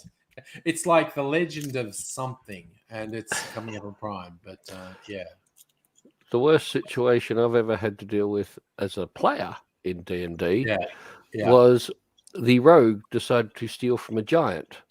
He got caught. The giant then chased us. No. We were hiding behind a stone wall, and he was firing arrows, which were really large spears, through the wall. No. And just got one. Yeah. No. Yep. Couldn't go anywhere. We died. No. Okay, so the animated series that's starting is their Legend of the Vox Machina. I can't words. I've got to that point. That one. It's called The Legend of Vox Machina. Yeah. My brain is done today. No, I sort of say it's like, The Legend of Vox, because it's based off of one of their campaigns. Yeah. Oh, yeah. Okay. And that's coming out in the next couple of weeks. I'm so keen because they kickstarted that. They raised like $11 million on Kickstarter. Yeah. Wow. Yeah. It looks pretty cool. D&D's slightly popular these days. Oh, Nettie's back. I love how like Jason. Hey Nettie. Oh, there you are. Hi. I love how like Jason you. Momoa and The Rock and all these other guys like Vin Diesel being like these big action guys who are into D&D and Pathfinder and stuff has just turned that into. Apparently Riddick. What are you doing? I'm just making it boy girl, or boy girl, boy. That's awfully sexist of you. That is very gender binary. Yeah, straight male. I know. This is all just fitting into my gender binary idea. And correct me if I'm wrong. Salumi is non-binary. Yeah. Yes? Absolutely. And so I object. So do I. I actually object to my own behavior. How dare you? I know. But I mean, I'm fine with being a bottom, but. Oh my god! Just bumping around. Okay, I was watching a whole bunch of old school YouTube stuff in the last day or two, and it was like that video someone made about 15 years ago, set to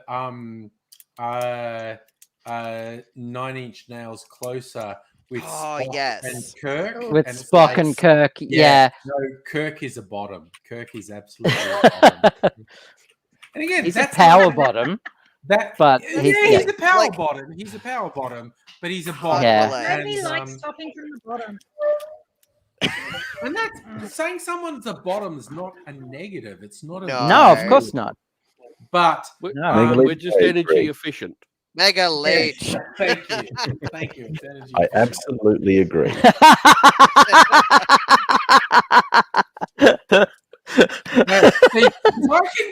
I know. I was gonna say I could very happily look up at Abigail.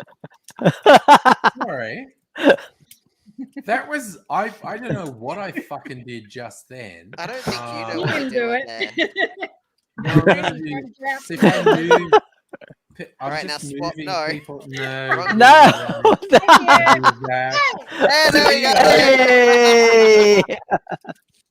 That's I just gay. I just spooked my cat laughing. Got this total. What are you doing?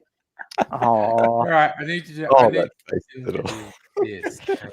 So, There we go. so are we all in horny jail now? I think so. I think what I You gotta just catch did. me first. I think what I Oh, just oh, did. okay. What Challenge I did is put accepted. us all in horny jail. It's like,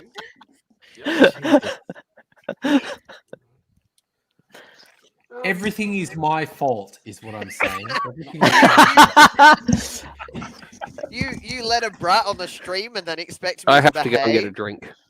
yeah, no, Angry, you've driven me to drink. no, that's fair. That is absolutely fair. That is fair and reasonable. And I'm just like, oh. Yeah. Oh.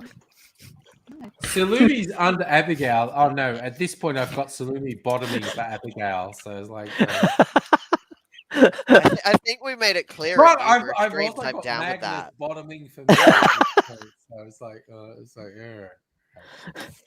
Wildcard. Sorry, that's a new one in the chat. I don't know who that is, but I they don't know seem who to find- Wildcat is. They Probably seem to Wildcard. find it That's humorous. So at this point, I'm on board with them. So Yeah. yeah. Anyone who objects will just embolden us to do more. Exactly. Yeah. It's kind of like when I had a.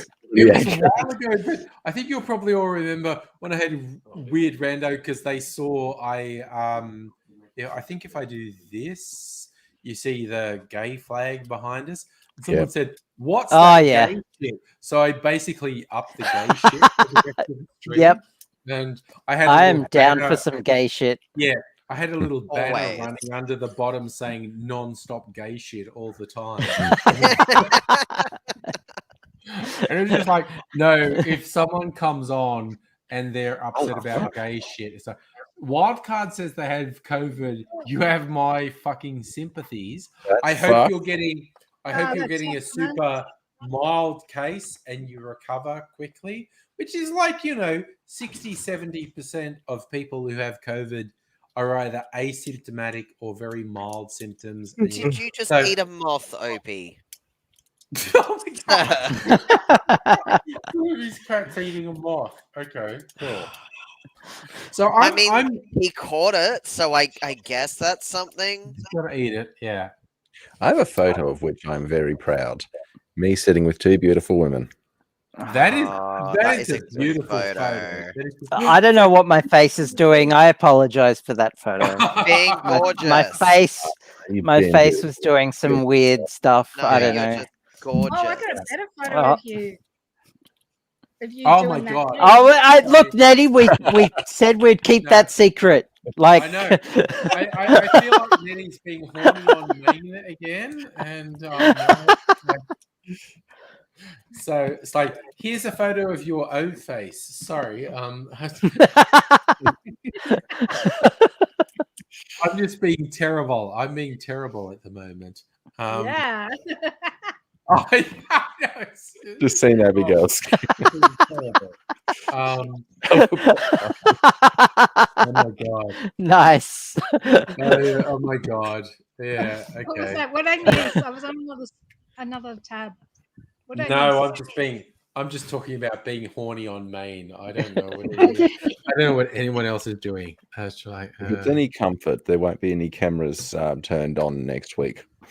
oh, cool. So Wildcard just dropped in to say hi, and he's now going Skeety Pop, and I have no idea what that is. I don't know what But that I is. Whatever it is. Whatever it I is, enjoy. assume I think it's Oh. something personal and private. Yes, I I think it think based basically on the means use of an covering off. eggplant emoji, we all know what that means. Yeah. So That's fun. Wildcard's opening an incognito tab on their browser at the moment. and that's cool. That's cool. We're all down with that. We're all down with that. Whatever it is. Oh my god, it's kind of like I was thinking, like, okay, in an incognito tab, I could have like a porn site and go, why is there so much of this on porn sites? And it's Yeah. whatever it is. And it's like, okay, no, now I've said it. I'm going to do it. I'm going to fucking do it. I'm going to open, an incognito tab. And I'm not sharing it on the stream because I will get Fucking hope banned. not. Yeah, I was gonna say, Content Okay. that. Okay, for fun, what's the big mainstream porn site at the moment? It's Pornhub, right? It's It still always Pornhub. is. Okay, so Everyone carries on. They're gonna like go Have to you ethical got porn, but it? they don't want to pay for their porn, so everyone still goes to Pornhub. I'm opening an incognito tab on Pornhub. What does it say? Okay. Hot sexy TikTok, girl on girl, catching my stepsister. Why is there so much incest porn on websites? Okay, People they are purposely fucking do weird. step siblings because technically it's not incest. So technically it can fit within a fantasy and it's not illegal. That's how they get away with Stepmom. it. There's a whole bunch of stepmom Yeah. stuff in there. Yes. Milk? Okay, Apparently, Disney teaches you to hate your stepmom. Pornhub teaches you another way of looking at the whole situation. Yeah, no, I think This is just a bit too much. thank you, Magnus. I think Pornhub is more wholesome than Disney from that point of view. Just don't go to motherless.com. Oh no, don't do that. Don't do that. What's that? It's it's the debased version of Pornhub. I'm just It's- looking My- at there's no pretense babysitter on that God. website. Okay, now I'm going to do it. I'm in A a thing. ferret! Ah! I love that we So both saw cute. that at the same time. yeah, Oh my yeah. God. Am I the only And person we're who- both a ferret. Oh, I want a ferret now. See, What are you I Oh. love ferrets, What? but I don't have the Ferrets. patience for a ferret. They've too high energy. Oh, a ferret. And Oh my So cute. God. Hello, little Oh. doodle. oh, Mega Only Leech for has about answered- 4 hours a day. oh. Mega Leech has Okay, answered the now question about on the Abigail's advice, I opened Here's something for motherless.com extra. on the incognito tab. The titles, they're actually not that bad. In fact, I honestly think the Pornhub titles were worse. Okay. The video, honestly, I'm not going to play any of the videos. The videos might be worse on motherless.com, but the titles of the videos on Pornhub were honestly worse. There was another one. I'm trying to think. I shall Someone I remain know, someone I know, very old school YouTube. She linked to an incredibly weird Snow White and the Seven Dwarfs porn animation, but it wasn't an internet one. It was from like the 50s or 60s or 70s. It was an old. Yeah. It was an old animation of Snow White and the Seven Dwarfs, and it was weird and fucked up. But when she linked to this fucking porn website, and I looked at it, and they had these weird like video porn stuff, and the titles of the videos were some weird Euro existential angst type of, and I'm trying to remember what they were, but they're weird things like the naked woman is debased in the face of the collapse of capitalism, and it was just like they were incredibly strange titles to Eastern European porn videos. It was very, very fucking strange. And I'm just okay. Now I'm going to stop because what is? Oh my Ah! Jesus Christ! That scared the shit out of me. God. Who did that? That wasn't me. I'm guessing That that was was- Nettie. That was that Nettie. That was Nettie in the naughty corner. I remember that photo. That is I- a photoshopped photo. Like it's I Oh, swear yeah. to Not God. real. Yes, I was there when it was created. I can verify. Yes. I gave I you- just like I saw it out of the corner of my eye. Like literally, you actually scared me just then. I gave you people powers, and it's wrong. And also, Wildcard is now saying Biden is racist and God betrayed us. I mean, honestly, yes. Oh God, Oh, then he's crap. put it back Oh, again. God. Yeah. Yep. Is that what turned Biden racist? I don't know why Biden's racist, but I do believe God has betrayed us. So... I don't believe in a singular God, so. Oh no, He's Nettie got it. disappeared. Well, Oh I love- no. Thing, I once it's read from somewhere. the Spy Kids movie, which is about 20 years old. Yes.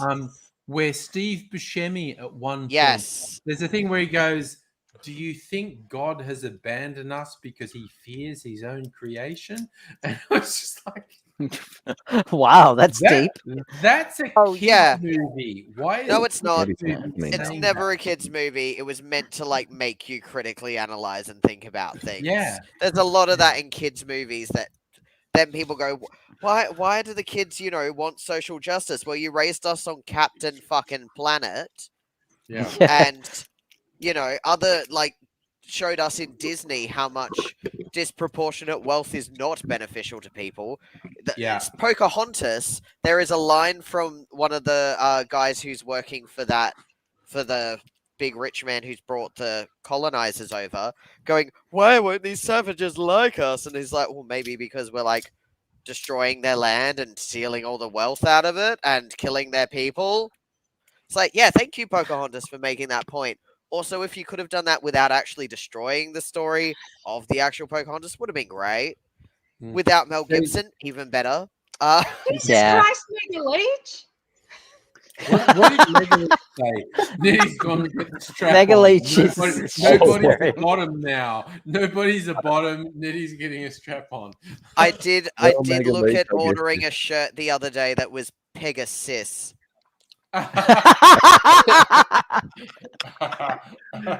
I guess you don't know where the line is until you've crossed it, right?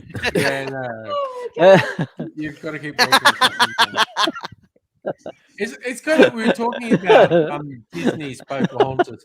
That one frame people use, which is one of Pocahontas's family going, "These white people are dangerous," and the Yeah. caption is "all of European history." Yeah, right?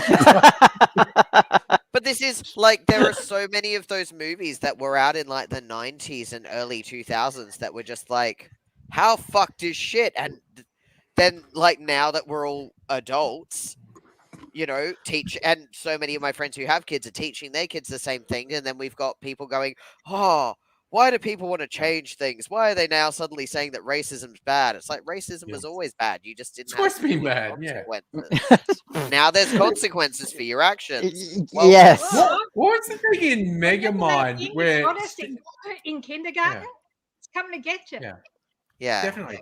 Like Stephen Colbert was the voice actor for the US president in Megamind. And there's a weird thing where he fucks up and does everything wrong, but pieces out and goes, "Yeah, I won. Cool." And goes out. It's just like, yep.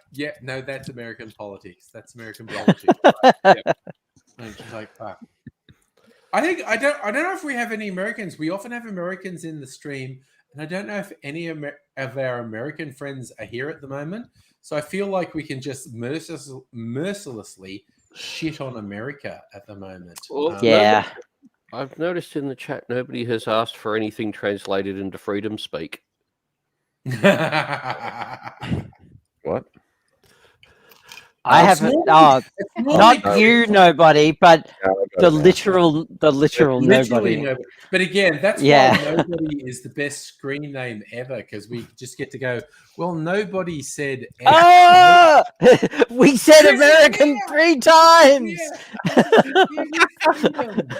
Cry havoc and let slip the dogs of war. Oh my god! I was wondering if Chris was still here. Just There when was we that needed great some more bit freedom. Homer Simpson on the space shuttle with the ants when it smashes, and the ants will go, "Freedom, horrible freedom." First 10 seasons of The Simpsons was absolutely amazing. It was just like, Yeah. Now, Angry, you must remember, freedom isn't free. There's That's a hefty folks like you and firkin me. fee. It costs Oh, $1.20. $1.05 actually. Oh, $1.20? $1.05. Yeah. $1.05. Yep. Yep. I'm always thinking of South Park with Tree Fitty. It's like, Tree you want to buy it? Tree Fitty. Oh. No, my default is always Tank Girl with $2.15. Ah, Tank Girl. Tank Girl. That movie, that movie was flawed, amazing. kinda okay Yeah. movie when she's astride the tank and just going, feeling inadequate, boys. I need to rewatch No. that Mother movie. between your Okay. legs. That movie is a masterpiece in disguise. And Yes. absolutely everyone had so much fun making it. Everyone. Definitely. Which And I think like Quite Tank like Girl. It's the most guys, Tank that Girl was- movie they could have made.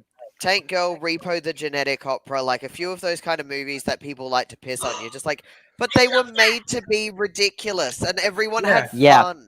No one That's left the that point. set feeling Yeah. like shit, and it's And just good to yeah. watch. The fact that there is a musical number in the middle of this action movie is exactly the point. That's yeah, on brand for Tank Girl. I need to rewatch that. Yeah. And Ice-T as the mutant kangaroo is just like Yep. fucking amazing. I introduced some of my circle of friends to that hadn't seen it, The Dark Crystal. Oh, yeah. Love that Oh, movie. wow. Yeah, I know people that haven't Damn. seen The Dark Crystal and won't watch Oh. it because it's a kids' movie and they were traumatized. It's a great It's movie. so good. No, The Dark Crystal. Uh, I haven't watched that Netflix series, which is a prequel to No. the movie. Not haven't- I haven't watched it yet. It's Will supposed to be keeps pretty good. telling me to watch it. Yeah, I've heard it's good. Apparently, it's really good. Agro Pixies. But watch watched the it. movie first. I think she's watched it. I did laugh. The movie's good. The movie's good. I've keep coming across more and more jokes about fairies lately, like as Yeah. in the Celtic myths around fairies. But someone's put up them. Hello, sir. May I have your name? Me. No, you may not have my name, but you can call me John. Them, sir. This is a DMV. I'm not a fae. Me. Oh, you wouldn't mind holding this iron horseshoe then, right? DMV clerks begins to speak nervously. Yeah, I saw that one recently and I loved it. Also, Mrs. Angry is very dismissive of those things, which makes me worry she's actually being possessed by the Fae. Also, because we were in one of our walks around the park, it wasn't quite a fairy circle. You know the way mushrooms Grow in a circle, yeah. This was just grass, and it was some like clover that seemed to be growing in a circle. And I went, that looks questionable. It's a And portal. Mrs. Angry Don't is step a in it. defender of the Fae, and she just jumped into the circle, and I went, no, that actually makes me feel less good Uncomfortable, than- yeah. That makes me Yeah. more uncomfortable Don't than eat before you anything jumped while into you're it. in there. Just don't eat anything. Yes, yes. Oh, that's Release what the soul someone someone was saying that because a lot of my friends that are going back to work offices in the last year or so have taken in plants to try and make it less depressing to be back at work. It's not going to work. But someone was like, "Oh, we should." It One of my depends on friends. the plant. Yeah, true. One of my friends had said that their manager was like, "Oh, we could make a fairy garden," and they had to be like, "No." And here is why you don't do that. It's a bad idea. Is my personal favorite revolves around I'm trying to find it. Yeah, Terry Pratchett from his version of Elves. Oh Jesus, Yes. I didn't mean to do that. That is so cute. No, go back to the That's picture. so I was reading it. I was reading it too. Yeah. I'll, Yes. I'll read it. This is the Terry Pratchett quote I love. Elves are wonderful. They provoke wonder. Elves are marvelous. They cause marvels. Elves are fantastic. They create fantasies. Elves are glamorous. They project glamour. Elves are enchanting. They weave enchantment. Elves are terrific. They beget terror. The thing about words is that meanings can twist just like a snake. And if you want to find snakes, look for them behind words that have changed their meaning. No one ever said elves are nice. Terry Pratchett was a fucking genius, quite honestly. His use of language was absolutely amazing. Oh, I need to get Discworld on, like the Discworld books on audio, so that I can just listen to them. Good because call. I'm struggling to read physical books a lot. Nettie keeps running away. When you're doing a long drive, just slot in an audio book. See, I don't drive, so any commute that I do is generally long because Adelaide Metro is questionable. Yeah. Adelaide is questionable. Who is this? I mean, yeah. no. Michi Chiquita from Twitch was on before. I'm not sure what Minpan Sum means, but Michi Chiquita was on the chat before. So I'm assuming that is is a good-natured comment. And Michi Chiquita, I think last time you were on, I acknowledged that I was going to miss some of the subtlety based on language and whatnot. But please continue. That's so. There's the song of Mi Pan Sususum, and it's like a little jingly thing from, I think it was from an ad or something. Yeah, from a 2010 Kellogg's advert in Russian.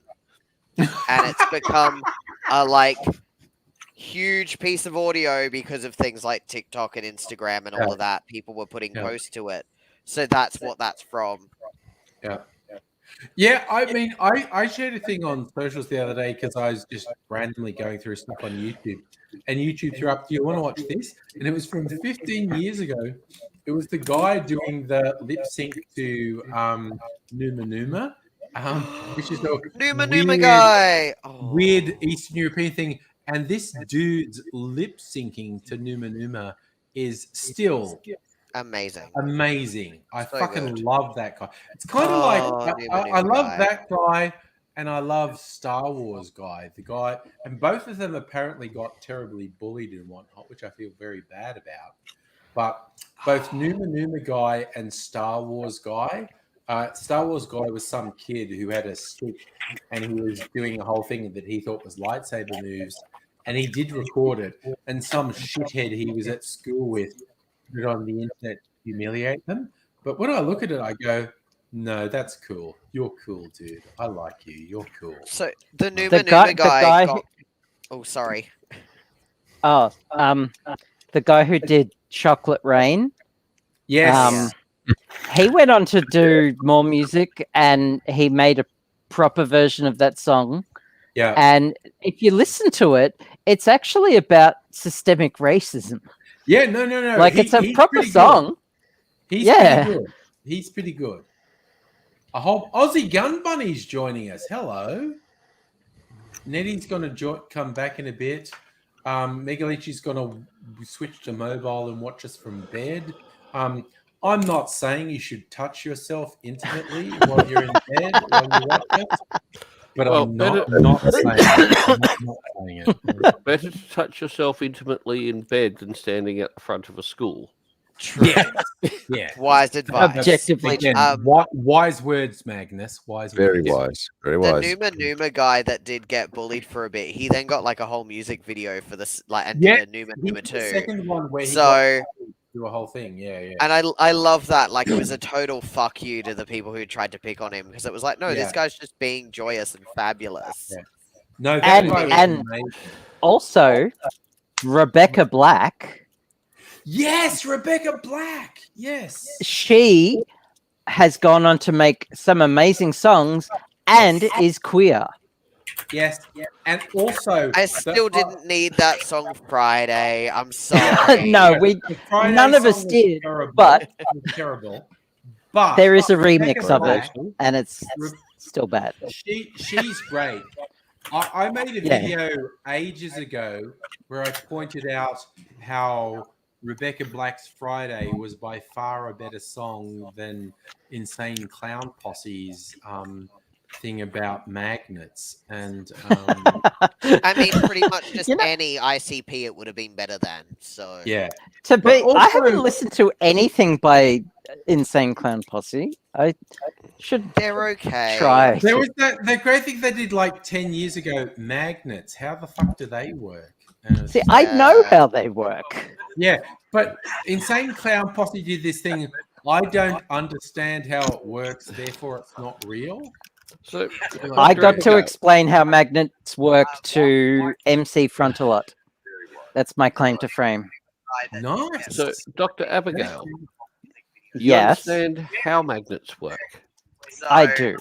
Can you explain to me why they work? Because they want to.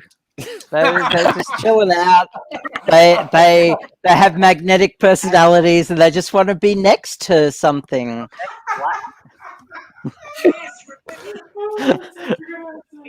I love that.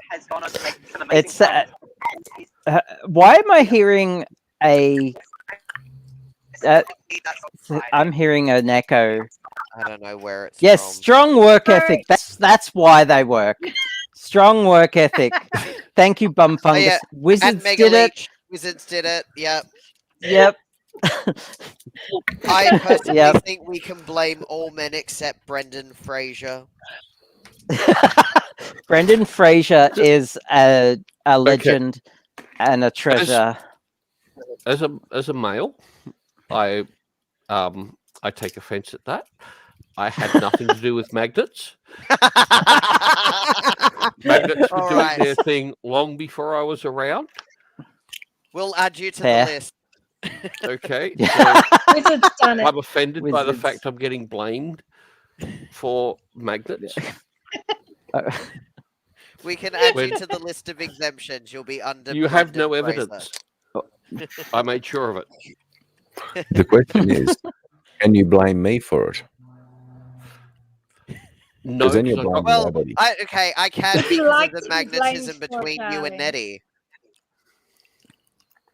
You like to be blamed for it, darling?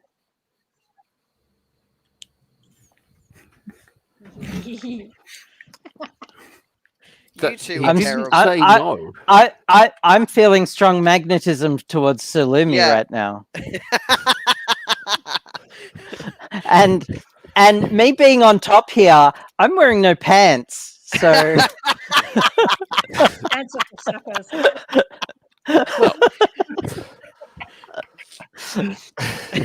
make of that what you will. That's so funny. Fucking hell. Off to horny jail.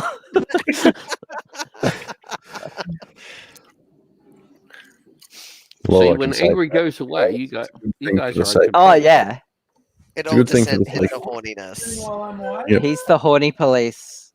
Here I am, horny police. Uh, Sorry. oh no! I got my second tattoo since I've last talked to you guys. Oh, you cool. gonna do What you get? Half you a get? tattoo. Half a tattoo. Or a third of a tattoo. Okay. I got the outline done. Ooh.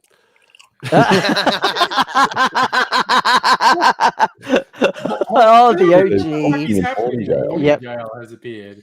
What I get from that is there's honking involved. Bonk. Hang on. Yep. Bonk.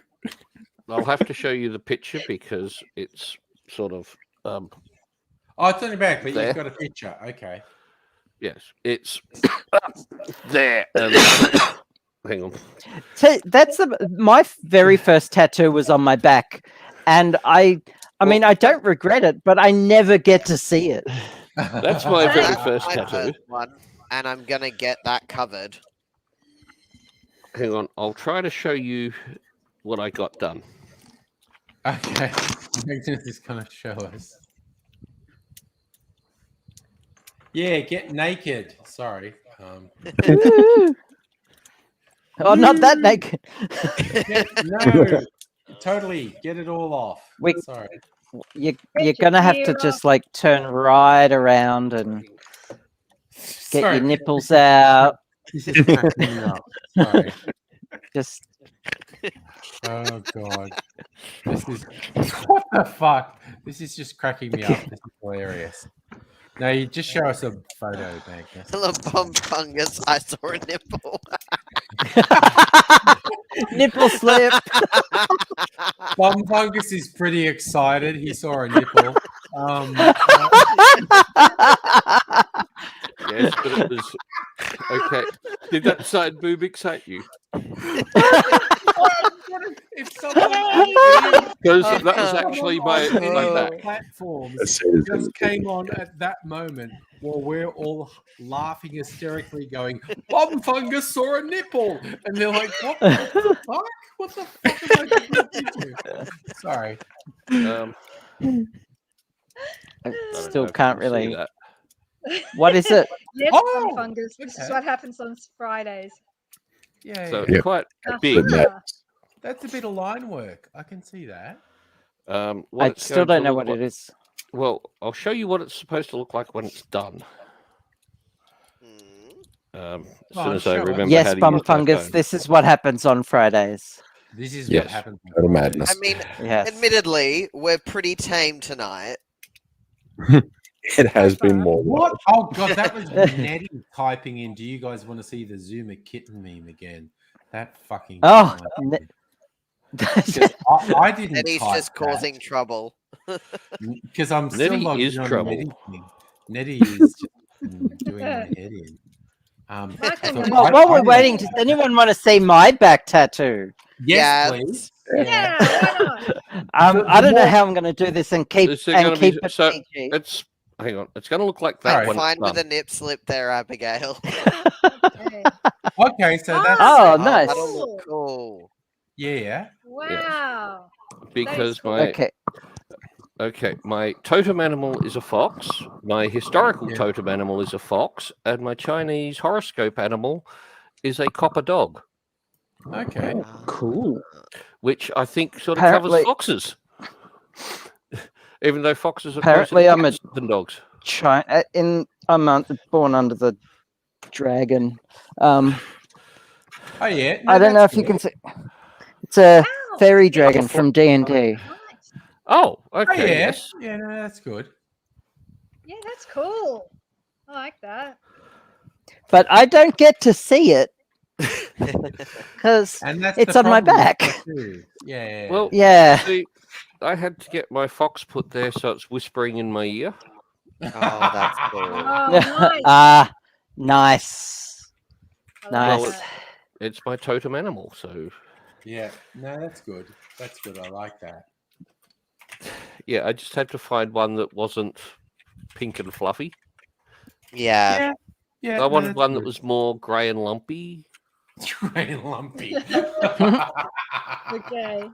Okay, Agri, there's 3 levels of existence. There's pink and fluffy, Yeah. grey and lumpy, or black and Yeah. spiky. Yeah, no, okay, I can get that. I can get that. All right, so grey and lumpy can go either way. Yeah. Yeah. Yeah, no, that's pretty good. I like that. I would like to get some more ink this year, hopefully, all going to plan. I just I, thought of a I good want- tattoo. I, I don't know if I'm Well, allowed to okay. get any more And I do now. so because I'm on blood thinners. Oh, bugger. I And still have totally virgin skin, no tattoos. We can fix that. We can change that. I know you can. But I've also, my We can shared also house- get you a tattoo. I know, yeah. Two different things. Two different things. I Okay. I wish If I we- was if still we in combine- contact with If we can one of mind my housemates from the 90s. Sorry, Magnus. Go. Yeah, no, you go, mate. I was going You to had say, a I wish I story. was still in contact with one of my housemates from the 90s from a shared house. She was into tattoos and piercings before they became quite as mainstream as they is now.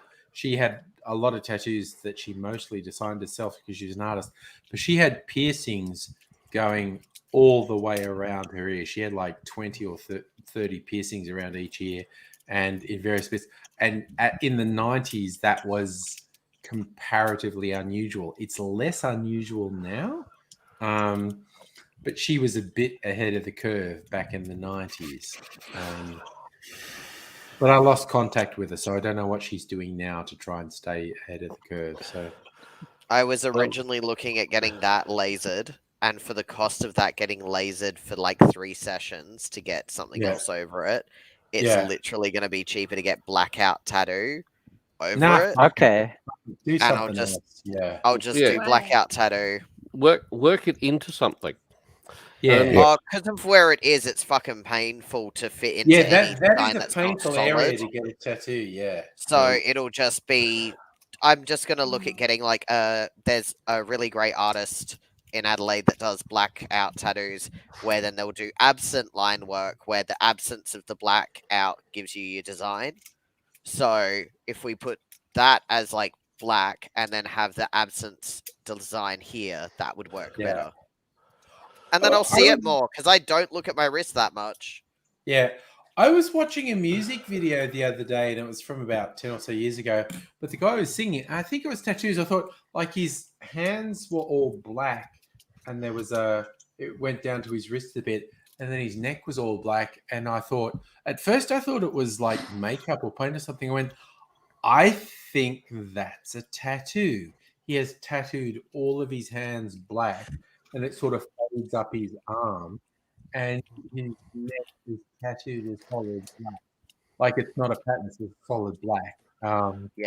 And I forget, I even forget what the name was, but they had this one sort of indie hit from about 5 or 10 years ago, and it's like, oh, at first I thought he just had like some makeup or paint smeared on his hand, but now I'm looking at it, I think he has tattooed his hands completely black. That would have hurt. Up his arm. Yeah, that would fucking hurt. That would fucking hurt. Unless he had serious tattoos that could hurt a lot more if he didn't get them covered. Exactly. Aussie Gun Bunny's been comparing beard length with you, Magnus. Yeah.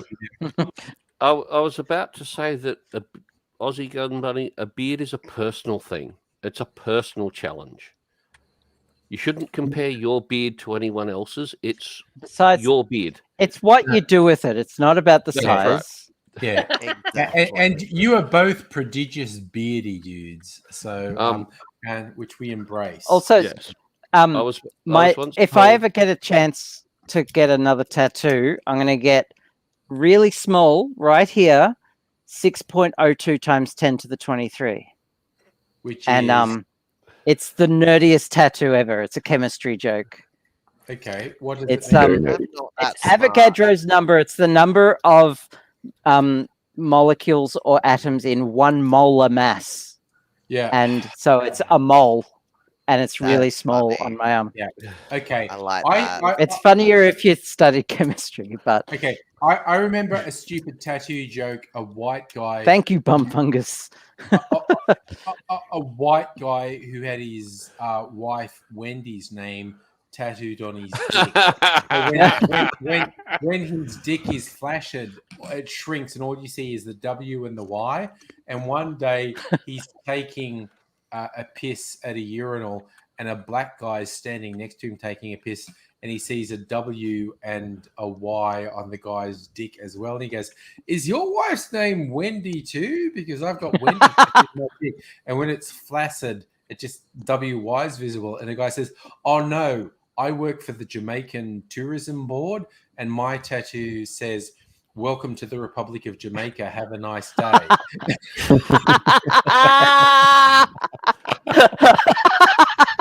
It's so bad. Oh, terrible show.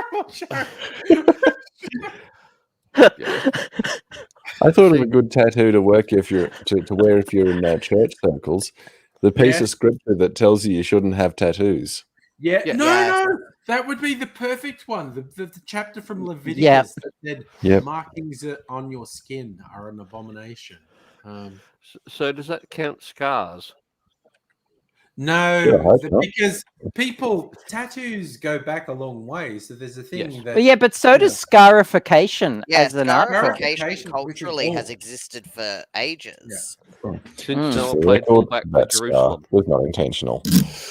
Nice. Aussie Gun Bunny's stepdad has characters on the top of his feet that says left and right.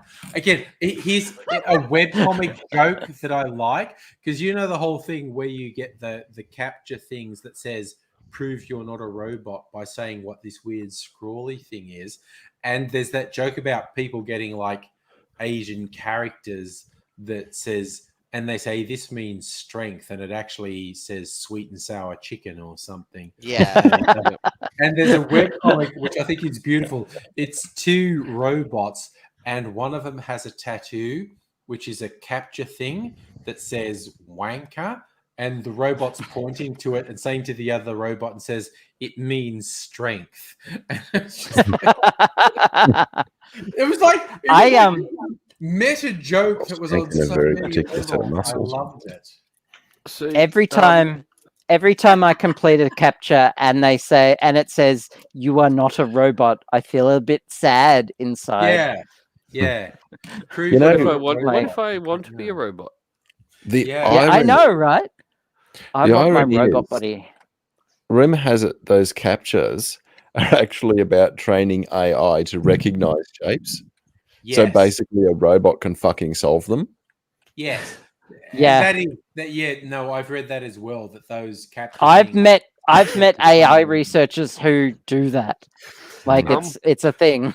There was a show on, because it sounds like a conspiracy theory, and there was a show on, I think it was Netflix, that was called Inside Job, and it's Yes. about the department that manages all the conspiracy theories, Yeah. and it was really, really funny. Yeah. To parody the actual weird conspiracists, they had to take it to an incredible extreme. Yes. So, yeah, they actually are being funded by the Atlanteans and the lizard men who are fighting. And they have a robot president, and the lizard people are real, and all this. Yeah. And it's like to actually parody the conspiracists, they had to take it to an absurdly extreme level. Yeah. Because they kind of just parody themselves. They really do. Yes. It's fucking weird. Like I'm on a couple of Facebook meme groups where it's like, and the summary is basically, is this a parody or is this real? Because it's fucked up, and these people are super fucked up, and I don't know if this is a parody or if this is real. So it's like, yeah. After studying history, I learned that the more fucked up something sounds and the more unbelievable, it tends to have really happened. Yeah, and Truth is often stranger than fiction. Yeah, that's right. There's a joke that the secret government agencies that are fucking everything up deliberately spread absolutely absurd conspiracy theories to obscure the real conspiracies that they're actually involved in. It's just like, yes, I put that to Strangely conspiracy believable. theorists all the time. Yeah. That your conspiracy theories, although there is evidence to support them, that evidence could be manufactured. So you really good investigators don't go and look at what's really going on. Yeah. So it's a deliberate The moon is hollow. Yep. Yes. Yeah. I can, Dr. Abigail. Yeah. Have you got all your affairs in order after making that statement?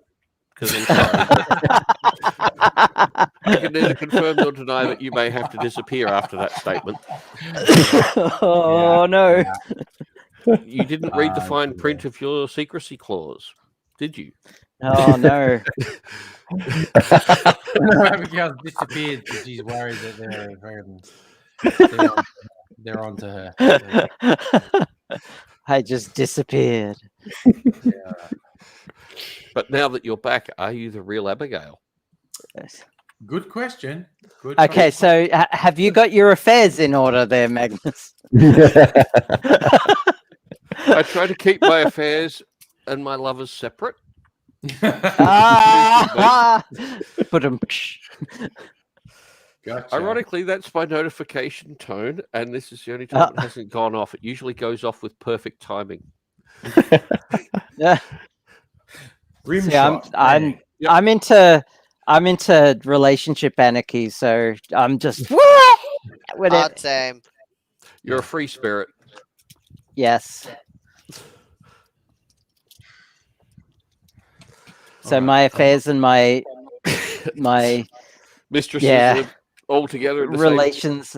So look, sometimes it's a free for all. Like you get the tarpaulin out, a bottle of baby oil, and there's just bodies annual orgy and sliding buffet. everywhere, and it's the annual orgy. the scary thing is, Joshua, you must have been. I've been You to. must have been at the house parties where I used to live. Because that sounds so I was at a friend's birthday party once, and her partner, who was dating my partner at the time, Oh, okay.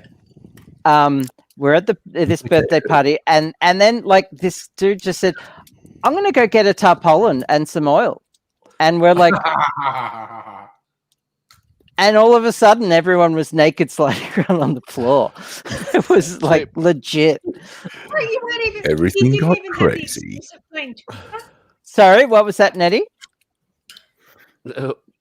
I missed that. What was nobody saying? What was that? Just about everyone got crazy. Nettie, go ahead. You didn't even have the excuse of playing Twister. Oh, I've No. done that too.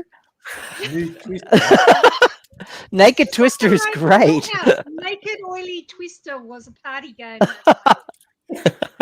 Naked Yeah. Twister for people who don't have a center of balance is not fun. Yeah, yeah, Or is it? true. Good point.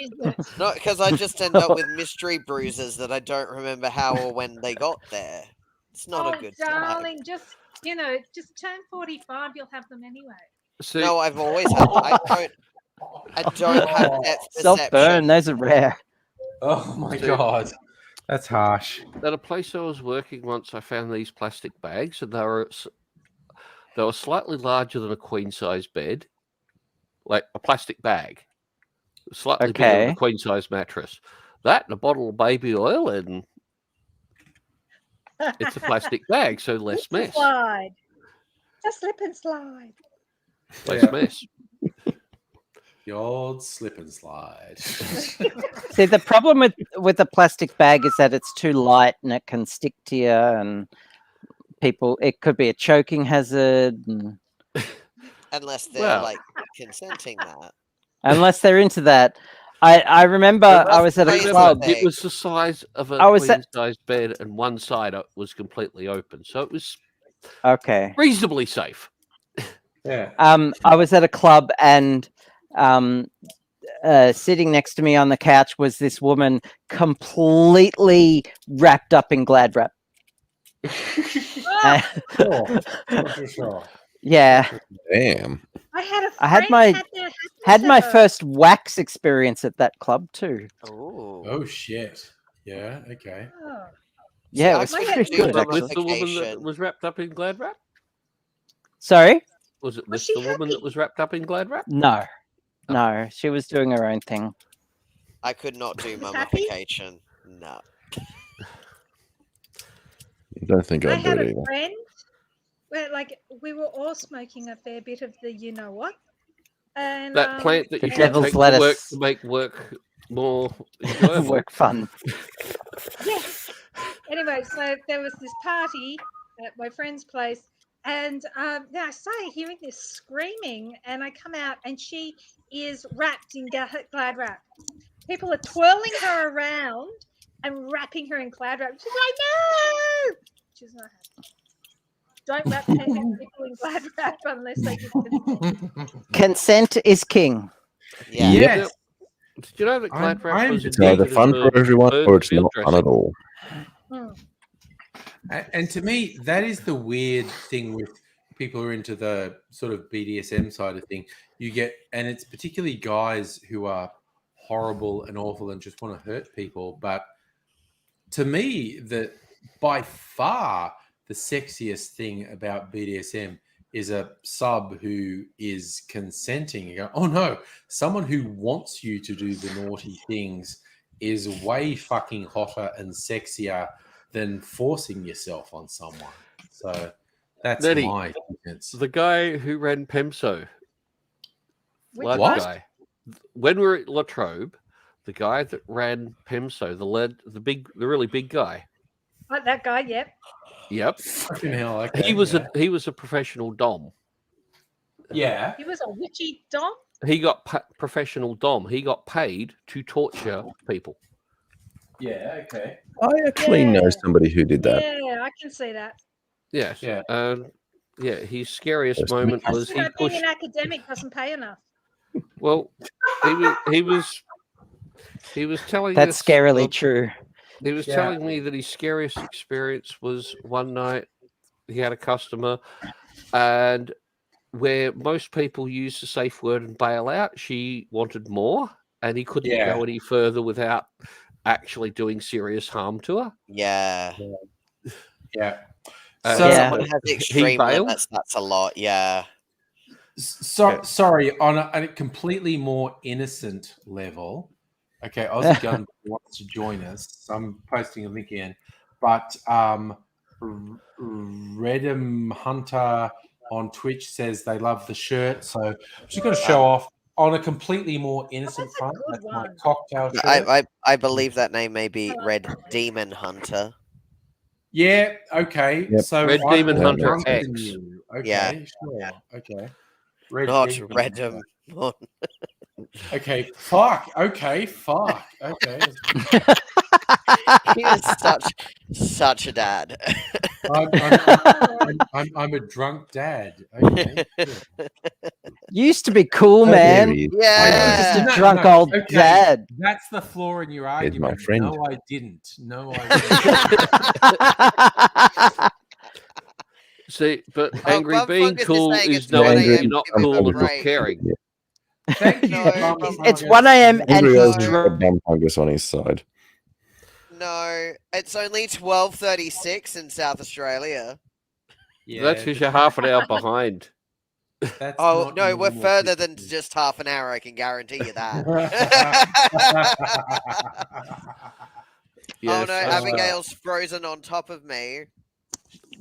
Okay, and that's happened more than once. Is all I'm saying.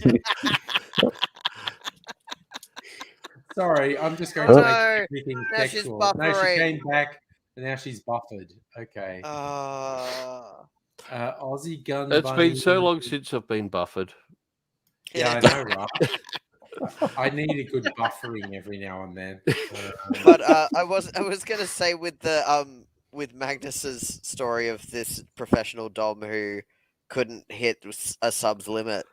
Like Yeah. I've had friends have those conversations of like being in the scene and having completely completely mismatching limits.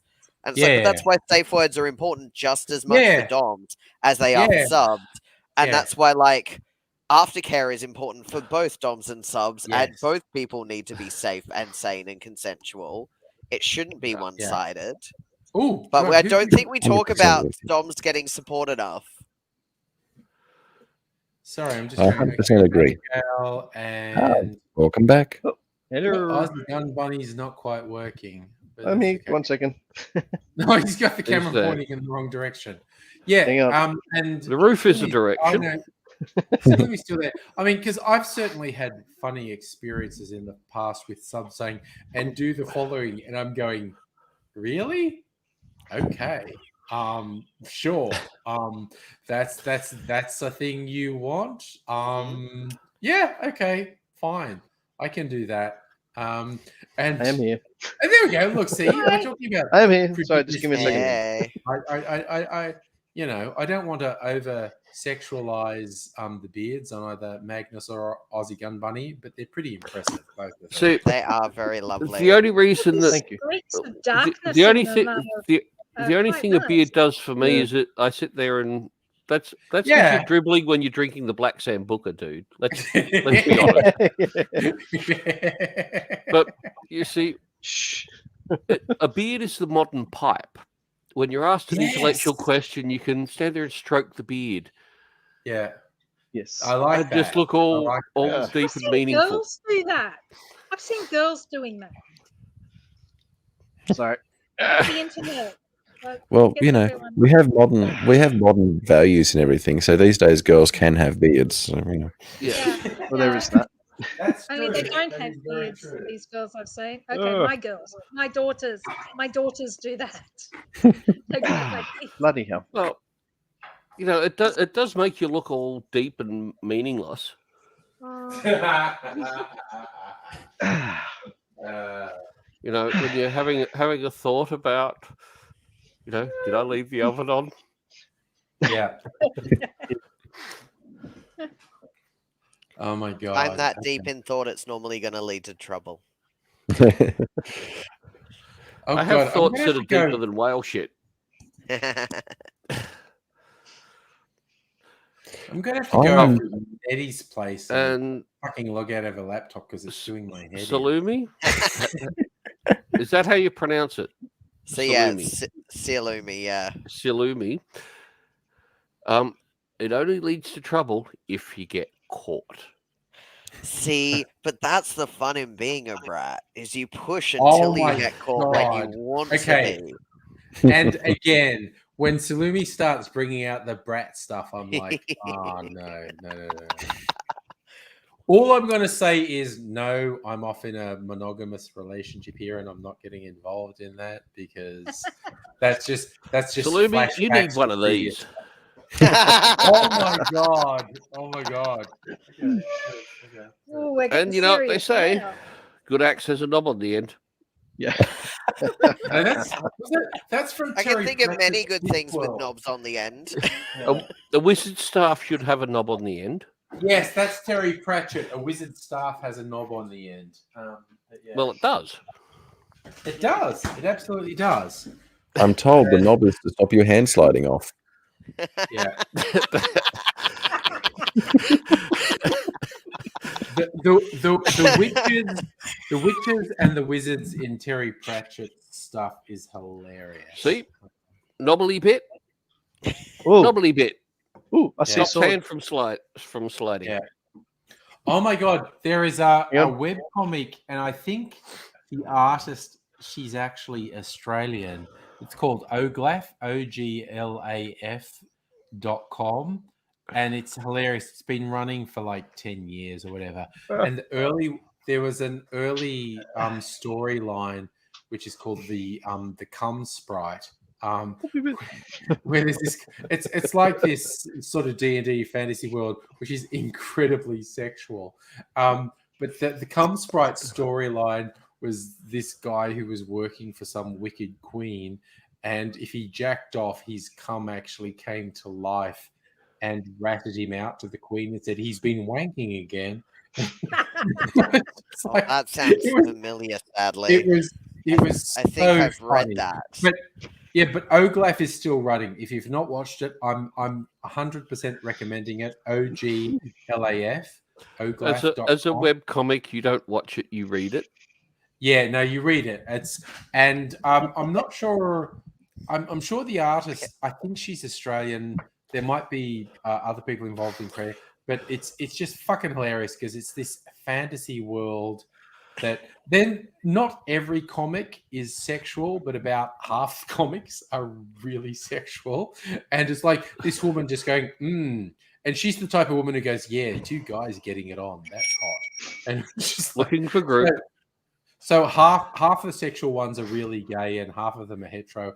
But it's basically she's a very good artist and a very good writer, and it's funny. And if you're into D&D, it's even funnier.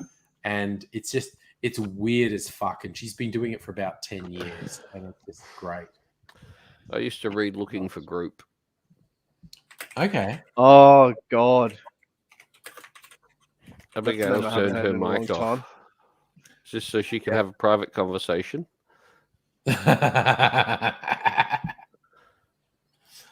Yeah, You're not- working, Abigail. Uh-oh. We can't hear the Abigail. No.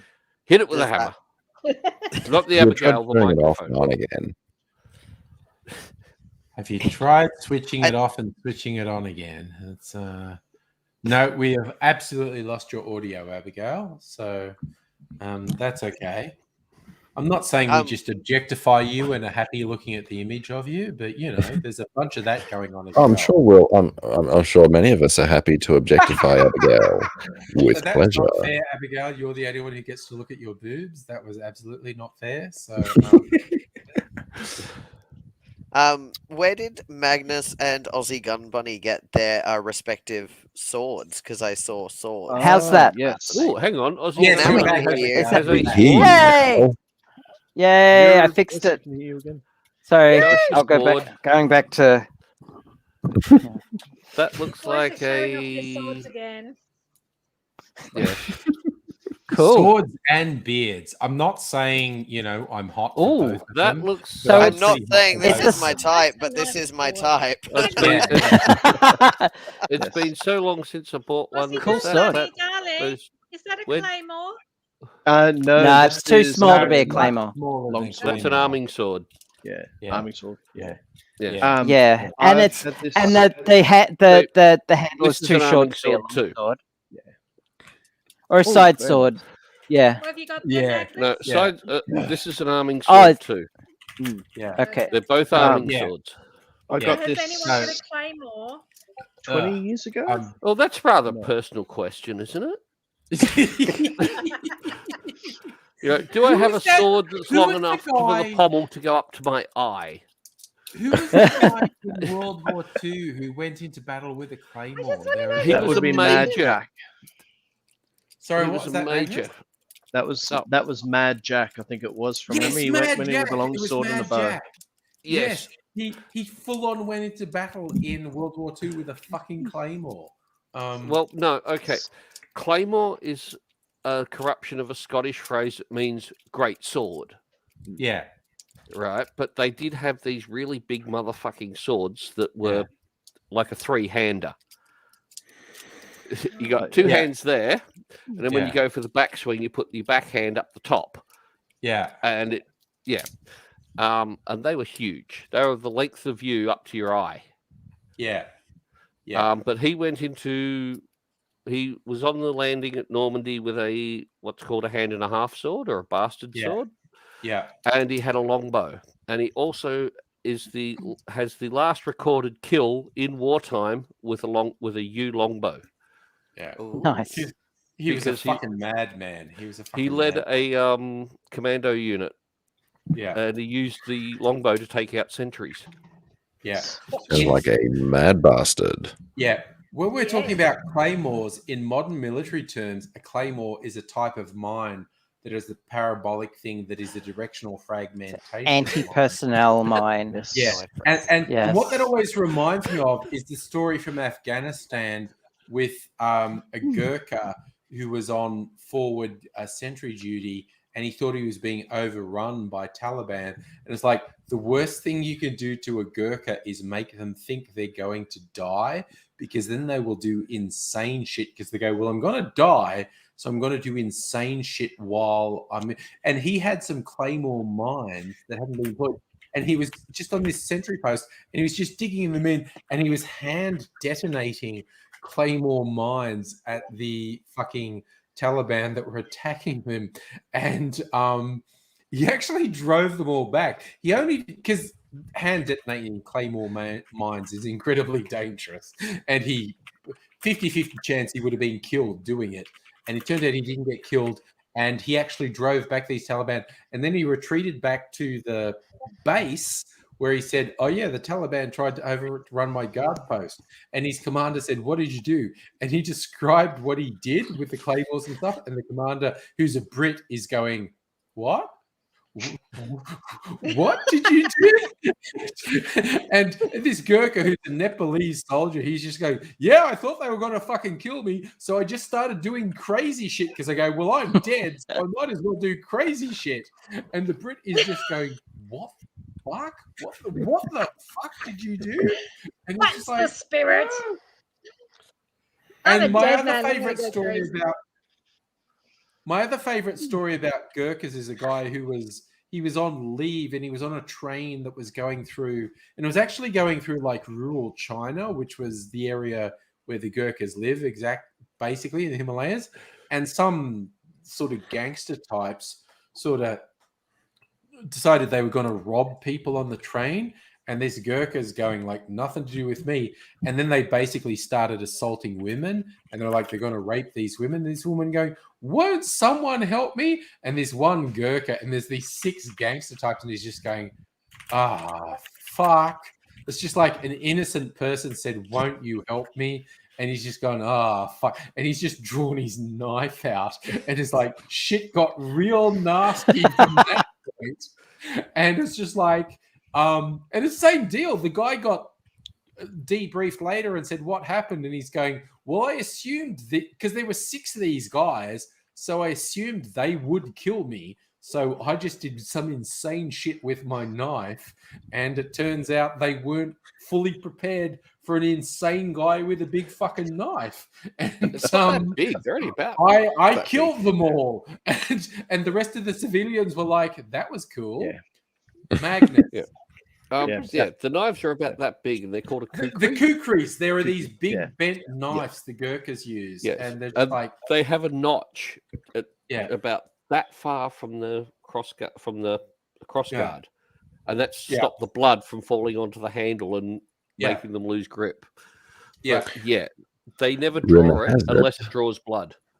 Yeah. Yes, I was about to say. I've legend has it that such a knife is not produced without drawing blood. That's right. But this guy was like, he didn't want to get involved. I'm just going home to see my family, and there are these fucking gangsters on the train robbing people. But then they were going to rape these women, and the women went, "Oh, won't someone help me?" And he's going, "Oh God, I fucking guess I will." And he went in fully believing these guys are going to kill me. But he pulls the kukri out, and it's like he fucking killed all of them. And his commanding officer is debriefing, and he's saying, "What happened?" And he's going, "Well, I didn't want to, but they kind of forced me. And so I killed a bunch of dudes on this train." And it's just like, Jesus, don't fuck with Gurkhas. Gurkhas will definitely do not fuck with Gurkhas. They will just fuck your shit up. Nobody. There Lovely was a people, but yeah. yes, they are. That reminds me of a story when Pakistani terrorists attacked a Hindi temple and took prisoners. Mm-hmm. Right next door was a Sikh temple. Oh, the Sikhs. You don't want to fuck with the Sikhs. And they just went in there. Loveliest, nicest people, but definitely. Yeah. But Yes. and But they just don't went, fuck oh, with them. okay, these innocents are being hurt. Yeah. They went in there. By the time the special forces arrived, 3 Hindis had been killed, no Sikhs, and all the terrorists were gone. Yep. Sikhs are without doubt like the loveliest people, but honestly, don't fuck with them. Don't fuck with them. Yeah. Yes. It's kind of like when you get weird reactionary Western racists who assume anyone with dark skin, Muslim, and they're harassing Sikhs, and I'm like, you seriously do not want to harass a Sikh. Don't do it. You're opening up a can of whoop ass. It's a very bad. First, also, although Sikhs are lovely, they have more reason to be antagonistic towards Muslim extremists than anyone in the West does. But if you're going to do something bad to a Sikh, you are making a terrible. You're making terrible life choices. Yeah. There's a great story I heard. I know when on Are You OK Day with the Scouts, I tell them. Yes. I tell them the story of this boy. He was being bullied at school. Yeah. And when he'd go and see his counselor, he'd talk to his counselor about it and all that. And he'd say, look, I want to hurt them, but I don't. And he was a foster child from Africa. Yeah. And one day they pushed him too far and he hospitalized all 3 of them. Yeah. He was one of Kobe's child soldiers. Oh, So- my fucking God. Yep. Wow. Child Yeah. soldier. Jesus Christ. Yeah. Yeah, so he was a battle-hardened soldier Yeah. in foster care being taught, calmed down by his carer, by his people. And yeah, he had 3 bullies at school. Yeah. No. no. This is like, because I'm slightly older than that, because I'm of the age where Vietnamese refugees came in the 70s and 80s. Yeah, And I remember me a too. guy telling me he went to like a private school in Bathurst where I was at uni. He goes, oh yeah, and we had this one guy, he was a Vietnamese refugee, and he would get hassled by white kids who would call him a gook and whatnot, and they pushed him too far one day, and he just, with this absolute expressionless stone face, went, let me explain to you what my life has been like. We were South Vietnamese. My family got taken prisoner by the North Vietnamese. We were in a concentration camp. It took us 10 years from when I was 5 to when I was 15, because he's 16 when he's in Australia. He's like, when I was 5 to when I was 15, it took us that long to find a way to escape from the prison camp. And then he described how they killed the guards to escape. He explained how many people died on the trip over from Vietnam to Australia. Yeah. And he basically, this 16-year-old is explaining how he had been educated to, if someone is in your way, you fucking kill them.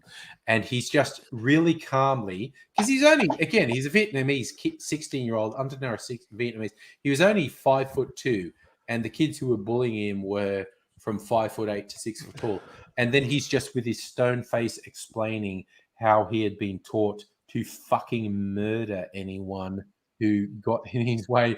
And all these fucking white kids who'd been calling him gook for 6 months just went, oh my God, the only reason I'm still alive is because this guy chose not to kill me. Yeah. It's just like, and the way he just explained to them, like, no, I have seen death. I have seen so many people die in my lifetime. I've been trained to kill people who are in my way. Get the fuck out of my face because I'm at my limit of tolerating you. And all the bullies went, I think we're going to leave this kid alone from now on. Look at that interesting thing over there. Yeah. I'm just going to say, I'm going to turn in. You look like you're already asleep there. Yeah. Good night. I'm like struggling to stay awake, so I'm going to see Yeah. Good night. Sleep well. I'm not see you all. Hit me up on Discord and we'll chat about for the conversation. Yeah. Yes. All of the things. And good night to Bomb Fungus. on Twitch is going to go that as comes well. up. Yes, good night to Bomb Fungus as well. Good night, Bum Good Fungus. night, Bum Fungus. Which Good night, again, Bum in Fungus. terms Please of join us screen again. names, in terms of screen That's- names, it's- Bomb Fungus might be one. Bum of my Fungus is great. It is Yeah. pretty good. Everybody I feel like- loves Bum I feel like Fungus. possibly my two favorite screen names are Nobody and Bum Fungus. Clapping for Chlamydia has a great. That's a pretty That good is another good one. Clapping for Yeah. Chlamydia is another good one. They have not been on the stream for a little while, but Clapping for Chlamydia is another good one. Yeah. Yes. Yes. I can. It's one of those Actually, things when you there's introduce. Laura tonight. Oh, I'm sorry. No, Laura. Yeah. Laura. Okay. Friday's normally Laura's time to hang out. So what I'm hoping is that means Laura's off having fun and doing shit. That's exactly what that means. Now that I think of it, I haven't seen Laura on Discord for a little while. Okay. I'm gonna send her a message. Yeah. Send Laura. She was on the chat. I seem to remember her in one of the videos this week. She was in the chat. Laura was around only a week or two ago. I feel sure I said Laura. I'm sure Laura's fine. So the fact that Laura's not here on Friday, because that's when Laura normally cuts loose. She says that's so I'm assuming Laura's just off having fun somewhere, which is Hopefully. like, okay, fine. I'm sitting off home. I just assume Laura's having dirty sexual adventures. Laura is asexual. So She's asexual. That's not going on. I think Laura's off having dirty asexual adventures. Much better. Yeah, Maybe they're clean. Probably. I think I just assume Laura's having a good time somewhere. But Hopefully. yes, by all means, send Laura a message. But yeah, I feel like Laura's been around in the last week or two, so it's like, Yes. Hopefully, Laura is just having wholesome fun. yes, Some of us like things less wholesome. Steam train. Laura likes hands above the clothes fun. With train. Yes. Saving room for Jesus. Saving room for Jesus.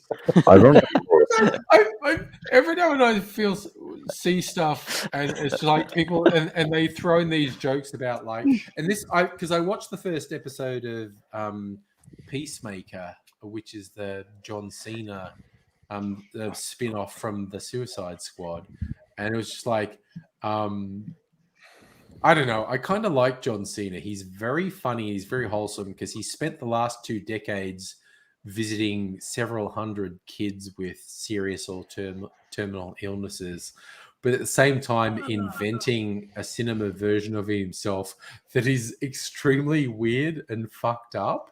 I don't know if you've noticed, John Cena absolutely embraces, oh, you want me to do some stuff that's weird and fucked up? Hell yes, I'll do that.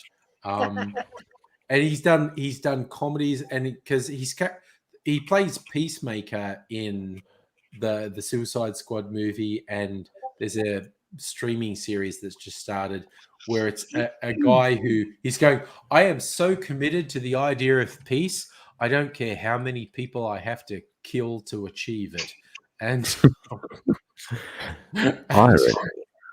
and he's just this weird guy, because his dad's a fucking shithead, sort of racist, misogynist thing who's raised him, and he's going, no, I'm not racist, I only kill people who are bad. And someone says, you seem to kill disproportionately non-white people, and he's going, okay, fair call, from now on I will be less trusting of white people, and I'll kill more white people who are doing criminal stuff. Like, John Cena, he's so funny. I fucking love him. Every now and then someone breaks out of the wrestling world. It's like The Rock, John Cena, Batista, and they do really fucking funny stuff in movies, and I fucking love it. The Rock has become a meme. The Rock has become a meme in the 3D printing world, believe it or not. Oh, what's the meme in 3D printing? People are uploading designs where they just put The Rock's head on all kinds of things. Nice. It's ridiculous. I'm not saying I want a dildo with The Rock's head. Because then it's rock hard. Rock hard. Used to be able to get butt plugs with like with celebrities and like presidents' heads, like the George W. Bush butt plug and the Barack Obama butt plug. Oh my god! I think we have disturbed Nettie's children. I'm so sorry. Go to bed. Don't pay any attention to me. Go. How are you, young human? Come and say hello. Someone's woken up in Nettie's house at the exact worst time. We're just talking about ex-presidents. Yeah. Oh my god. And movie stars. Oh my god. Yeah. We're the worst. Oh shit! You know what? She came to my door just as I was like smooching up to the camera for nobody. Yeah. A few hours ago, and I'm like, fuck. Oh no, that's bad.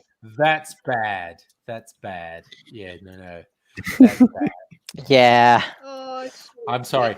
I'm just gonna say none of my offspring have ever caught me whacking off to the internet. It It wasn't that. Smooching. Yes, not whacking off. At the camera.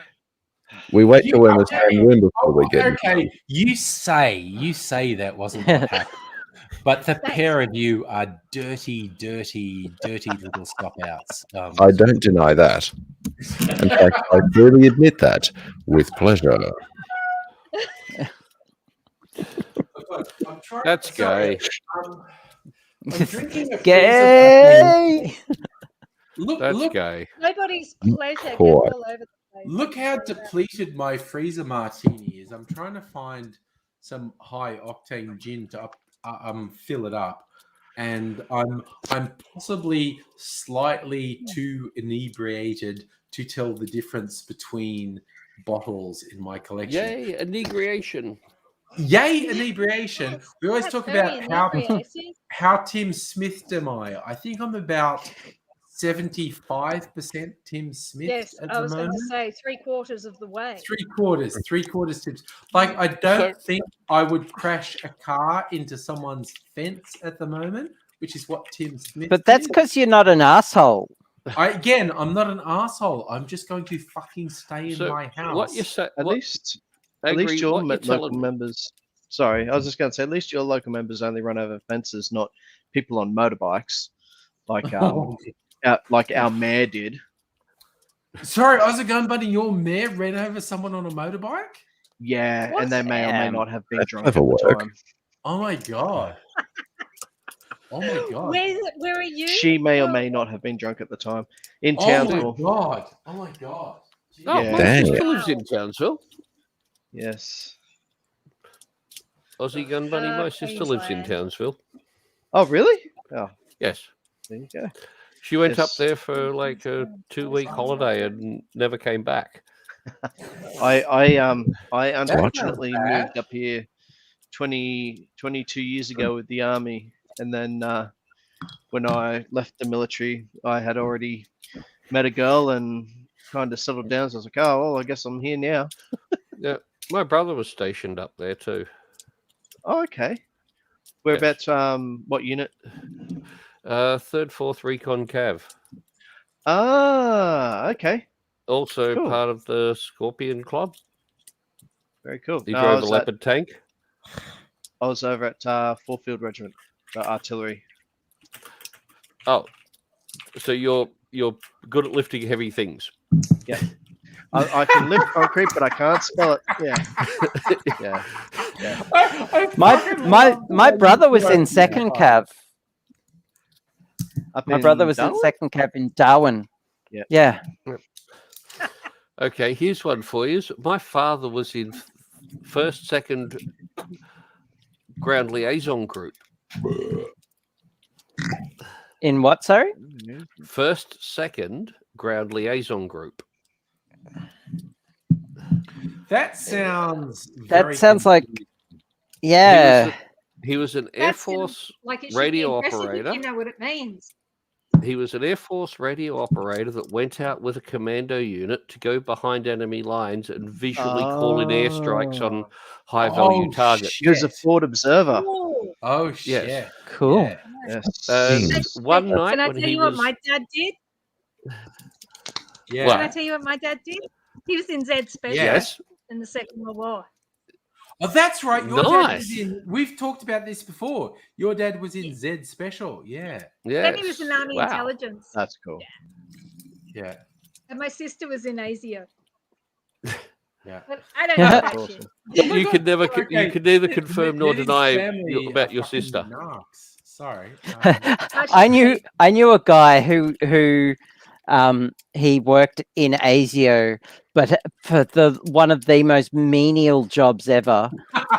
But like he used to play it up, and he was like an accountant or something. I don't know, but we used to call him Spy Guy just to mess with him. Have you awesome. actually seen Yeah, the you movie could. Audit? Nobody? Sorry? No. Okay, Nobody. Have you actually seen the movie Nobody? I have Oh, yet yeah. to see it. With a comedian in it. He plays all through the movie. He's sitting there going, "Yeah, during the war, I was an auditor." Yeah, an auditor. Yes. Yeah, and then he's got this guy pinned against the wall, and he whispers in his ear, "I was an auditor. I worked for several 3-letter organizations that Yeah. if they couldn't prosecute anybody, I made sure there was no one to prosecute." Yeah. But he Oh. was a lowly auditor. Yeah. I Yeah, I okay. love the thing that's come I love to the fact fore you're in the using a last- funnel.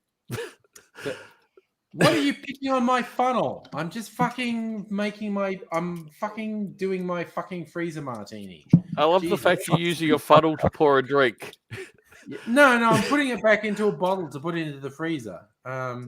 Okay. Yeah, I just thought no, you I were was gonna pouring a say drink with using a funnel. nobody, and somebody who is a bit more sober than me might say the name of the actor who was in Nobody, because he's also in Better Call Saul. Oh, Never There's just- seen Better Call Saul. I've been told it's great. It is Hey. very good. It's very good. Angry, I would like to share with you the majesty that is Thingiverse rock memes. All right. If that's okay. If people want to see it. Yes. So oh Rock my God. Lobster. Rock Crocs. Rock Wait, Crocs. Go Okay. back. Wouldn't that be the Scorpion King? Oh no, it's a lobster. Yeah, but it's a lobster. So we got the Rock Crocs, the Among Us Imp Rockter. It's the Among Us imposter. Fred the Frog, but he's a rock. He's the Rock. He's a frog. Friendly articulated rug, rock slug, because people are printing like articulated slugs. Grok you. What the? That's like Yoda. Yeah. There. That's Baby Yoda, Grogu, but the Rock. Rock Crew. Yes. That is Okay, sure. Baby Groot, but the Rock. Oh my Okay, I can get God. that. Okay. So is that Okay. Root? Ratatouille. No. There's something. No. The Rock's head. Yeah, no. Oh, Okay, yeah, that's Rock's head. Yeah. Roctosaurus Rex. Oh my God. But his arms are huge. Yeah. No. Yeah. Okay. Yeah. The Rock Ducky. Oh, Rocky Ducky. Yeah. Yeah. Dr. Smolder Bravestone support. Okay, so it's from Jumanji. Yes. The Rocknament. It's a rock Christmas ornament. Yeah, sure. And there's tons more. There's like so many, but The you get the Ratatouille idea. one looks a bit like a scrotum. Yeah. Where did Yeah, it does a bit. come into it? Yeah. With the head on. Yeah. And the thing is, like, I have the ability to download and print any of these, and it scares Yeah. me. Yeah. Okay. I'm scared. Abigail, have you downloaded and printed any of them? No, I have not. Thank you. But just thank you. knowing Bob Odenkirk. knowing that I can is scary because So yeah, I don't know if I want to waste plastic on that. I have a problem. Yeah. My glass is empty. Oh, That is a problem. Oh no! That sounds leak like in a the problem. top. There's a big hole in the top. It's leaking. Oh yeah, there's your My- problem. my That's how they glass- get ya. My glass So- is not quite empty. I've poured myself another martini. So Well, yes, obviously, Angry, you're peer pressuring me into going and filling my glass. God, fucking angry. am. I absolutely fucking am. Jeez, So- hate it when you Angry. do this. Well, You do at this least you all own the it. time. see, I'm kind of glad. I'm I'm kind of peer glad I don't have a pressuring. 3D printer. And I also as a joke, but this is a genuine thing. I say whenever because I have friends who are teetotalers who have had a substance abuse problem who need to abstain completely, and I support them 1,000,000%, which some people don't understand because I do all the stuff with cocktails and whatnot. I say, no, that's me. That's my personal choice. If another person says, for whatever reason, I need to not do alcohol or not do drugs, I am 1,000,000% in support of them. And if anyone tries to coerce them to consume alcohol or drugs against their thing, I get you. That's the way to get me very angry. To try if you're trying to harass someone to consume alcohol or drugs when they think that's a bad idea for them, I get super fucking angry about that. It's like, no, if someone says alcohol's not for me or drugs are not for me or whatever, I will support them 1,000,000%, and I will get super angry about anyone who goes, dude, that's not cool. Get drunk. Getting drunk's cool. Now, me, personally, clearly, I think getting drunk is cool. But if someone else goes, that's not for me, I will support them to the end of the world. And again, it's kind of like if someone says, hey, I've worked out how to grow hallucinogen, and we're going to indulge in hallucinogens. I'm like, yeah, let's do that. Who do you know that grows hallucinogens? No one here. I'm going to say, officer, I don't know anyone who grows hallucinogens. That sounds illegal. I would never do illegal things. Right, and I absolutely wouldn't do it. But when someone says, oh no, whether it's drugs or alcohol is bad for me, I don't want to do it, I will support them 1,000,000% and say, fucking don't do it. Yeah. My personal choices are nothing to do with someone else's personal choices. So I knew someone who used to grow hallucinogens. Did you? Yep. What happened to them? I put emphasis on the word knew someone. Unfortunately, they moved to Tasmania and decided one day that they would have a bath after taking a couple of mushrooms in the middle of winter, and proceeded to die of hypothermia. Oh my God! That was so much a worse outcome than I was expecting. Yeah. And then I was going to make a joke about them moving to Tasmania, and that was the end of it. That was already bad enough. They went out into the cold and they fucking died. Shit got real really quickly in that story. Real. Oh my God. Fucking hell.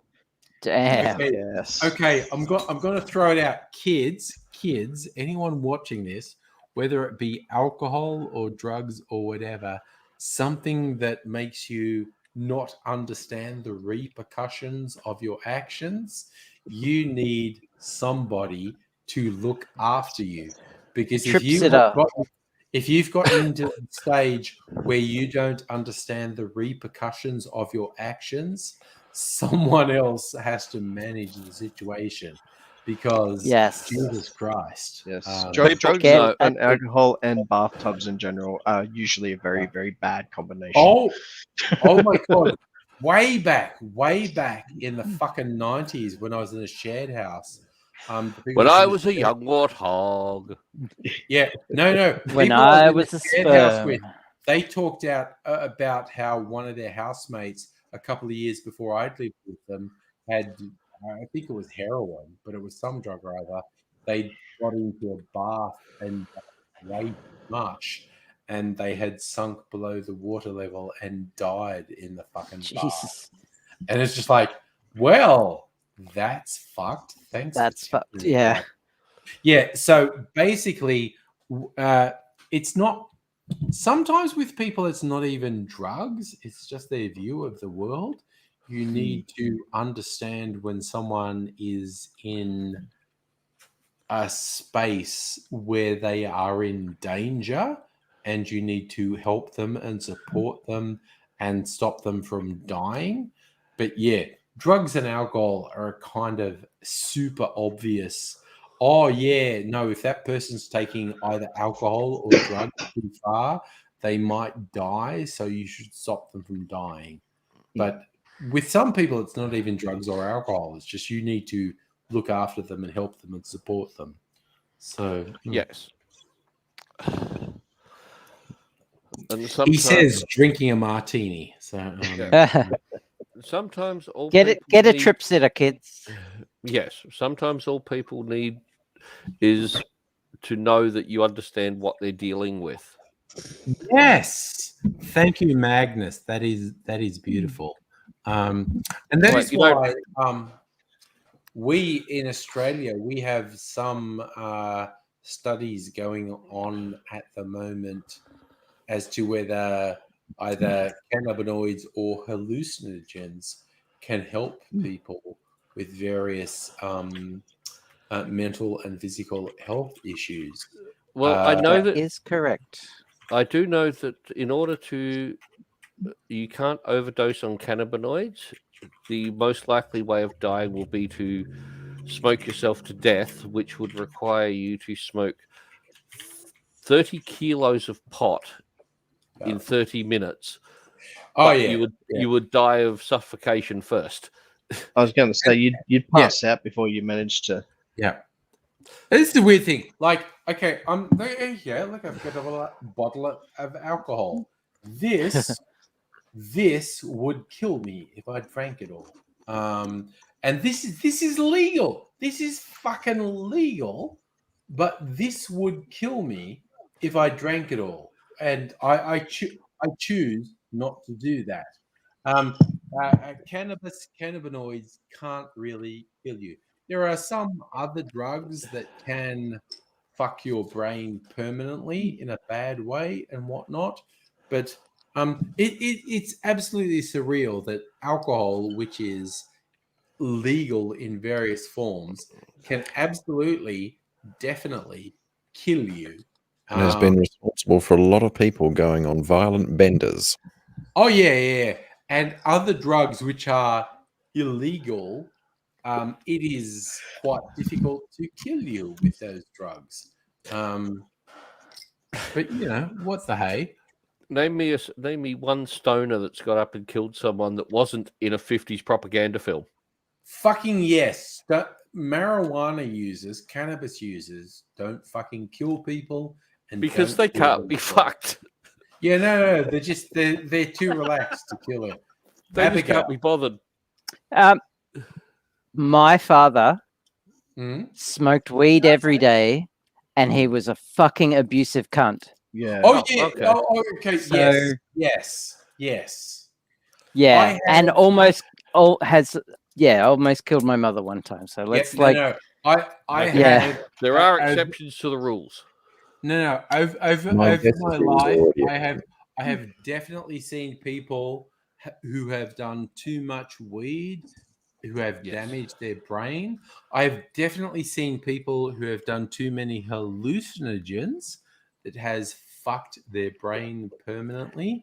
I was in a shared house where I was the only one who wasn't using heroin, and it was all. So I've seen it all. But without a doubt, alcohol is the worst. And it is absolutely surreal that alcohol is legal. Alcohol is definitely the worst drug because it does the most physical damage to the people who consume it, says the dude who has drunk a shit ton of alcohol tonight. I find it interesting that the alcohol producers are the ones that police their own advertising. Convenient, isn't it? Absolutely. Alcohol definitely does more damage than cannabinoids. There's a different thing with the uppers, the amphetamines, cocaine, etc. Yeah. And because they're dangerous in a different way. Heroin's different. Heroin, morphine, etc. are dangerous in a different way. There is a percentage of the population that cannabis does trigger schizophrenic that's behavior. True. That is absolutely without true. Without cannabis, they are fine. With I cannabis, think it's probably fair to say that anything that can alter your brain chemistry should be treated cautiously, but it doesn't mean it's inherently bad. I think we should just, be responsible fucking people and generally be decent to each other. Yes, it is true. When you do something that affects your brain chemistry, you should be very cautious about what happens from that point on. Tread lightly and carry a big fucking stick. Yeah. Because, alcohol fucks up your brain chemistry. Cannabinoids fuck up your brain chemistry. Stimulants fuck up your brain chemistry. Hallucinogens fuck up your brain chemistry. So in all of those things, you should exercise caution about how much you consume and what you do after you consume it. Sorry to bring that up, but just somebody needed to. No, nobody. Understandable. It was all brought up. It's all brought up. But so, and again, it's absolutely absurd to me that alcohol is completely legal and is completely socially sanctioned when it is very dangerous psychologically, it is very dangerous physically, and it is the prime instigator in a huge amount of social ills. On a positive side, it got a lot of ugly people laid. Honestly, I'm not going to complain about the amount of times alcohol scored me some action. I'm just I mean, it did get a lot of people laid. And I think most of us are for getting people laid. Yeah, honestly, Mrs. Akery's gone to bed. If you heard me talking about I like alcohol because of how likely it is to get me some action, she would go like, "Yeah, sleep on the lounge, dickhead."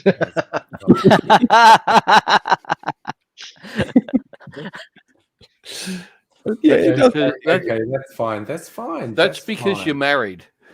It is, but also, yeah, we have a good and positive relationship. But yes. if I say something dumb like, "Yeah, no, alcohol gets me roots," and Mrs. Angry is going to say, "Yeah, you're sleeping on the lounge tonight, dickhead," and like, okay, fine, sure, whatever. So like, yeah.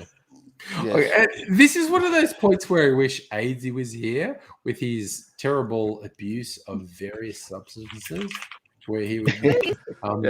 Aidsy tonight. Yeah, where is it?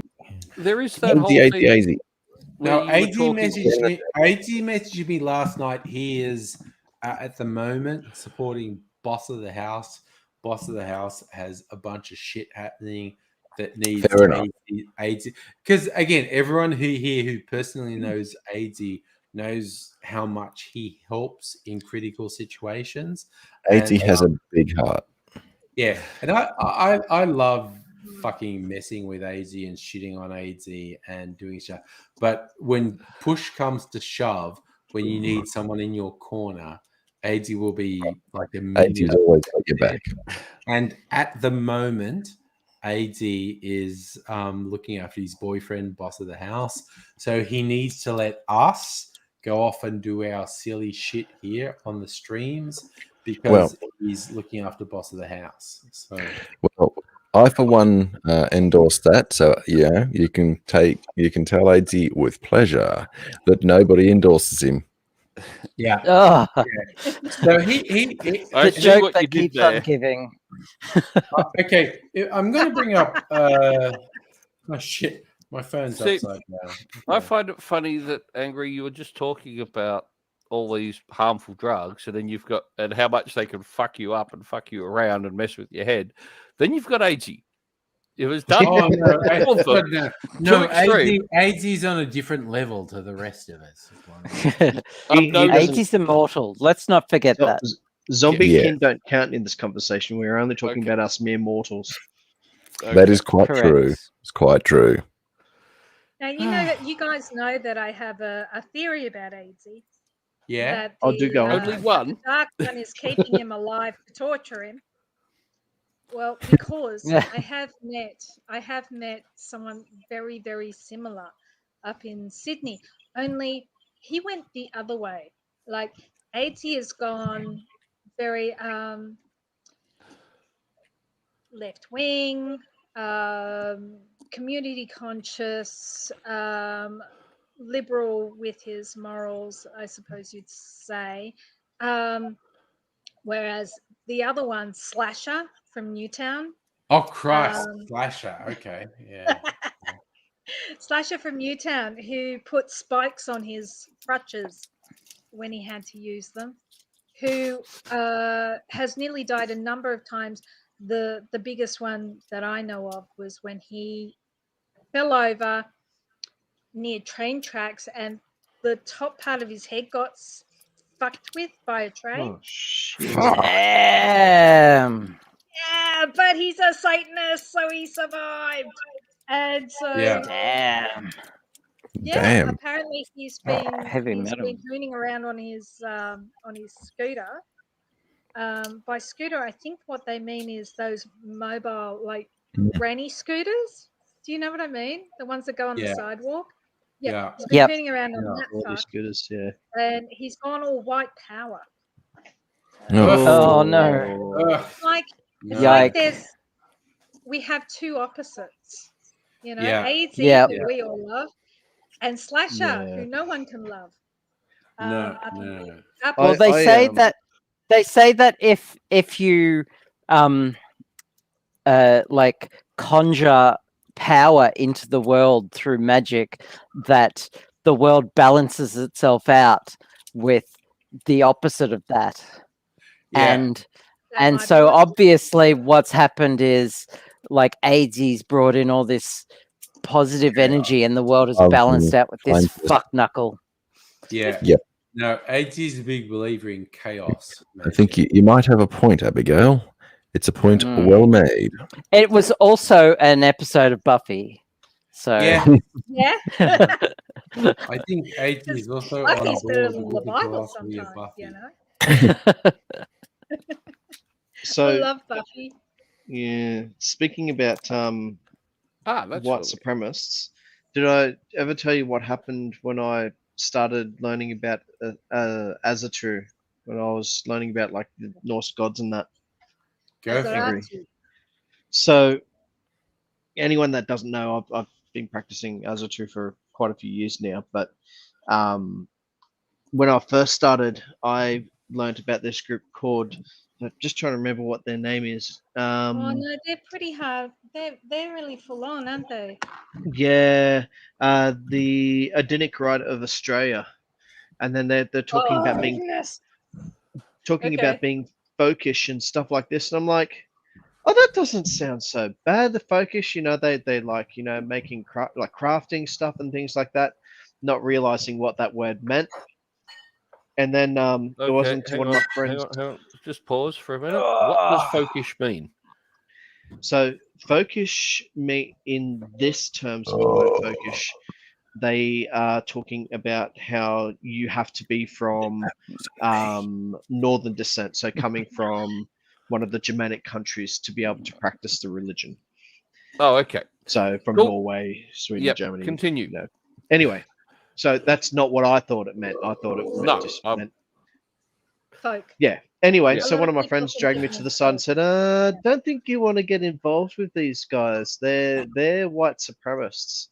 I'm like, what are you talking about? And he's like, read into their doctrine about, and I was reading further into their book that they sent me, and I'm like, oh fuck. Yeah, these guys are just straight out Nazis hiding in a religious organization. My dear, do you know where they started? The AFA American or penal system. Yes. They started Yeah. where? The American penal system. Oh. So the AFA or the Azatru Folk Assembly, they started in the prisons, basically recruiting all the neo-Nazis into the Penal system. That explains why they're a bunch of dicks. Yeah. But yes, That was a pun. Very punny, wasn't it?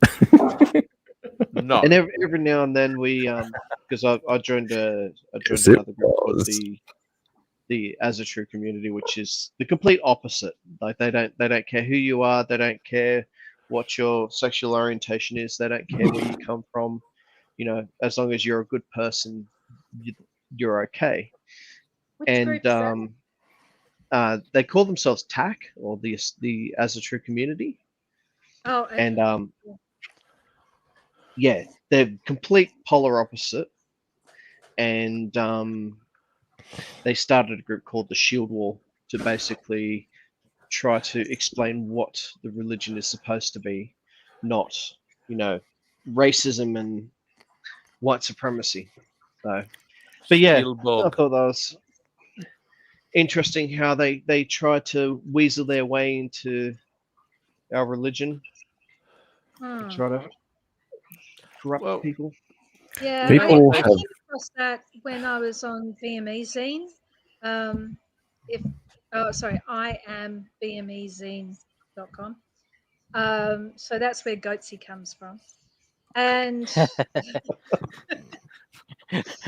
around 2000, I made friends with this funny little man in America who was like, oh, sorry, I can never say the name. Ostratu. Yeah, I struggle to say it as well. Yeah. And he was going on about, but I have such a hard time because like everybody thinks it's the white power fuckheads from prison, and I don't want to. No. Yeah, so that's how I found out about them, and Yeah. and then I came across a couple of Odinists at uni, and I was like, you're dickheads. Yeah. And then I told my professor about, hey, there are Odinists at the uni, and he's like, people who follow Odin, that would be hard. That would be, and I went, yes, they are like that. Like their personalities match up with Odin, and capriciousness. It depends upon which gods you follow within the religion. Odin obviously does play a big part, but there's like a whole pantheon of various different gods within the religion, just like there is in the Greek religions or the Roman religions or the Egyptian religions. But anyone who calls themselves an Odinist immediately makes me raise my eyebrow and think, right, you probably either. I haven't met many, like maybe 2, 3. They're very grumpy. They're very grumpy goths. Because like I was doing the goth thing. So yeah, goths, very grumpy goths. Yeah. They disapprove of everyone. Oof. Anyway, I'm just going to throw out, it's fucking 2 a.m. where I am. So I forget you guys are an hour ahead of me. Sorry. Yeah, no, it's 2 a.m. I'm going to go to bed. I'm going to take some legally prescribed drugs. And that is an exceptionally good thing. I'm going to take some illegally prescribed drugs. I heard nothing. I saw nothing. I'm but I will repeat nothing. I'm going to keep my legally non-prescribed drugs. I'm going to keep imbibing my legally obtainable poisons. Yeah. And I'm going to drink water. And snort fat rails of speed off my neighbor's butt. And it's like, how does Mrs. Angry feel about you snorting speed off your neighbor's butt? Yeah, no, the thing is... you should be asking what his neighbor thinks of this. Because I think he'll disagree with that. I've met him. His neighbor. Both Abigail and Eddie have been here. My neighbors are way too boring to do that. Yeah, it's white suburban hell. It is so fucking quiet in the suburb. No, I haven't asked them. Well, then how do you know? I've just assumed they're not up for it. So, it's a pretty safe assumption. Out on a great time. Yeah. It's so fucking quiet. It is so fucking quiet in my neighborhood. Anyway, I'm going to not disturb Mrs. Angry, who went to bed about 3 or 4 hours ago. I'm going to go and sleep on the lounge for a while. And then I'll probably wake up and it'll be like 6 a.m. And I think, I'm going to go to bed now. I've been on the lounge for a few hours. So it's like, fuck. I've got D&D at 9 o'clock in the morning. No. 9 in the morning? No. Really? I'd better go all day for 9 in the morning. I'll probably wake up at about 6 and then I've been away. Oh, go Angry. Mrs. Angry will leave me. She'll wake up at about 7 or 8 and I'll no, I'm going to stay in bed till like 11 a.m. at this point. And she'll just leave me. And it's like, fuck, yeah. Okay. Cool. See, I've been away for 10 days, 2 D&D sessions, so I've got to prep. Oh, that's fair. That's fair. Anyway, I'm probably going to do another live stream for Saturday night because it's not a date night. That's being weird again. How far away is that? It's like 2 a.m. now, 8 p.m. Fuck it. What is he doing? It's 18 hours. It's probably going to do a live 18 stream hours. on Saturday It's night. 18 hours. Yeah. 2 and 20. Good night, everyone. Night, everyone. Going to Night. bed. Good night. Good night, What shiny, about happy Roger? people. We've been decadent. You all, especially you, Nettie. and we're going to bed.